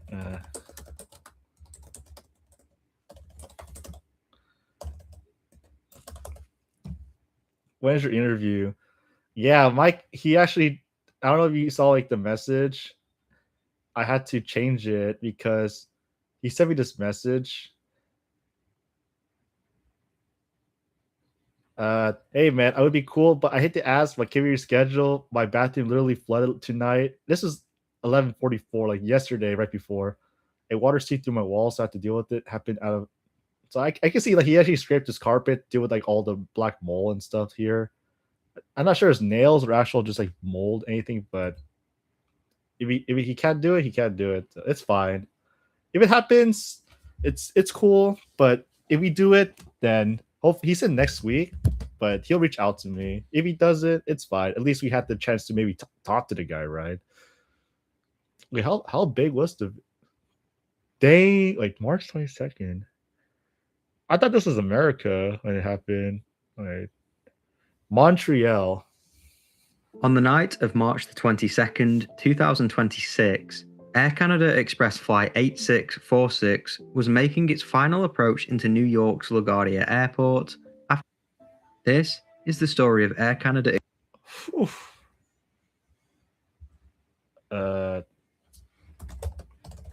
Casualties on Air Canada, March 2026. 40 people, 2 pilots were killed, but 40 people were injured. Wow. So the pilot, so they landed in the front? 4 crew members, 4 fatalities. Wow. Wait, this is the wrong flight. Oh, this is the right flight. March 22nd. No, I actually, because I'm too busy studying, because I'm too busy on here studying, right? This is actually all I do. My free time is literally studying. An ambulance crashed into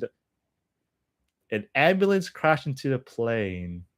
Okay, that's actually very ironic. Very scary, actually. Wow. It was everywhere, even in the Yeah.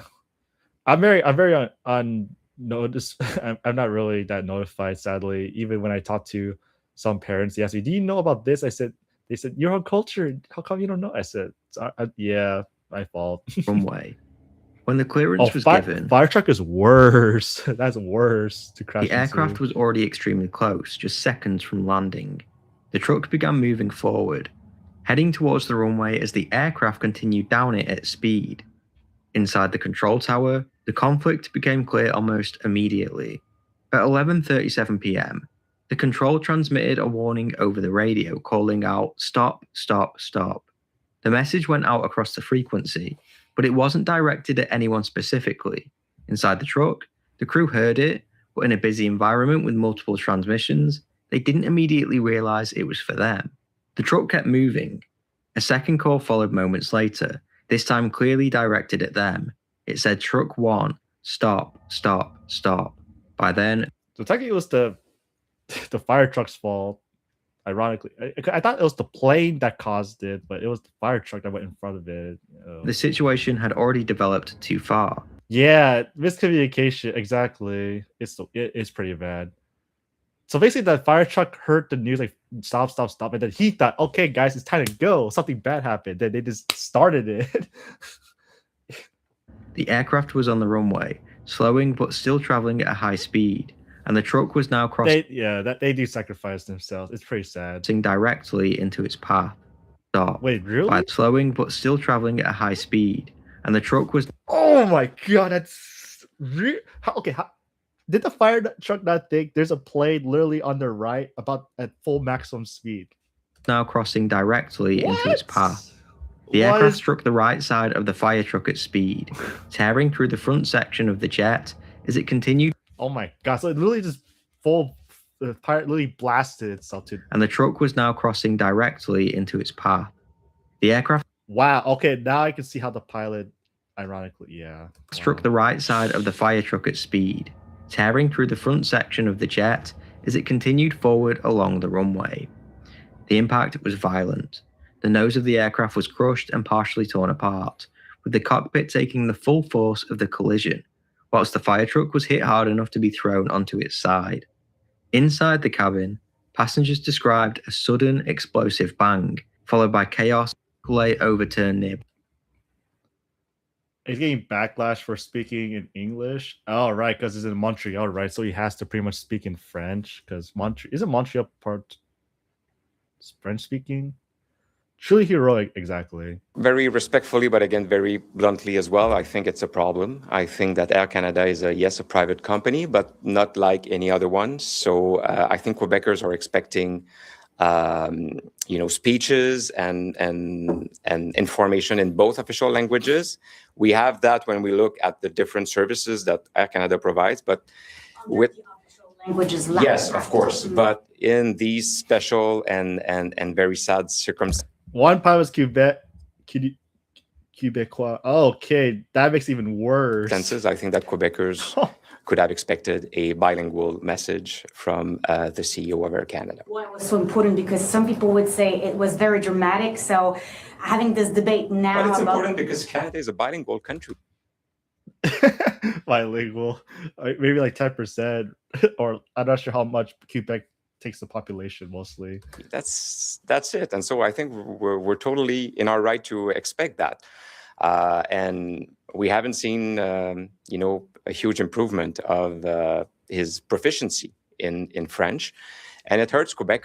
The guy always knows to say hello and thank you, right? And then he can't even say hello correctly, well, accent-wise. So at least it's understandable. So I'm not asking for anything specific, but I think that Air Canada should be providing some kind of a game plan as to how we are going to regain the confidence on Quebecers on that issue. You should have learned by now that in Quebec it's in French, and it's a bit disrespect to all Quebec community to have a speech only in English. He should have learned by now. So he's responsible for his own action.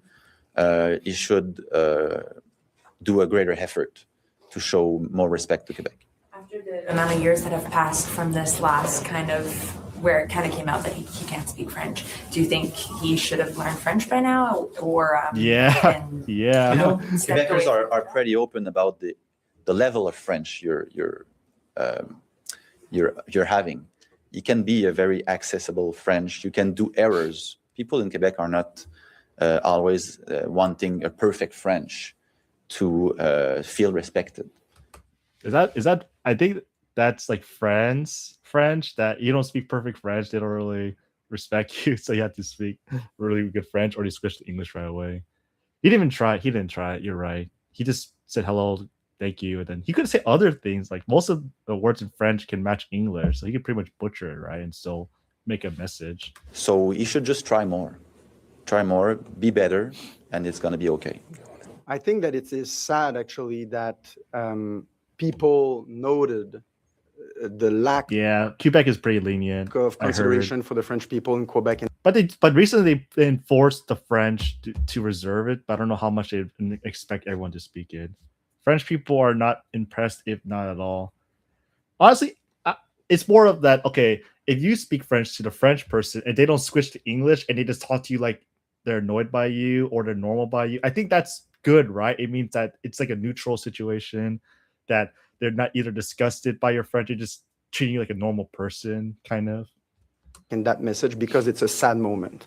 And we would have expected... Because I'd rather have the French person not speak English to me compared to like a Quebec speaking English to me.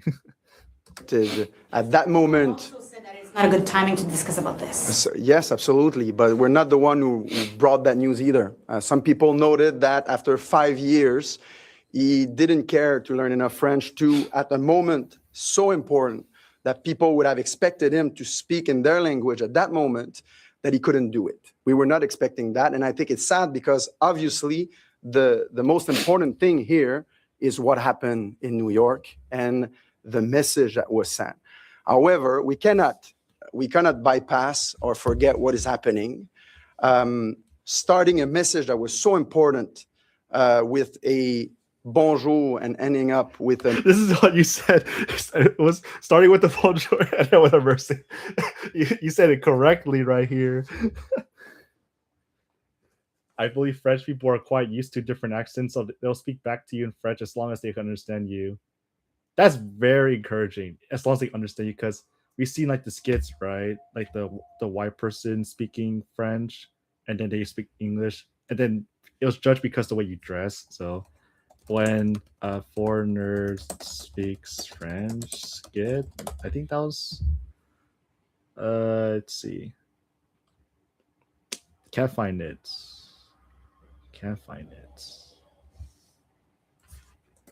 Trying to speak French in France in a bakery.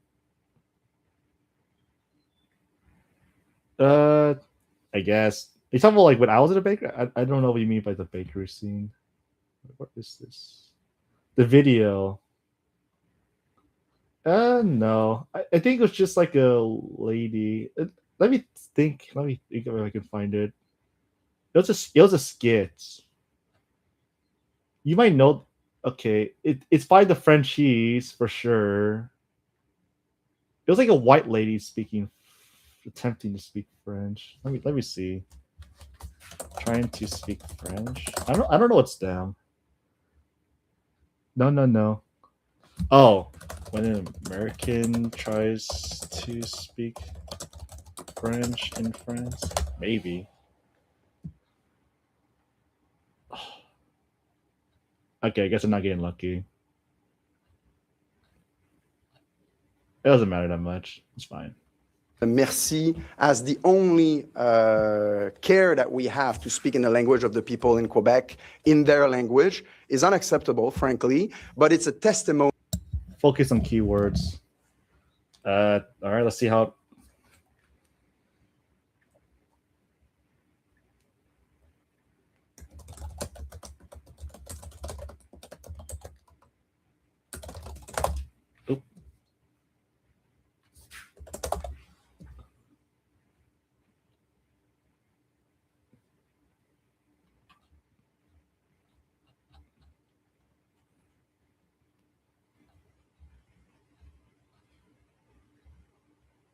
She was there.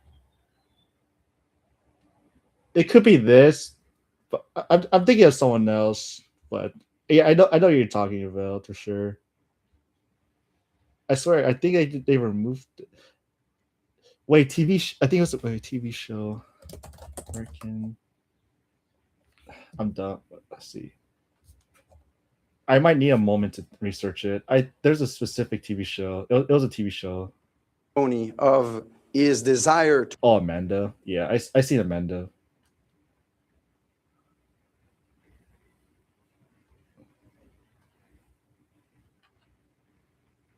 That's okay. To learn French, the effort that is really to made in doing so, considering what we've seen 5 years ago. He would have had time to do it.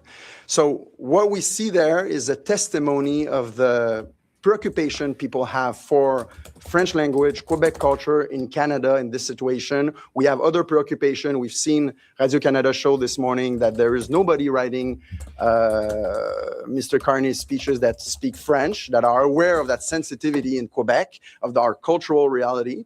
That all goes together in the place of Macron's English. I actually never heard of him. Okay, Macron. I don't follow enough of politics to know. Let's see. We need more stability in this world, but we do prefer respect. Oh, the heaviest French accent. It does make him sound very cool, to be honest. Bullies. We do prefer science to plotism, and we do prefer rule of law to brutality. You're welcome in Europe, and you are. Bro, just need an excuse to wear those sunglasses. Don't you know the for sure meme? For sure? Macron saying the for sure? Sometimes he's too slow, for sure.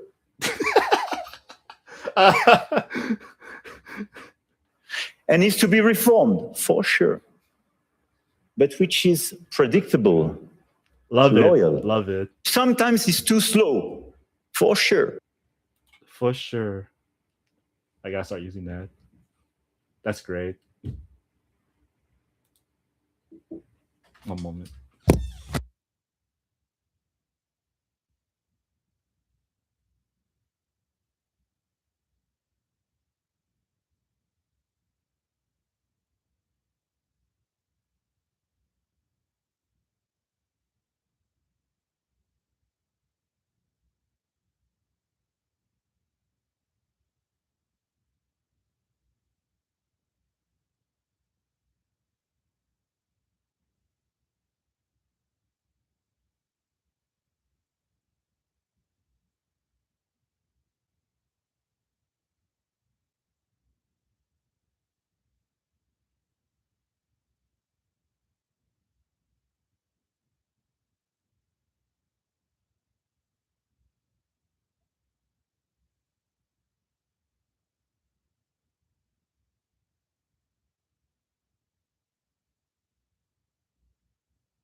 Oh, that was pretty fun to watch. Okay.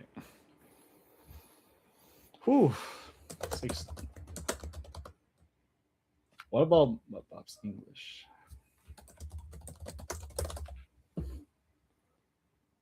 Oh, I could... Are you excited to be at the draft? Wow, so excited. Who's your favorite NBA player?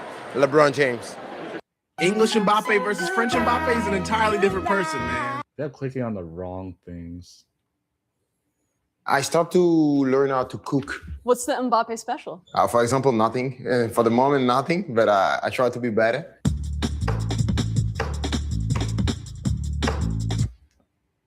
No, the second video was funny. Hi guys, it's Kylian Mbappe, and I'm here on my Vanity Fair. I think, in my opinion, like when the French speak English, it sounds very, very good, like masculine. My opinion, what girls would call like very sexy or hot. I think the French, they speak very masculine. My opinion. That's my opinion on it. Because I know like a lot of people, they like in American girls, they love when a French guy speaks English or French and they fall for every time. That's like the stereotype. Put it back. English Mbappe versus French Mbappe is an entirely different person, man. I think sometimes in the life I'm too competitive, you know. It's good to be competitive on the field. No, I'm not faster than Nick Carlos. Who's your favorite NBA player? LeBron James. Your favorite team? Lakers. Et moi j'ai une question. Quand tu vois mes dernières performances, tu vois un gars perturbé? Parce que pour parler de ces gestions sponsoring, le football il a changé.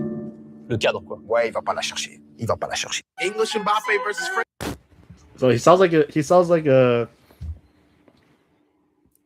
Wow, like a very young 18-year-old American white guy on TikTok, and then when he speaks French, he sounds a lot more. His voice is a lot deeper for sure.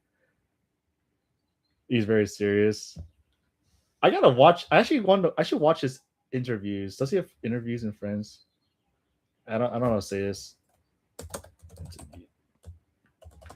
I forgot how do you say interview in French. Is it just interview and no? I keep thinking in the Spanish word. Oh, okay.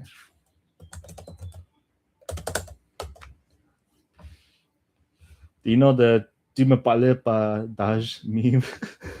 I need to look it up.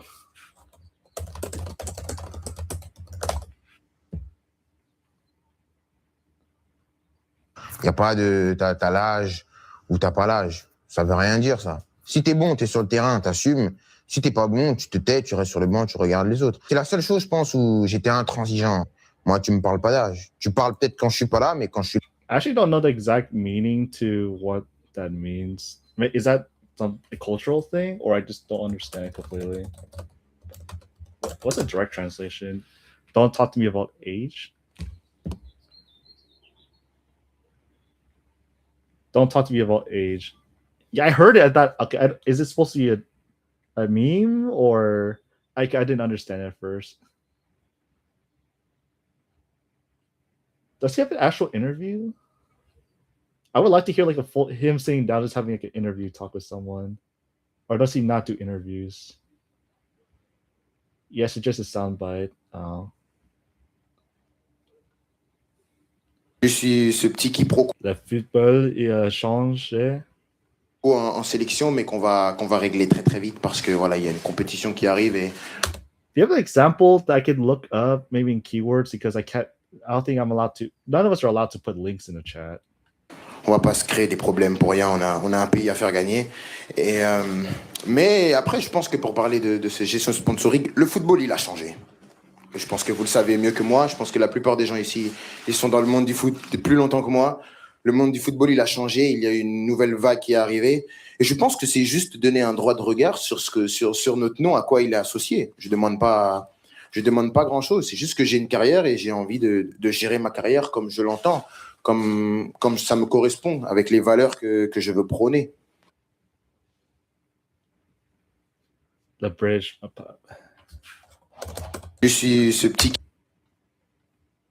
I might just eat it and watch this.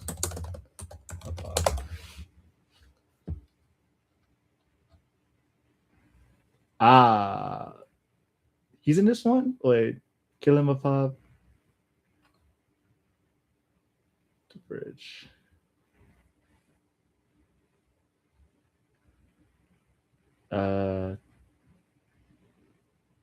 Oh, the first one? Oh. I didn't recognize him in the middle. It took me a second.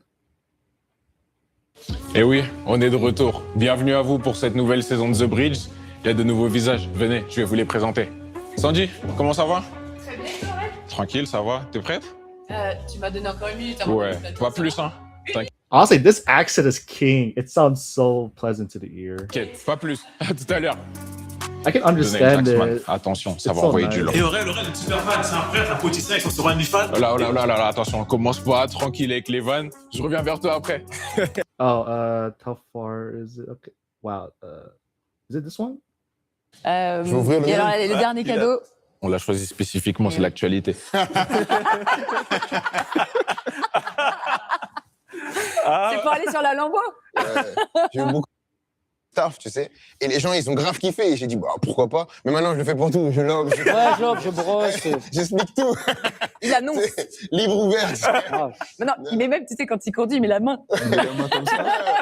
Oh, wait. Am I going to get banned watching this? Crap. Oh, I don't think I can watch this. Uh-oh. That doesn't matter. I'll just pause it and see. I'll let you know tomorrow. If I don't get banned, I might just use that as study content. I might have to pause it there, but I have that noted. Bonjour madame, vous avez choisi un pour maths et Okay, you gotta tell me the way they spoke, is that the average speed like that you guys speak? Because if it is, I need to adapt the speed so that I know I can prepare. Holy, that's fast. Okay. So I need to train my ears for it then. I actually had no idea it was that fast. Madame, et oui, merci. Pour le déjeuner, je prends un café puis une chocolatine. Sorry, I don't understand. Can you speak English? Mais je parle français comme vous. Hein?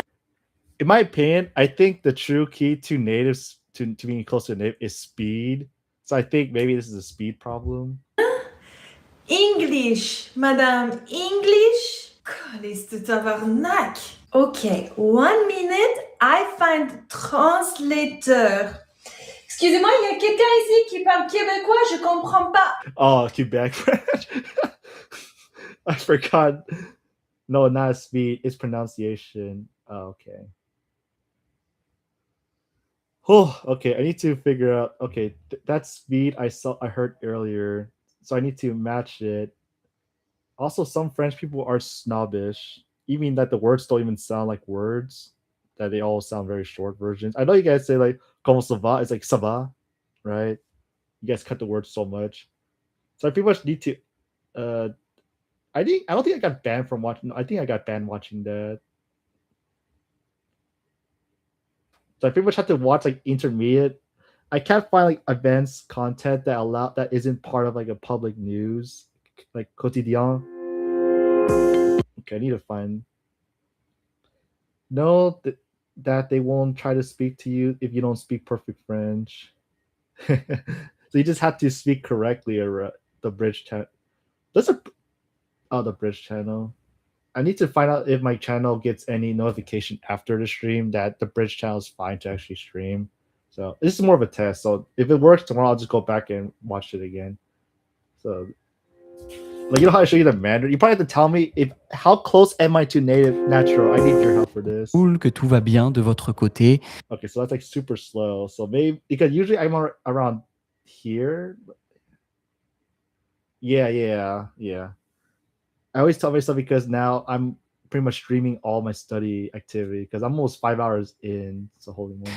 C'est le début du mois de juin et qui dit mois de juin dit Coupe du Monde une fois tous les 4 ans. Donc it's still too slow, isn't it? Here? C'est un sentiment. Mois de juin dit Coupe du Monde une fois tous les 4 ans. Donc c'est un sentiment patriotique qui va peut-être naître, voilà, tout au long du mois de juin et peut-être un peu pendant le mois de juillet. Comment vas-tu, Violaine? D'abord, bonjour, on est poli. Bah oui, quand même, j'ai cru que tu allais pas me dire bonjour. Bonjour Nathan. Yeah, this is like they try to make it as clear as possible for the learner, so the cadence. How's the speed though? He like helped me figure out the speed. I just need to match the speed because I know the words won't match because it's not natural, but I just need to know how fast it should be naturally. Et bonjour à tout le monde. Écoute, ça va. Je dois t'avouer que j'ai un petit fond de mal de crâne. J'ai un petit mal de tête. Donc voilà, je préfère prévenir. Mais je pense que enregistrer le podcast, ça va me faire passer mon mal de tête parce que ça va me faire penser à autre chose. J'espère que c'est pas lié au sujet. Really? This is perfect. Okay. So I'll keep myself 1.4 then. Because when I compare like the ball, he seemed faster, du jour. in my opinion. Que ça va me faire penser à autre chose. J'espère que c'est pas lié au... Just slightly faster. That sounds good. Le sujet du jour. Ça peut l'être. Si, ouais. Donc le sujet du jour, on va parler de patriotisme. Est-ce qu'on est patriote nous-mêmes, les Français? Sous quelle forme? Comment ça se manifeste? What will daily life, for example, you're sitting at a cafe, you're talking to your friend. Like that's the situation I need to figure out. Yeah, friends. Yeah, like friends, new people, right? Like that's like the goal is how do I match that person's, because if you train for listening at slow speed, you cannot, anything above that you cannot comprehend, which is kind of a pain in the butt because you either have to learn at the fastest speed and then you can understand everything below that speed, natural, more easier. So it's try 1.5. Yeah, you're right. Manifeste aussi, c'est ça qui va être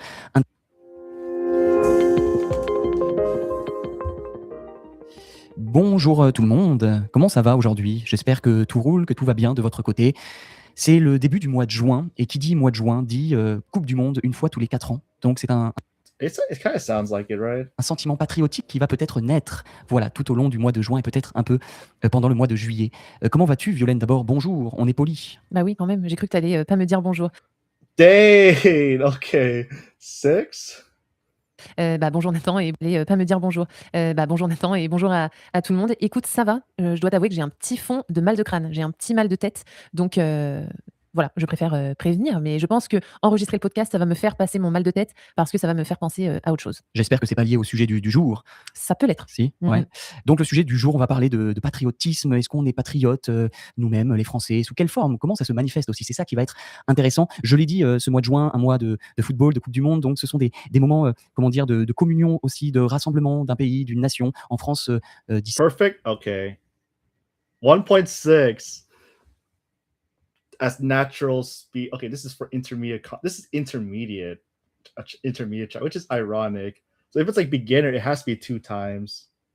Okay, so I either get lucky and I don't get any problems with my Bab's channel, that I can watch that on as my content. But if not, I had to pretty much watch more intermediate. I feel this is good, but could go to set. But this is fine. I think I'll push it. I don't know what it sounds like. Pays, d'une nation. En France, d'ici un mois, le 14 juillet, on a aussi la fête nationale. Donc, je pense que c'est intéressant de parler de ce sujet. Does it sound gibberish to you now, or it's like 1.65 maybe? Maintenant, et puis, d'autant que Violaine, cette question du patriotisme, juste en fait, le fait d'en parler comme ça peut parfois. Oh shit. Okay, let's. What? Oh, okay. This is exactly how I showed you for Mandarin. It was exactly 1.8. I just realized that. All right, one more.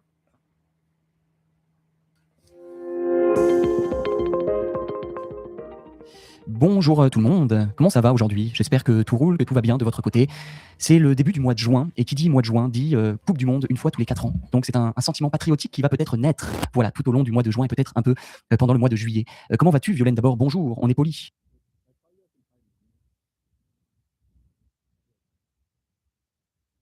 Bah oui, quand même, j'ai cru que tu allais pas me dire bonjour. Bah bonjour Nathan et bonjour à tout le monde. Écoute, ça va, je dois t'avouer que j'ai un petit fond de mal de crâne, j'ai un petit mal de tête, donc voilà, je préfère prévenir, mais.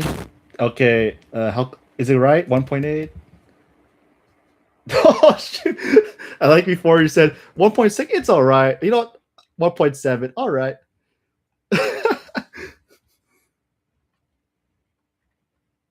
Oh crap! I clicked the wrong button. What did I click? Oh. Je pense que enregistrer le podcast, ça va me faire passer mon mal de tête. Okay, I can't comprehend any of it. Parce que ça va me faire penser à autre chose. J'espère que c'est pas lié au sujet du jour. Ça peut l'être. Si, ouais. Yeah, I have no chance. I'll take with 1.8. like it's a difference. Donc le sujet du jour, on va parler de patriotisme. Est-ce qu'on est patriote nous-mêmes, les Français? Sous quelle forme? Comment ça se manifeste aussi? C'est ça qui va être intéressant. Je l'ai dit, ce mois de juin, un mois de football, de Coupe du Monde. Donc ce sont des moments, comment dire, de communion aussi, de rassemblement d'un pays, d'une nation. En France, d'ici un mois, le 14 juillet, on a aussi la fête nationale. Donc je pense que. Okay, I need to go back to the Mandarin. Okay, so Mandarin, I left it 1.8. So this is the correlation right here. It is 1.8. That's funny. 你们可以先确认你们喜欢的类型是什么，你们喜欢什么样的类？ Jeez. Okay. I give credit to you because if I can actually improve my listening just because of this information, I'm gonna thank you for this. It's very useful. 类型，你希望你的对象是什么样的？ Que c'est intéressant de parler de ce sujet maintenant. Et puis, d'autant que Violaine, cette question du patriotisme, juste en fait, le fait d'en parler comme ça peut parfois gêner et peut mettre mal à l'aise. On va discuter de tout ça. Bah déjà, on va pas You can go 2 times, but don't need to push it yet. se mentir, toi et moi, quand on a préparé cet épisode, on s'est un peu arraché les cheveux, comme on dit, c'est-à-dire qu'on a eu un peu des difficultés à le préparer. Et alors moi, je vais parler pour moi personnellement, j'avais l'impression un peu de marcher. All right, I'll just study at this speed then. All right, I'm gonna probably end here. It hit 5 hours. I think this is a good time to call it. What speed is that? 1.8. So it's the same exact thing as the Mandarin I show you. Okay. Yeah, I've always done 1.3. So in other words, now I need to do a bunch of listening just at this speed so that now I'm finally able to listen at this speed. I'll just do 1.8 because it technically helps me skip from 0 minutes to 5 minutes, like the time a lot faster. So that means I can go further if I want to. So Okay. Yeah, appreciate you chilling with me, Neil. So I'll be back tomorrow, but I need to probably go eat food and rest. Go get some exercise. Nobody speaks really fast for no reason. It's when the conversation gets fun and then it goes fast. No worries. All right. Hopefully I see you tomorrow. I'm just gonna head out now. You take care.